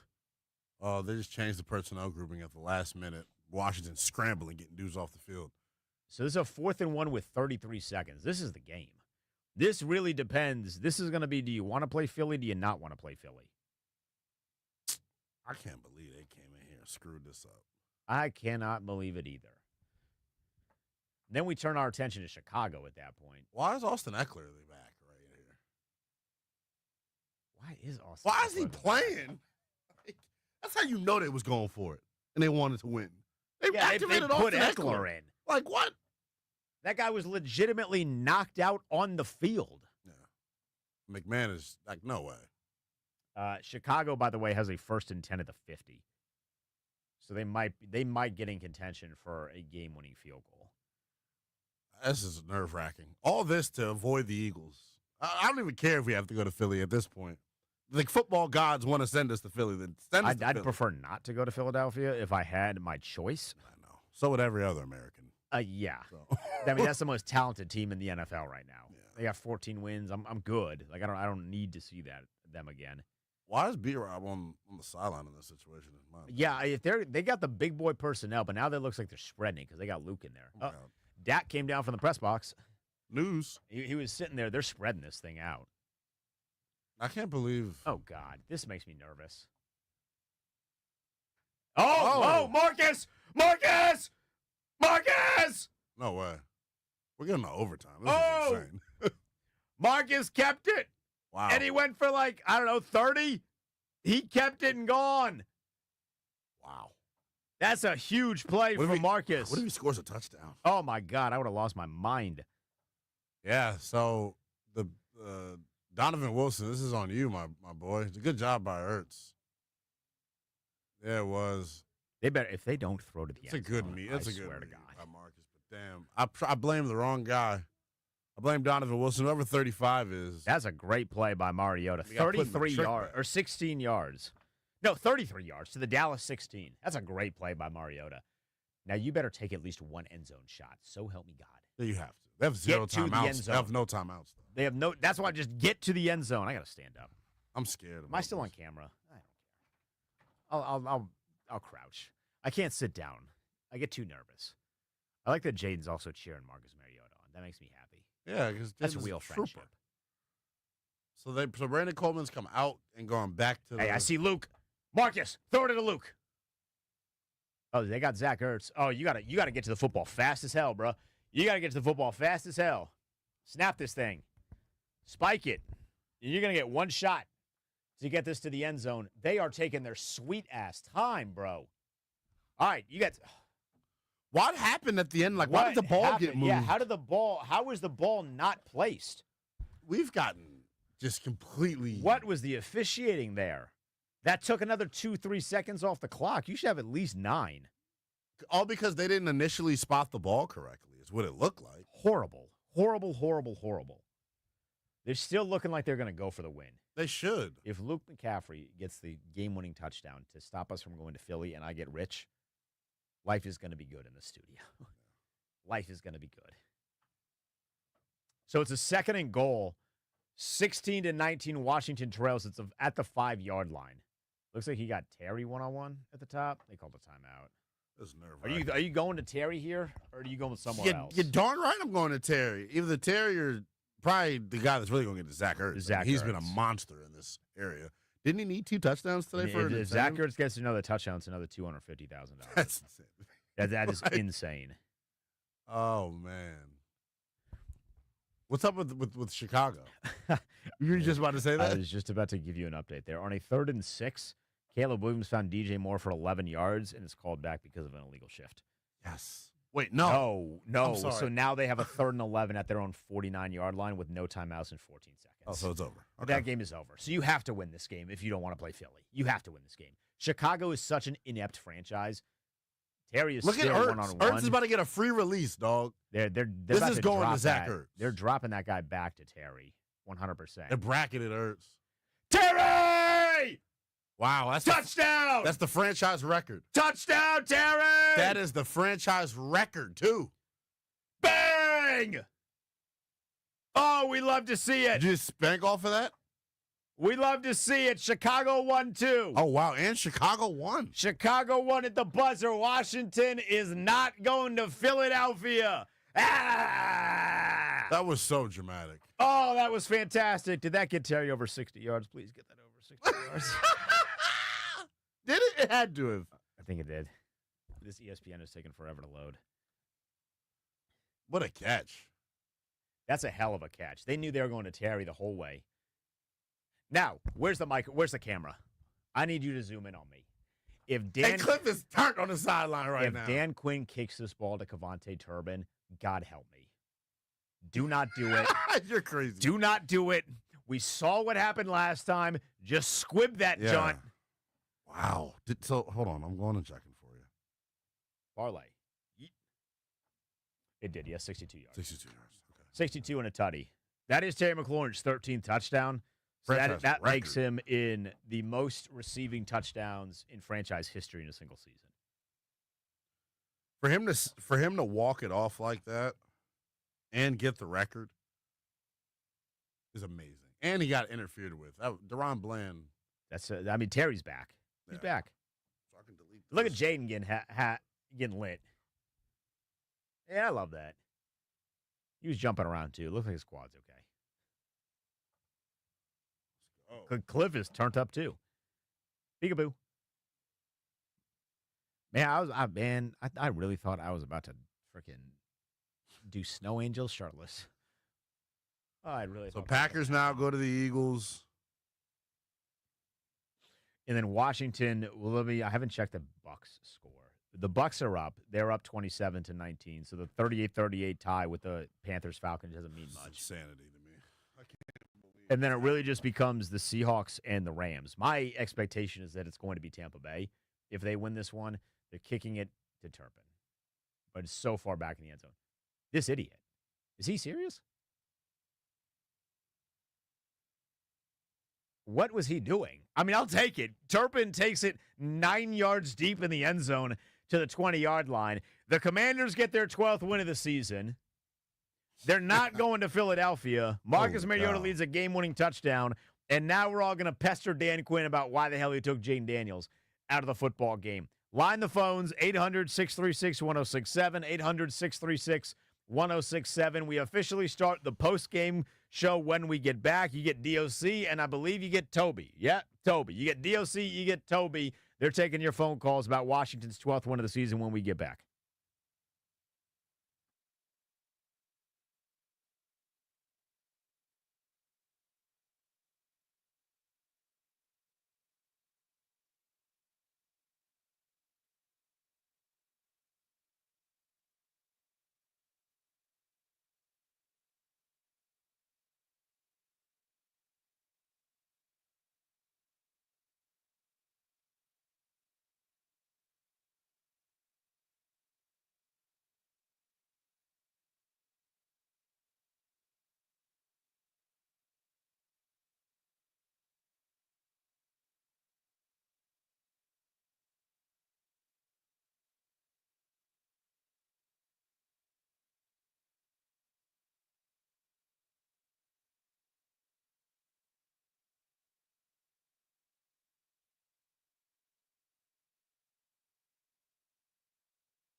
Oh, it is the Burgundy and Gold post-game show on a Burgundy and Gold game day presented by Ruud. Is your cooling system letting you down? Score a touchdown with Ruud and experience peak performance. Dominate the season with unmatched cooling power and visit RUUD.com. If it ain't Ruud, it ain't right. The Commanders win, Doc. It didn't feel like it for most of the game, but they get the win 23-19 over Dallas. So at least they got the dub. Youngest in charge, it is an honor and a pleasure to share a microphone with you. And with you, it had to be a victorious start. And I don't care how it happens in between, but we've got a couple of awards, the hardest working player of the game that we'll give out, and we let the people get involved with that. I got an idea who I think it ought to be, but, I think it's for the people. And also the Commanders' window of opportunity, the pivotal moment that propelled them to victory. And again, we'll let them handle that. And presented by the Window Man since 1989. The Window Man has been the educational window company. Get your free, no-pressure in-home estimate or at thewindowman.com's Fairfax showroom. My friend, I can't go a second without saying that Adam Peters deserves a Fun Bunch high five. Because a lot of these games, they're won off the field. And we've been so weak in the past in those areas. Now we're like Hercules upstairs. Strong ownership, strong leadership in the football part of selecting the talent. And when your backup quarterback can come in like that impromptu, and let's face it, they were better, in my opinion, today with Mariota. They were. There's no question. I mean, they didn't score a touchdown with Jaden in there. If you just look at the stat line, we'll do that real quick. Okay. Jaden was 6 of 12, 38 yards, and he ran the ball 4 times for 27. Mariota was 15 of 18, 161 yards, 2 touchdowns on the ground, 5 carries, 56 yards, and a touchdown. So there's no question that they were better with Mariota out there. You can freak out if you want about that. I'm not going to for this week. It's a little bit odd to say the least. It's facts. No, and I 100%. Like, I know some fans are going to look at it and say that there's some concern going into the week. I'm not worried about that. I'm not. But it is a little bit odd that Mariota came in, the offense started to look better, but I don't quite understand what happened here, Doc. This is a team that talked all week about the importance of this game.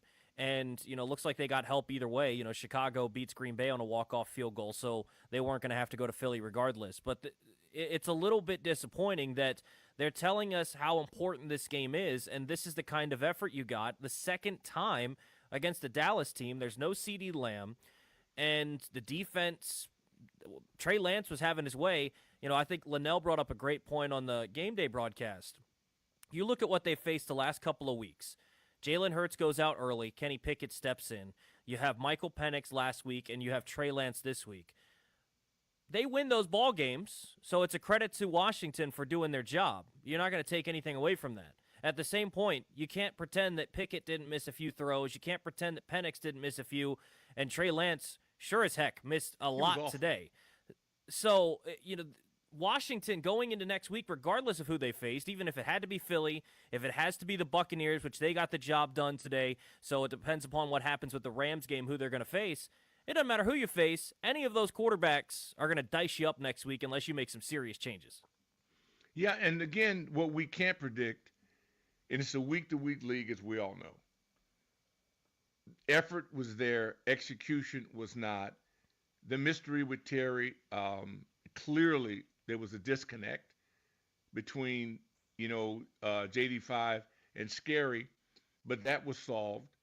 There was times where our pass rush was non-existent. And all those things I want to say, well, maybe it gets fixed in a week. I don't believe that.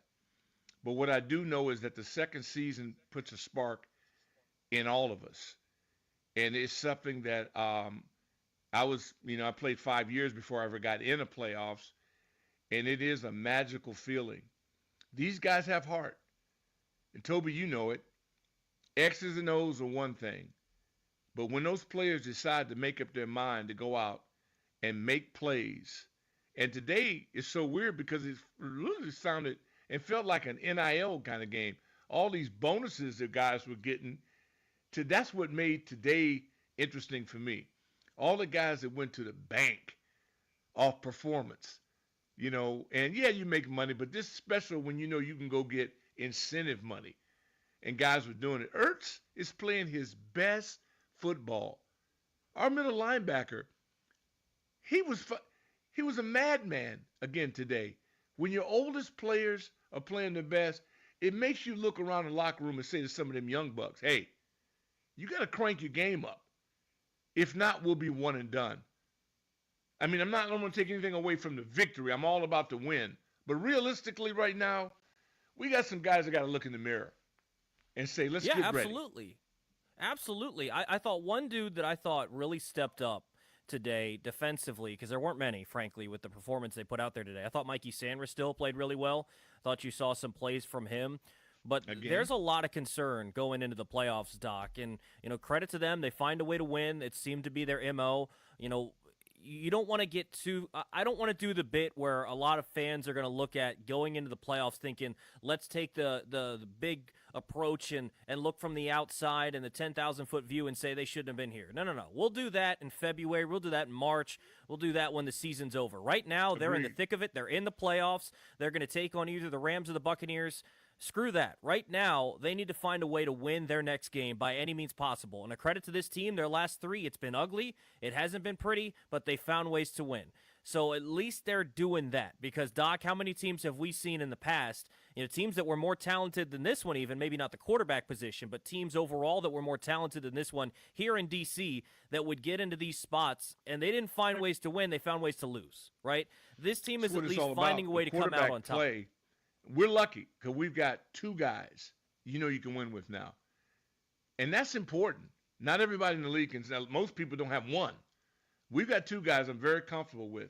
You couldn't say that at the beginning of the season. Now I do, but it's all about the interior. And we won without Badass. When Tyler Badass does not play, it's usually not a good outcome. So that's another plus. Then who you get back. But if they cut this film on, and they look at it as men, which they'll do on Tell the Truth Monday, then we'll see a different performance next week. If not, then we'll be talking about the offseason. Because there's no way in the world you advance going against the quality of quarterbacks that you're going to be facing. You had your pass. That's the end of the backups. Now the guys you're going to play now, they'll slit your throat. If you bust coverages and have powder puff pressure like they've had now, you're done. Yeah, absolutely. 800-636-1067. If you want to hop in on the MGM National Harbor listener lines, we'll get to some of your phone calls in just a little bit. I want to start with this, though, Doc. This is kind of the big story coming out of this one. Marcus Mariota steps into the game at halftime. They say it's a coach's decision. It looked like he was maybe a little banged up with a thigh. I don't think it was anything. If this were the playoffs, I think Jaden's back out there. I think this truly was a coach's decision. Maybe he's slightly banged up. But what did you make of that decision to go with Mariota in the second half? I wasn't thrilled with it because I want to see, one, the offense getting a rhythm with Jaden going into the playoffs. But, it felt like maybe giving in a little bit. Maybe he's a little banged up, but, felt like you're not fully going after it this week. But like you said earlier, the offense looked better when Mariota was in there. What'd you make of that decision to pull Jaden at half? I was all for it. Yeah, because if we've seen him not 100%, and it's just frightening, and now you're setting him back for the game, single elimination. So I want two options. I wish Mariota had played against Philly early on. I thought it was great to get him. There was a lot of controversy. The whale didn't like it, and he had reasons based on what had happened in the past. That's why people have to be given a right to change. And Mariota's experience was comforting. There's no competition about the position other than they both want to help the team win. They're both team guys, great pedigree, both try. So there's no ego involved in it. Jaden is a great teammate. And it's not fake. And everybody knows it. And so that's the beauty about this. And with Badass not in the game, the communication on the offensive line, we've seen it. It's not the same. They're not as good. He's that important. Other than JD5, your next MVP to me is badass. And so that's a fact.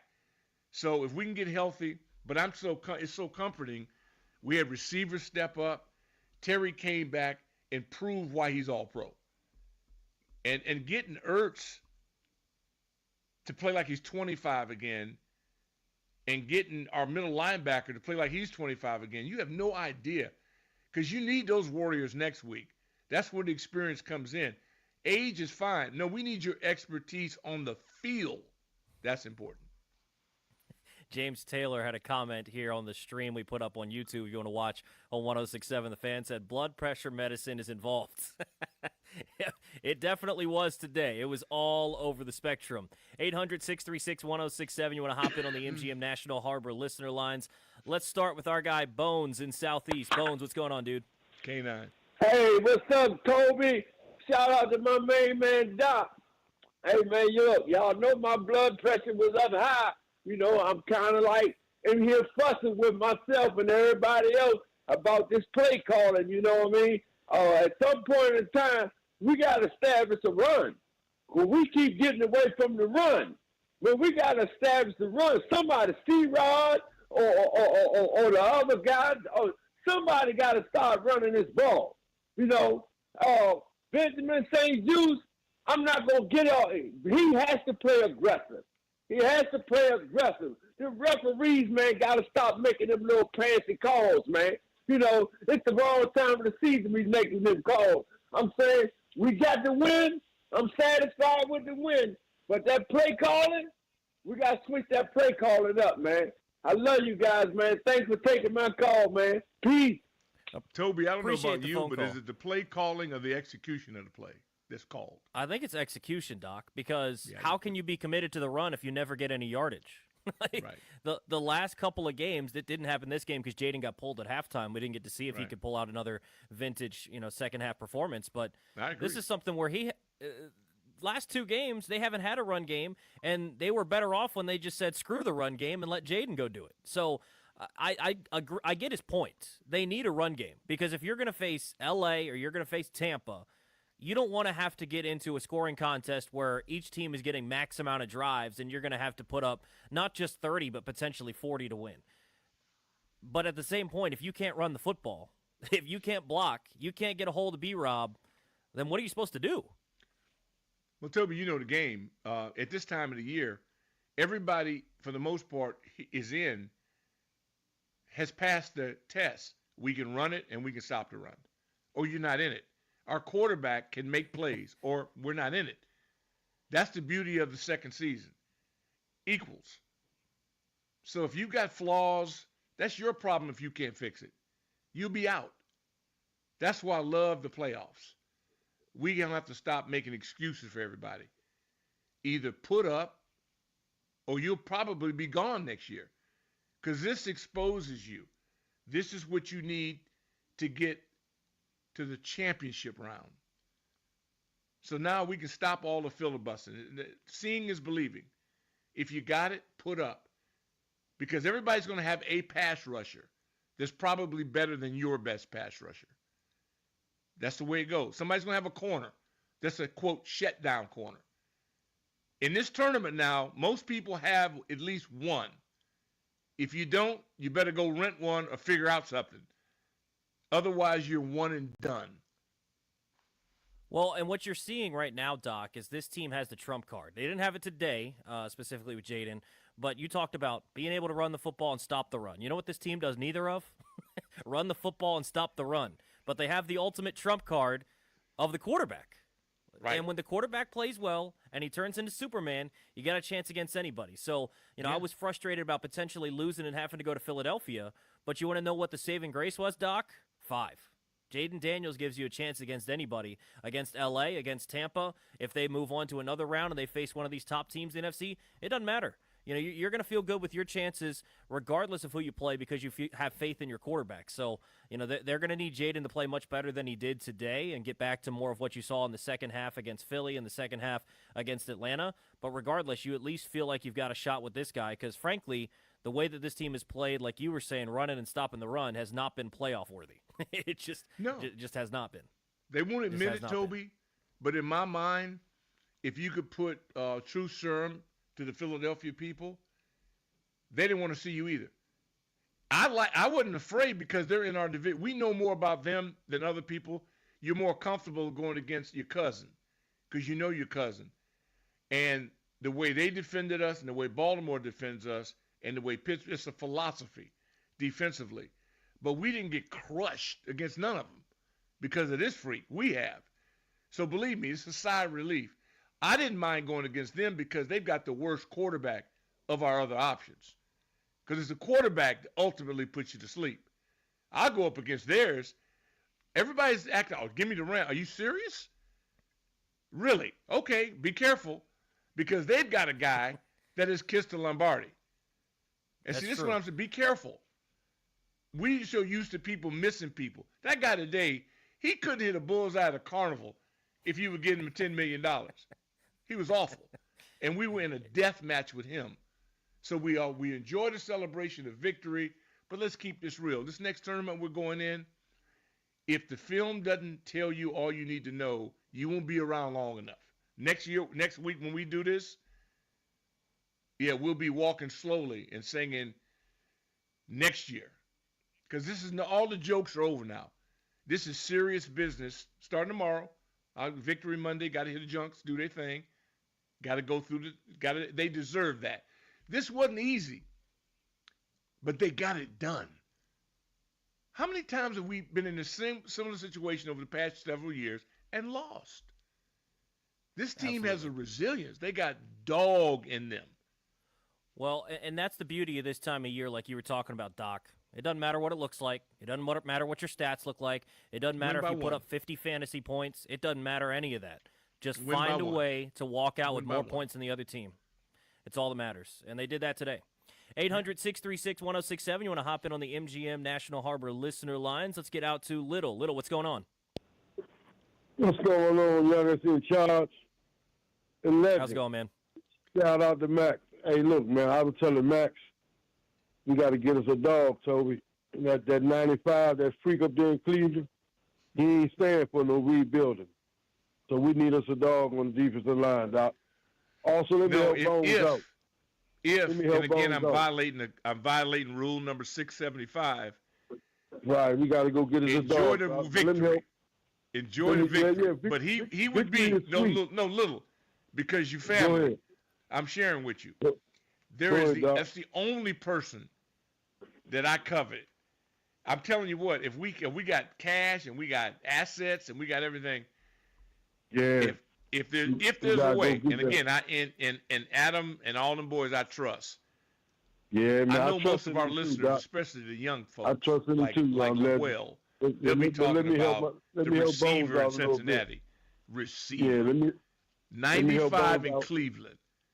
If you ask me what do I want for Christmas, that's it. Well, I tell you what, Doc. I mean, it'd be nice to get a receiver. It'd be nice to upgrade on the O-line. The offense ain't the problem. I can tell you that much. That's right. The offense has not been the problem this year. The issue has been you've played Dallas twice, and Cooper Rush and Trey Lance could have both set up a sofa back there and taken a nap because there was no pass rush whatsoever. No, I'm with Little. 95. You're right, Little. That's it in Cleveland. They need to get a game wrecker, 100%. Appreciate the phone call, though. You want to hop in on the Burgundy and Gold post-game show with Doc and Toby? You feel free, 800-636-1067. You're the youngest in charge, man. Accept that mantle. You have earned that. That is who you are. Who is he? That's he. By the way, if they would have lost today, I'm blaming Linnell for changing up his wardrobe. He wasn't wearing the usual garb today. He was wearing something else. I think he's going over to Cap One to watch The Wiz. I know. I blamed him if they would have lost today. You know, I couldn't believe it, but he did it because, like I say, that's why we don't have to worry about him anymore because he's no longer the youngest in charge. That's the beauty of it. Absolutely. Let's get out to Steve in Columbia. Steve, what's going on? Hey, guys, what's up? Look, Steve. A win is a win. It's good, but it didn't look good. Doc, a couple questions real quick. On the defense, what is up with the linebackers and the defensive line, the tackles? They were running right up the gut, play after play after play. and it's been consistent. So is it the scheme or is it the players? I don't get that at all. Well, you could vary on every play. Could be something different. Guys are not disengaging, getting off blocks, and you have to be specific about a play. But overall, we're catching blocks, which means the offense has an advantage because this momentum is moving forward. We want people to be stood up, so they're stymied, and we're not getting that done. And so our linebackers, I mean, basically, if they got trash in front of them, which is a big body that blocks their vision, they can't see. We're just not getting the job done. And I don't know, they may have games called. I don't want to be general without a specific play. But there's been too many of them that we get our ass kicked. Right. At and the on the point of offense, attack. okay, that's a good point. On the offensive side, is it I don't see enough push from the offensive lineman, and I don't see enough burst from B-Rob, but when Rodriguez is in, which he did not play today, I see more of a burst. So what's up with that? Is it the lines or is it the running back? Again, you have to be specific about a play. I don't like the generalizing. What I'm telling you is that sometimes you get your ass kicked up front. The other guy's just better. No, I'm with you. I'm a Rodriguez guy. But they got him in the witness protection program. So he gets several plays a game. I don't know why, and I really don't care. If they're willing to lose a game with their substitution, that's on them. Who would know? Your eyes aren't lying. You see what I see. I don't know why the guy don't get the ball and why he don't play. And as far as the Rams, if we play the Rams, they're going to bootleg us to death. And another thing, we don't have any kind of pass rusher, no kind of dominant pressure pass rusher, period. And if you play the Rams, it's going to be tough because not only do they got that running back, but we know what the kind of receivers they have. So they got to fix that somehow. I just don't. Well, and appreciate the phone call, Steve, because the other thing, too, is even if they don't play the Rams, Doc, if they were to lose today to Seattle, Washington would face Tampa. I think people would be surprised how well Baker's playing. Baker's going to carve you up, too, if you don't get some pressure. So regardless of what happens, they're going to need to show up. And you're right, though, Doc. Like they're not getting the pressure up front. I don't know if it's personnel. I don't know if it's scheme. It's probably a combo of both because you go back to Dallas last year with Dan Quinn and that defense. What the heck happened in the playoff game against Green Bay? You know, they just got dominated up front by the Packers. So, you know, they had the guys, and that didn't show up well last year. This year, it's kind of the same sort of story, but with different guys. But also, you're paying how much for John Allen and Deron Payne? I know Allen's coming back from an injury, but some dudes got to play better, and they've got to figure out a way to stop it. At some point, you know, you're going to run into a wall, and unfortunately, it seems like the ceiling for this defense, Doc, isn't very high. It seems like the defense, if they can hold the team under 25 points, you feel good, which doesn't bode well for your playoff chances. Now, I love their effort. They're not lazy. We've got some lunatics over there. There's not enough of them. And the problem is when you don't have shutdown corners, guys that buy you more time. So really, we're not great at anything over there. If we could hang our hat on one thing, you know, we had just one thing we can hang our hat on, then you got something. But with Stand Still was our best. He's learning. They're all babies. Yeah. And then Latimer, the boy, nice, but he's in sick bay. So saying all that we just said, and they've won how many games? 12 games for the first time since 1991, Doc. I mean, so what you have to say is that individually you break them down, there's not a lot you can smile about. Put them together, they're hard out. So they got that 100%. Intangible. They're just a hell of a group together. And they fight, man, like bandits. And when you put JD5 and Mariota, because to me now, I know that Lowell may not. I think he's come around. I think he's come around to even appreciate it. You can't make up what Marcus has done in a short sample size. You can't make it up. There's too many bums playing that position. He's not one of them. He's showing and one thing, Doc, I think it's funny. After the Atlanta game last week, I was driving home listening to you, and then I called a buddy who's a Rams fan to talk a little smack in anticipation that we might meet them in the playoffs, right? And he's like, I'm not intimidated by your team. Who do you have outside of Jaden and Terry? And I'm like, I'm with you. I don't know. I have no idea. And you know what that is, Doc? That's a credit to the coaching staff. Because if you look at the roster, it's not great. It's not a top 5 unit. It's not a team that should go 12-5. But Dan Quinn, Cliff Kingsbury, Joe Witt Jr. have organized the team to get the most out of it. I mean, there's no way you could get more out of this roster than they have gotten out of them this year. And yes, there are shortcomings. There's frustrations.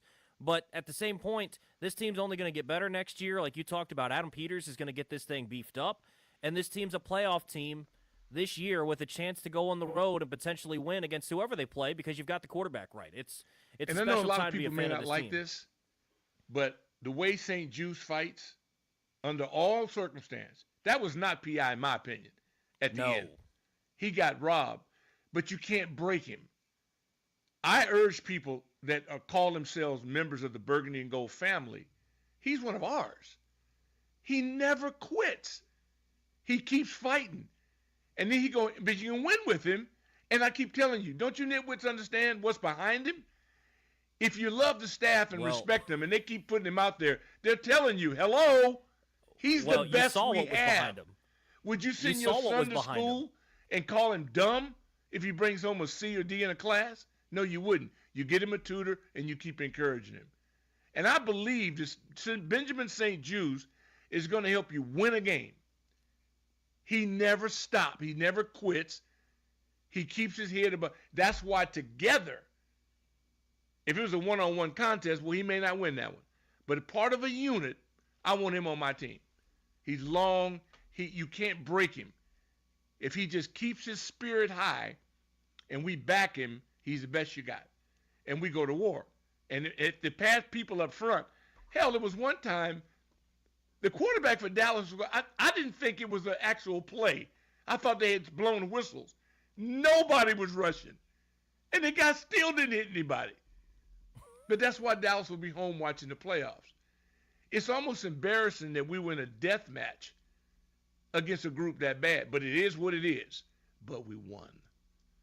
Got the job done, Doc. That's all that matters. You're listening to Burgundy and Gold Postgame Show with Doc Walker and Toby Altize. We got to get a break. If you want to hop in, feel free.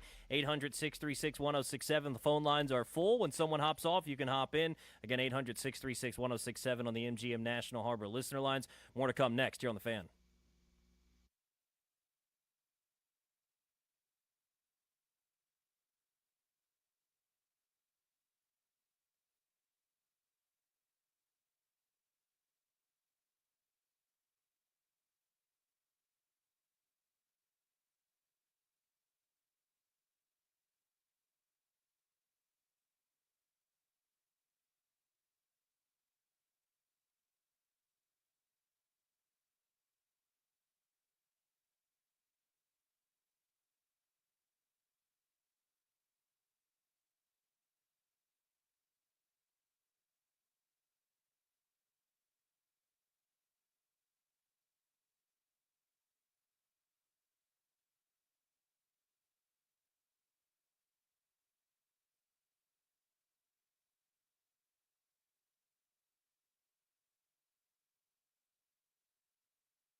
It's 2nd and goal. End zone shot for the lead. It's McLaurin. He's got it. Washington is in front.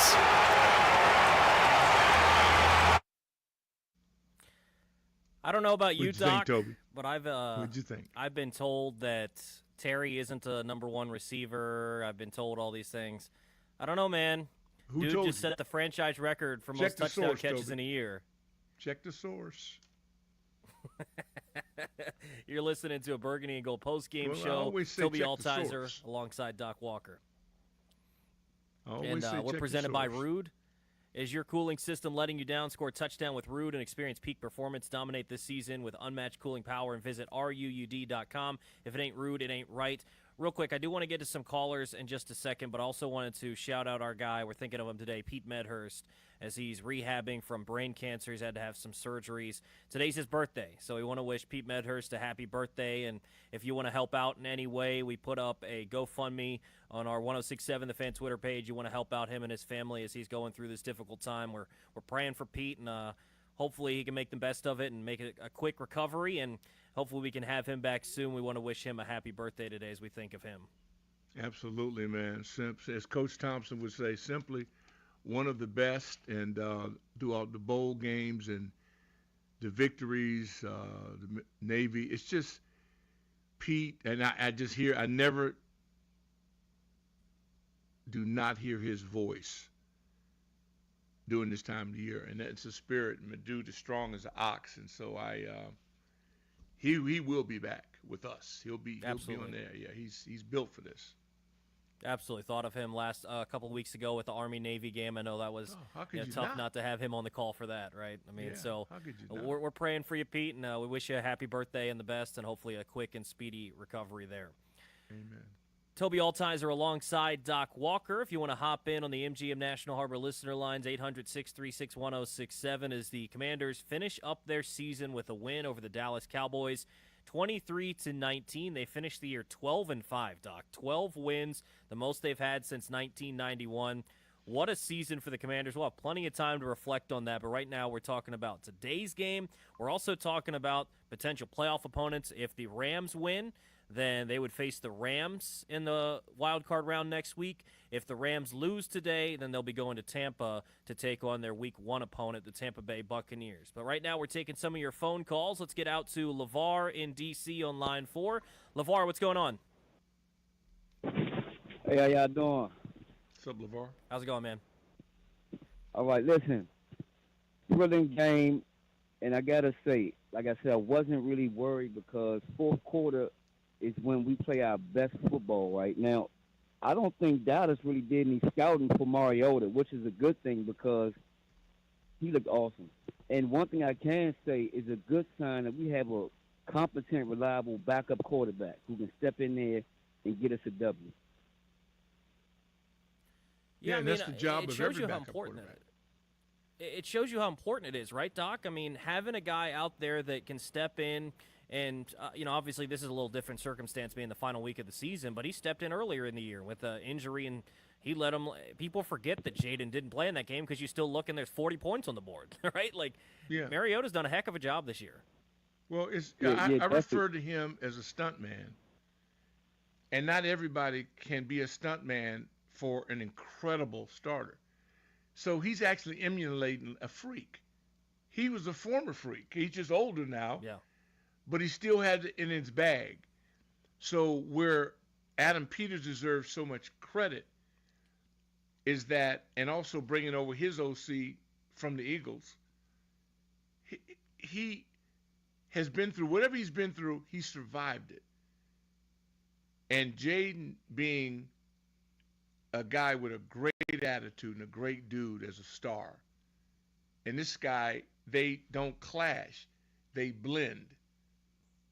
And you could see him cheering. There was speculation. You heard Lowell talking about it during the postgame show with DD. Heat pack on the leg. Is he hurt? Did he look hurt while he was cheering? You know what I'm saying? He was so into it, and that's not fake. It's real. There's a brotherhood there. That's what DQ has done. He has instilled something that is priceless. Same thing's happening in Detroit. And the same thing's happening in Green Bay, and it happens in Tampa. You can tell the teams Frisco had, the teams that are not only coached by offensive wizards, but also guys that understand team dynamics. 49ers had all-pro future Hall of Famers playing. They're out of it. And they're playing their hearts out in it because they believe in the brand. And when you get people doing that, that's what this team does. Separate the parts, they'd be on a used car lot. Nobody would buy them. Put them together, you have a luxury car. That's the thing about these guys. When they're together, they're tough to beat. Separated, well, okay, they're not going to be high picks. That's what they got going for them. They have to be together and in lockstep, or it won't work. Because individually, it's not going to work. Yeah, and I thought last week, I don't know if you got to watch the video or not, Doc, of the 14, 15-minute video they put out of Jaden Daniels mic'd up last week for the Sunday Night Football game. And the last drive in overtime there when they're driving it down to go win, and Jaden's taking a couple hits. He's down there, crouched down, trying to get his air. And Mariota comes over, hey, man, stand up, get your air. Go win us this game. Use your God-given abilities. Go win this thing. I was skeptical of Mariota, same reasons Linnell was. But seeing the leadership he has added to this quarterback room, on top of the fact that he stepped in and played incredibly well when he's been on the field, it's been remarkable. And to see him, there's not many people, Doc, that have done what these guys have done. And somehow you found a guy that was a Heisman Trophy winner, the number 2 overall pick, and tasked with turning around a franchise. It looks like Jaden's going to be successful at it. Unfortunately for Marcus, he wasn't fully successful at it. But you brought in a guy that's gone through nearly everything that Jaden has gone through. There's not many dudes that have. So bringing in someone like Marcus to help him through that, it's a credit to Adam Peters. Like you were saying, there were probably more talented people at certain spots, whether it was free agency, whether it was to draft. But you know what you're not hearing? You're not hearing internal turmoil. You're not hearing bickering and complaining. You're not hearing any issues. Matter of fact, it seems like everybody's on the same page, and that's how you get a 12-5 record out of a roster that does not look like 12-5 on paper at all. It's the first year when you're building something like Coach Gibbs' first year here. It is amazing. We lose our first 5 games. You're 0-5, and you ended up 8-8. When you've seen how it's done, it is done by people that never, ever question what they're doing. And when we lost, the practices were never longer. They don't panic because they know they're on the right path. They don't run a lot of people out, and they don't go after a whole bunch of big names. Like this program, they go after people that fit what they're doing. Because you bring in one jerk just because he's got a lot of stats, and you ruin it. And they were very, very precise in the right veterans they brought in. They brought in guys that treat rookies with compassion. They don't bully them. And everybody that's borderline, they got rid of them. And I can tell you guys, it's all very basic things about judging them, not by their 40 times, but about their manners. Do they have manners? Do they show up on time? God tells you a whole lot about him if you don't show up on time. If his priorities aren't in order, he's telling you all about who he is. He's not organized.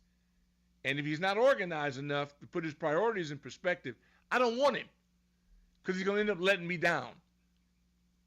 So for them to come back, and where are they at their best? In the fourth quarter. Yeah. They're at their best in the fourth quarter. They're not show ponies. They're at their best in the first quarter.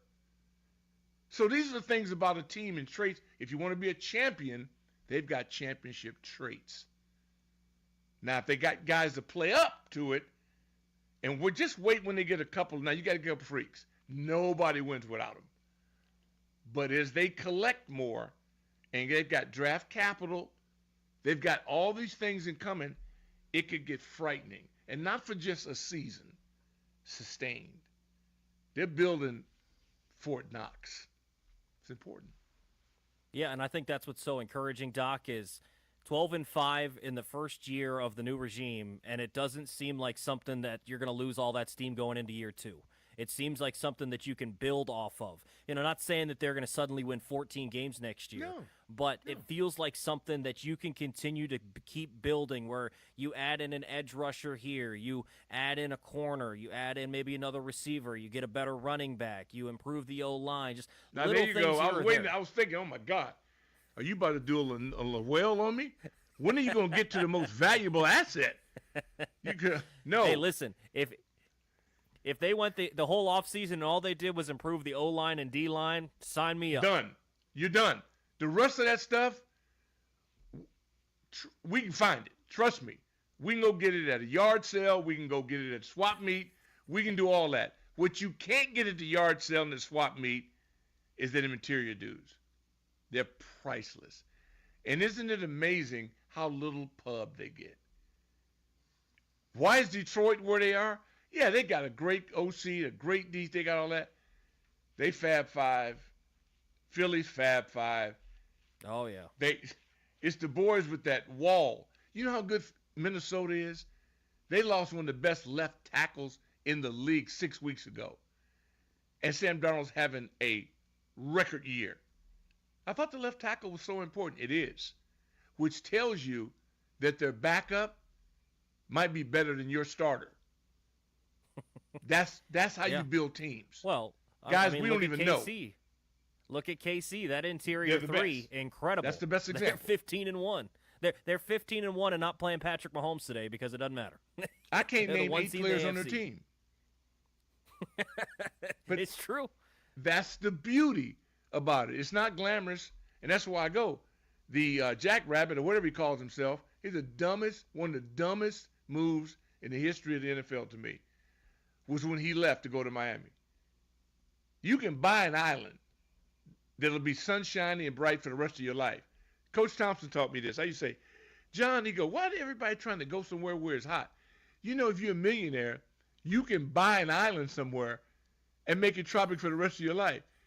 This dude left Patrick Mahomes and Andy Reid to go to Miami, and you'll never see him again in the playoffs. Hey, he can enjoy his extra cash. They'll enjoy their extra rings. Right, Doc? You're listening to the Burgundy and Gold postgame show. Toby Altizer in with the DOC Doc Walker. More to come after the break.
Best fourth down teams in the NFL this year has Mariota taken off and sprinting into the red zone.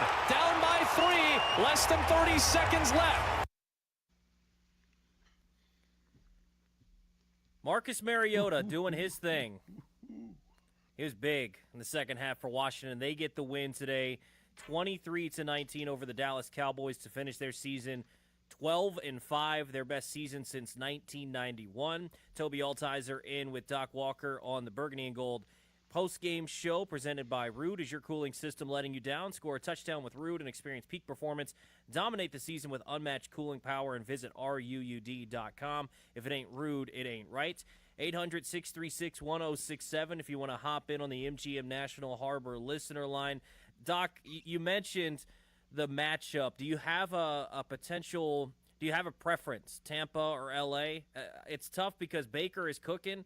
I know some people feel they'd rather face Tampa. I felt like I'd rather face L.A.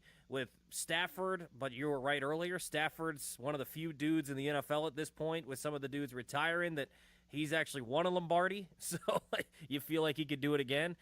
Is there a preference, or is it just whoever you face, and you go out there and see if you can beat them? Yeah, I don't have a preference, because at this point, everybody's there for a reason. I wouldn't want to face us and face JD5. A quarterback that can run, a mobile quarterback, bothers me.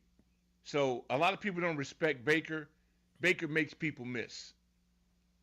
I know where the Ram quarterback's going to be. So for our group, even though he's deadly, that gives me a little bit more comfort that I don't have to worry about his legs. And so they've got a young defensive line. They replaced the best defensive player in the world. And they replaced him with 3 guys. They're young, they're active.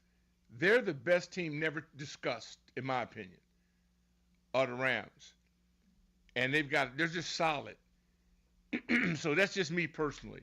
I don't want the dual threat guy. I want to know where he's at with our limited pass rush team. That's the guy I want. And because Baker is, I'm not listening to the public. He's frightening because he's so damn competitive, and he can run and will run. They know that they've already defeated us. They probably don't want to see us either. I don't think either team wants to see us either. No. That's the other thing. And now with Mariota playing the way he's playing, I really believe there are people hoping somebody knocks us out. But to answer your question, L.A. Yeah, and right now, if you're looking at it, the Rams, where they stand right now, 7-3 early in the second quarter, the Seahawks leading that one. If the Rams lose, Washington goes to Tampa. If the Rams find a way to win, then they'll go to L.A. as Washington's locked in as the 6th seed. 800-636-1067. You want to hop in on the MGM National Harbor listener lines. Let's get out to Dave and Chantilly on line 5. Dave, what's going on? I am in a state of ecstasy right now. That's all I can say. I haven't felt good since 1991. You know? I mean, we have a community of football fans back again. Whether we won or lost today, there's a football community, the hope, the culture, the fact that we all are, like, buying into this beautiful thing that's happening in front of our eyes. I can't even put into words. Well, yeah, it's been a while, Doc. It's been a while since there's been a team here that you feel like gets the benefit of the doubt, right? Like, if things aren't going well, you're like, well, they'll figure it out. I think the coaching staff can get it right. This year, you feel it's from the owner to the GM to everybody. It's the organization again. I haven't felt like this since I was a kid, and we were watching the team that, like, it's not just the team that I cheer for. This is my hometown. This is like everything I root for. This is my life when it comes to football. Like, you know, I love football in general, but like the Redskins, the Commanders, they're my team. Washington's my team. we haven't had this kind of, like when I go around it, I see Redskins apparels, I see Commanders apparels. I see everyone in this area bought into what we are doing, and there's a belief and a hope again. Like, going into this game, I was like, look, we're already in the playoffs. I hope we win. I believe we can win. Marcus came in. Marcus, he sealed the second half. There is a vibe with this team right now that I haven't felt since before Snyder took over. That's all I can say, and I'm so proud of it. Appreciate the phone call, Dave. Yeah, I mean, to his point, Doc. I hope it can continue. To his point, I was born in 1998. I'm 26 years old. This is the most wins this team's ever had in my lifetime. They'd never eclipsed the 10-win mark. They're at 12. If there's one thing in my life before I started working here that you could say was like the number one thing about me, it was I was a diehard fan of this team, and I feel the same thing that he's feeling. I've never felt this way in my life, where you feel good about the team, you feel confident, and they have a playoff game next Sunday or Saturday, whatever day it's going to be, and you feel like they've got a legit shot, Doc. Like, it's not like it was in 2020 where they get in and it's like, well, this will be a fun ride because we know they're going to lose, but we'll see how close they make it against Tom Brady. No, it feels like you could actually go on and win this thing. And then you look at your quarterback compared to the other quarterbacks in the NFC. To your point, I don't know that anybody wants to face this team, because if JD5 starts cooking, you don't want to face a hot quarterback like that. When's the last time Washington's had that? I mean, they haven't had this many wins since 91, one of the greatest teams of all time. I didn't experience that. This is the greatest team of my life. Yeah, this is when you live through the championship era. I always go back to the 72 team, one of my favorite teams, because George Allen instilled that spirit. That's the last time I feel like it feels now. When the spirit and that 72 team, Brig Owens is from my hometown, and so I'm kind of linked to them because of Brig. And then they in the Super Bowl out at the Coliseum, and they stayed in our hometown in Santa Ana, California, at the Saddleback Inn.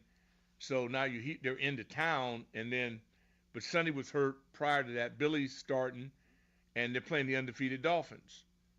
I mean, it wasn't no bigger arena than that. And they get a kick block, but it's not like it's competitive. And then they come back the following year, and then they beat them. I mean, but this team, and so when you get on this team and you meet these guys and they're in this town, you're just in awe of them. And they had a presence about it in this community because everything was together. There was no division. We weren't bitching over name, colors, scheme. It was all one. And the fan base was like the night of the living dead. I mean, it was so incredibly powerful, Kobe, that I want you to experience it. The same thing I say about the big kid that works in there as well. I want you to experience it because it's life-changing, because how the community embraces it. We're in a town that nobody agrees about anything. It's a political atmosphere, but they all believed in this. It's the only thing that united us. And it was just nonpartisan, and people were, because it wasn't so restricted at RFK, the luxury boxes conflicted. They caged people out. That was an open forum deal. It's like tailgating. Tailgating is inclusive because they don't check your credit score at a tailgate. Everybody does. Once you start getting the levels and check your credit score, then it becomes benign. This was for the people. That's why I love the parking lot. It was just something I have a hard time explaining. But it's coming back like that, and for those of us that had a taste of it, you just dying for you to get a taste of it, dying for you to live through it, so you don't have to just imagine it, live it on YouTube. No, live it in real time, and then you'll understand why the people call us sound nuts, and they're in their 60s and 70s, but they've taught their kids so well that these people have become young lunatics, and they just doing it on faith.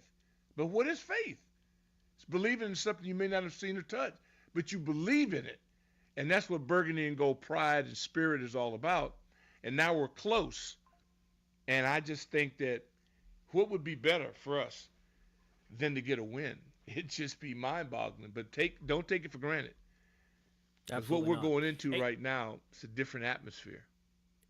It is 100%. 800-636-1067. You want to hop in on the MGM National Harbor listener lines. Let's get out to Toothpick on line 6. Pick, what's going on?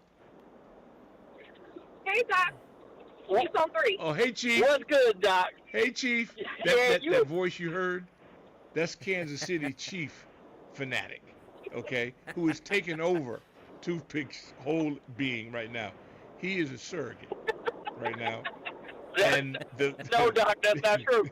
Well, I believe it is. That's not true.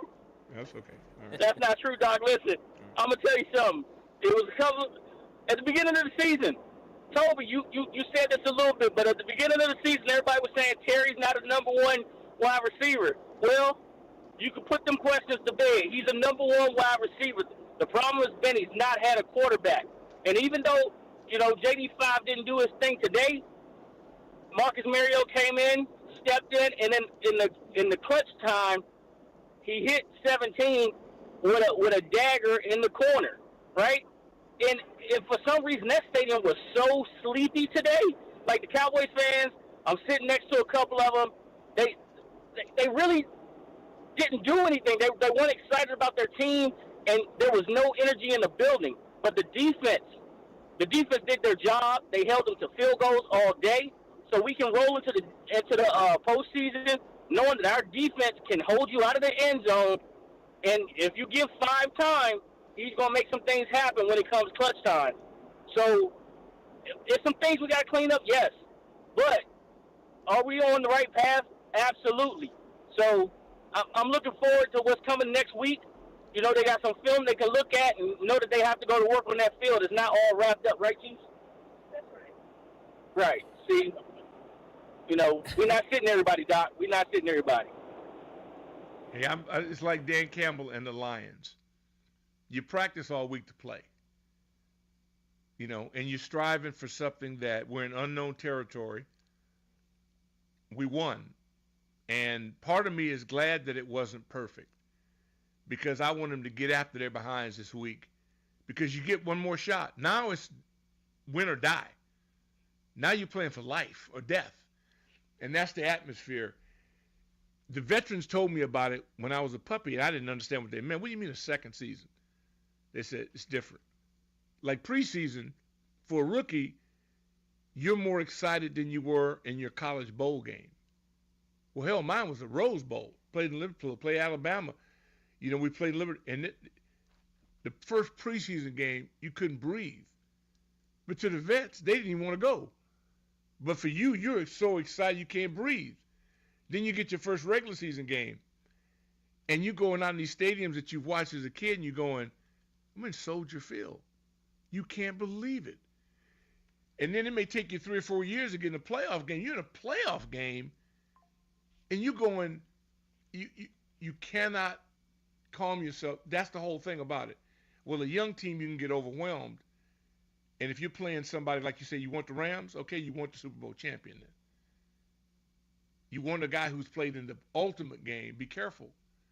You can't give him a chance. So that's what we're going into now. And then they've got a solid running game. Because now everybody here can run it, and most of them can stop you from doing it. Well, we know we're kind of inconsistent in both of those categories. How are we going to clean it up? Are we going to say we're going to play harder? Well, we always play hard. That's the scary part. If we were lazy, I could say, well, no, we're not lazy. So that means we're getting beat on either techniques or our guys just aren't good enough. I hope it was techniques. Because if they're just not good enough, then they're going to get 200 yards run right down their throats. And regardless of who you face, you're going to face a heck of a football team. Everybody's got it back. You got to go out. You got to go out there and find a way. And that's the beauty of the playoffs, right, Doc? Like we were talking about to start the show. It doesn't matter if it's pretty. It doesn't matter if it's the ugliest win ever. You just got to find a way to win. You know what scared me today? Go out there and make plays. We had to play Eckler. We had to play him. They didn't put him out there to get. Eckler's a lifer. He's one of the best players in the world. And coming off protocol, they felt the need. They had to play him. And he played. Because we needed to win. And that was like, wow, really? So that was, go for it, blood and guts. We went all in today to get that W. I'm proud of them. Coming up next, our final segment before we turn it over to Wizards basketball. If you're on the line, stay there. We'll try to run through these phone calls to get your reaction as the Commanders wrap up their season with a win, 23-19 over the Dallas Cowboys. You got 2 awards to give out, too. Absolutely. We got to give out the awards as well, and we'll figure out who those are going to. We'll do that next here on the Burgundy and Gold postgame show brought to you by Rude. If it ain't rude, it ain't right.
It's second and goal. End zone shot for the lead. It's McLaurin. He's got it. Washington is in front.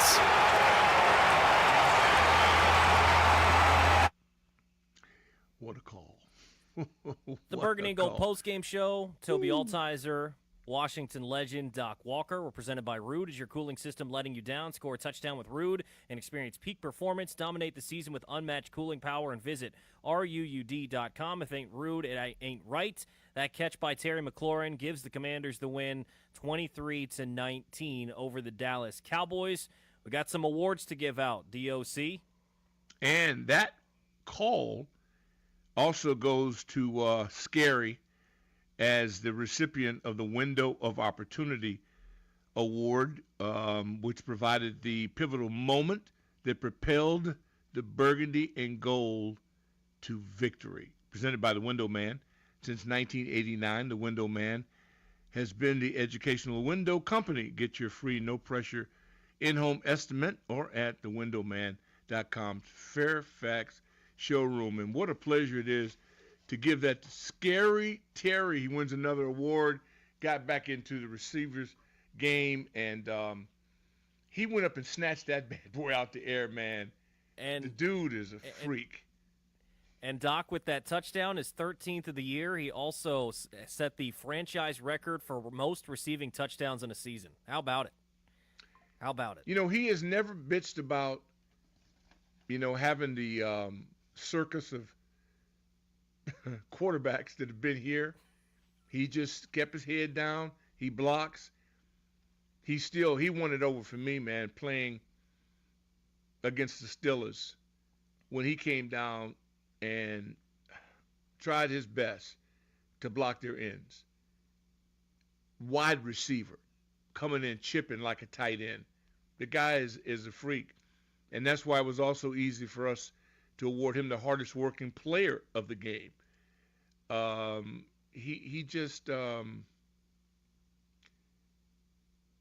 He's incredible. He comes out, he makes the play on the opportunity, and then Mariota, the other tag team partner. How do we not give it to him? Hardest working player. Comes in, like out the phone booth, makes play after play with his arm, and just like JD5, with his legs. The guy looked like a spring chicken out there, and can't be easy when you're not in game flow week after week.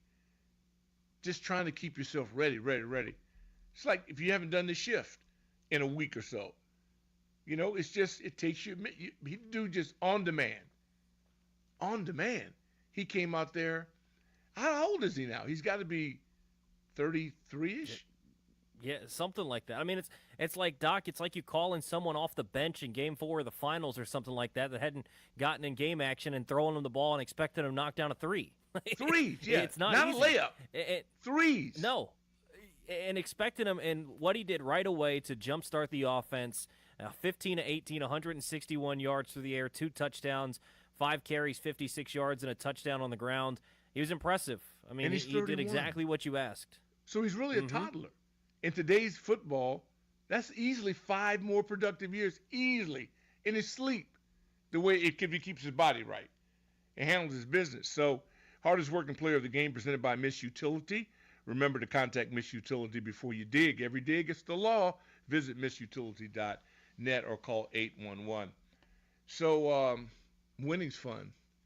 It's fun. I mean, hosting these things, I always say this is like having the worst gig in America when you have to follow most of the crap we've had been dished out by this club. That's no longer the case. Well, and speaking of that, 2 things I wanted to clear up. Number one, after the game, they said that Jaden Daniels was dealing with some leg soreness, so part of the reason that he was pulled at halftime. The other thing, how funny is this, Doc? There were 3 quarterbacks taken, right? 1, 2, 3. You had Caleb Williams go 1, Jaden Daniels go 2, Drake May go 3. They fired Matt Eberflus in the middle of the season for the Chicago Bears as the head coach of the Bears. The 3rd pick was Drake May. The Patriots, after the game, fired their head coach, Gerard Mayo. The 2nd pick was Jaden Daniels. They're 12-5 going to the playoffs. How about that? I mean, a lot of these quarterbacks look awesome, but when's the last time that you've had sandwiched around you failures of organizations where they've made some bad decisions and it's shown up right away? And Washington not only made the right decision, but has come out on top to a point of 12-5 for the first time since 1991. Absolutely incredible. And I sympathize with the Bears and the Patriots because we've been there. Been there most of my life, Doc. Yeah, we know what that's like, you know. Oh, and yeah. you get conned, and you get sold a bill of goods. But our players, and what's so significant about this group is that we know it'll get better because of the people selecting. If this is where we start, if this is our basement at 12-5, look out. And we won't have any more of our tickets sold to the other team. This place is going to be unbelievable starting in the play. If we get a home playoff game and all the 2025 now, if you don't have a ticket now, as the young folks say, you better go ask somebody because you ain't going to get a chance at it. It's going to be off the table. It's going to be good, man, to get back to the good old feeling. Doc, I mean, we've gotten so used to Sunday at 1 o'clock. That's what we got used to. Sunday at 1 o'clock. It ain't going to be that way next year. I love 1 o'clock.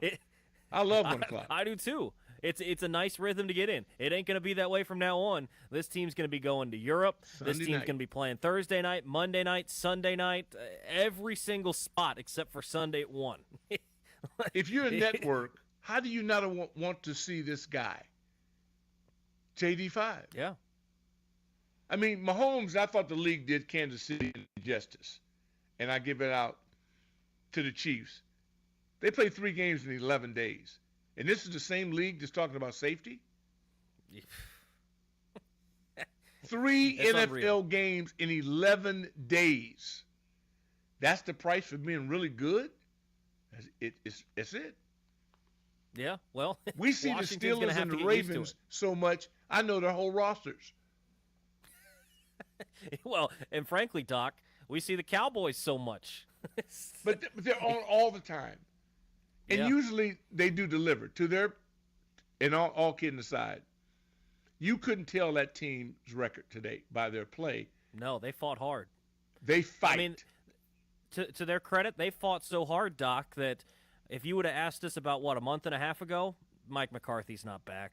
You ask us right now, Mike McCarthy might be back. I don't know how Commanders fans feel. I think some people think he's a joke. Some people, he's still a Super Bowl champion head coach. So regardless, it's been a heck of a job by Dallas to do what they've done, but Washington comes out victorious today, which thankfully they needed that win today. One thing about Dallas, it won't be a football move. You won't know. It could be Deion. They'll do whatever, even though they don't need the pub, because they control the pub anyway, but it won't be a football-related move. That's the problem. That's the problem. They don't need a hype, but it'll be a hype move.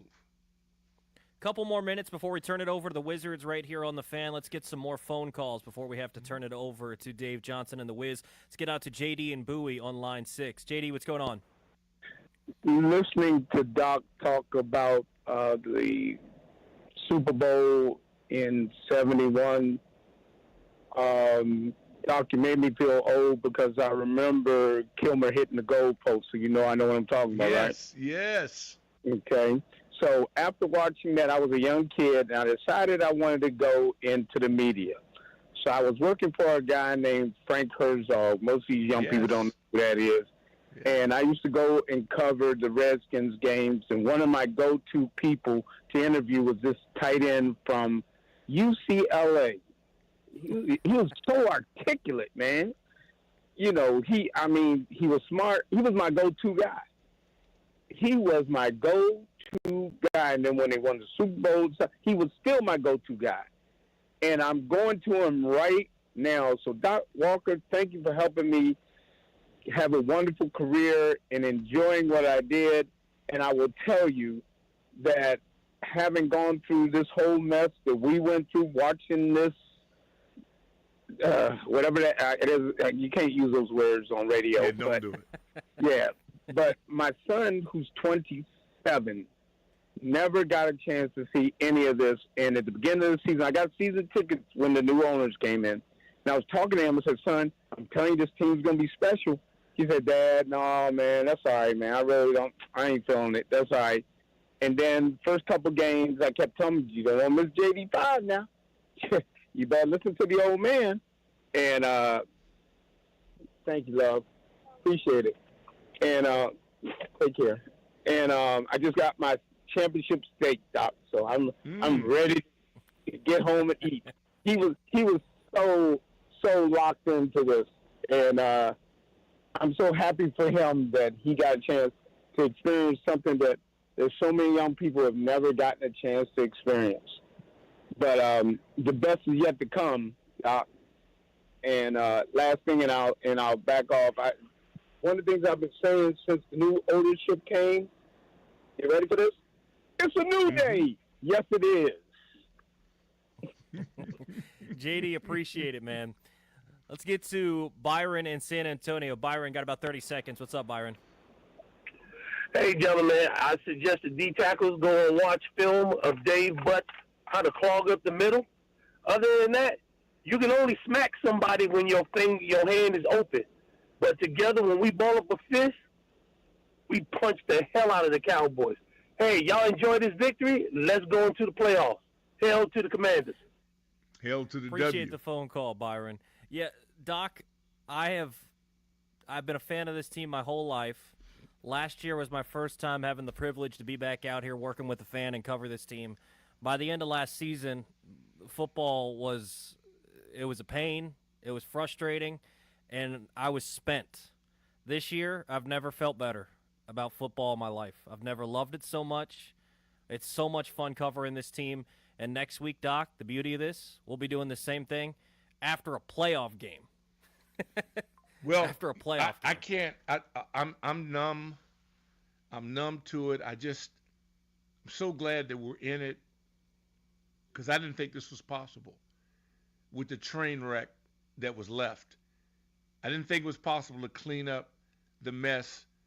It just shows you how bad they were, that they were able to come in and fix it this quickly with limited amounts of parts. So let's just do it, man. Let's be excited about it. Let's this week, hopefully we get some more good news on the health front, and let's go for it. Yeah, I mean, they're going to need Tyler Biadasz back out there, Marshawn Lattimore, and all these guys. But, I mean, when you look at how much of a chance that they've got going in as a 12-win football team, who would have thought? Who would have thought? Doc, it's been a pleasure. We'll be back next week, man, and after a playoff game, can't wait till then. Hey, it was a thrill. Youngest in charge, man. Let's roll. Yes, sir. Wizards coming up next here on The Fan. K9 for life.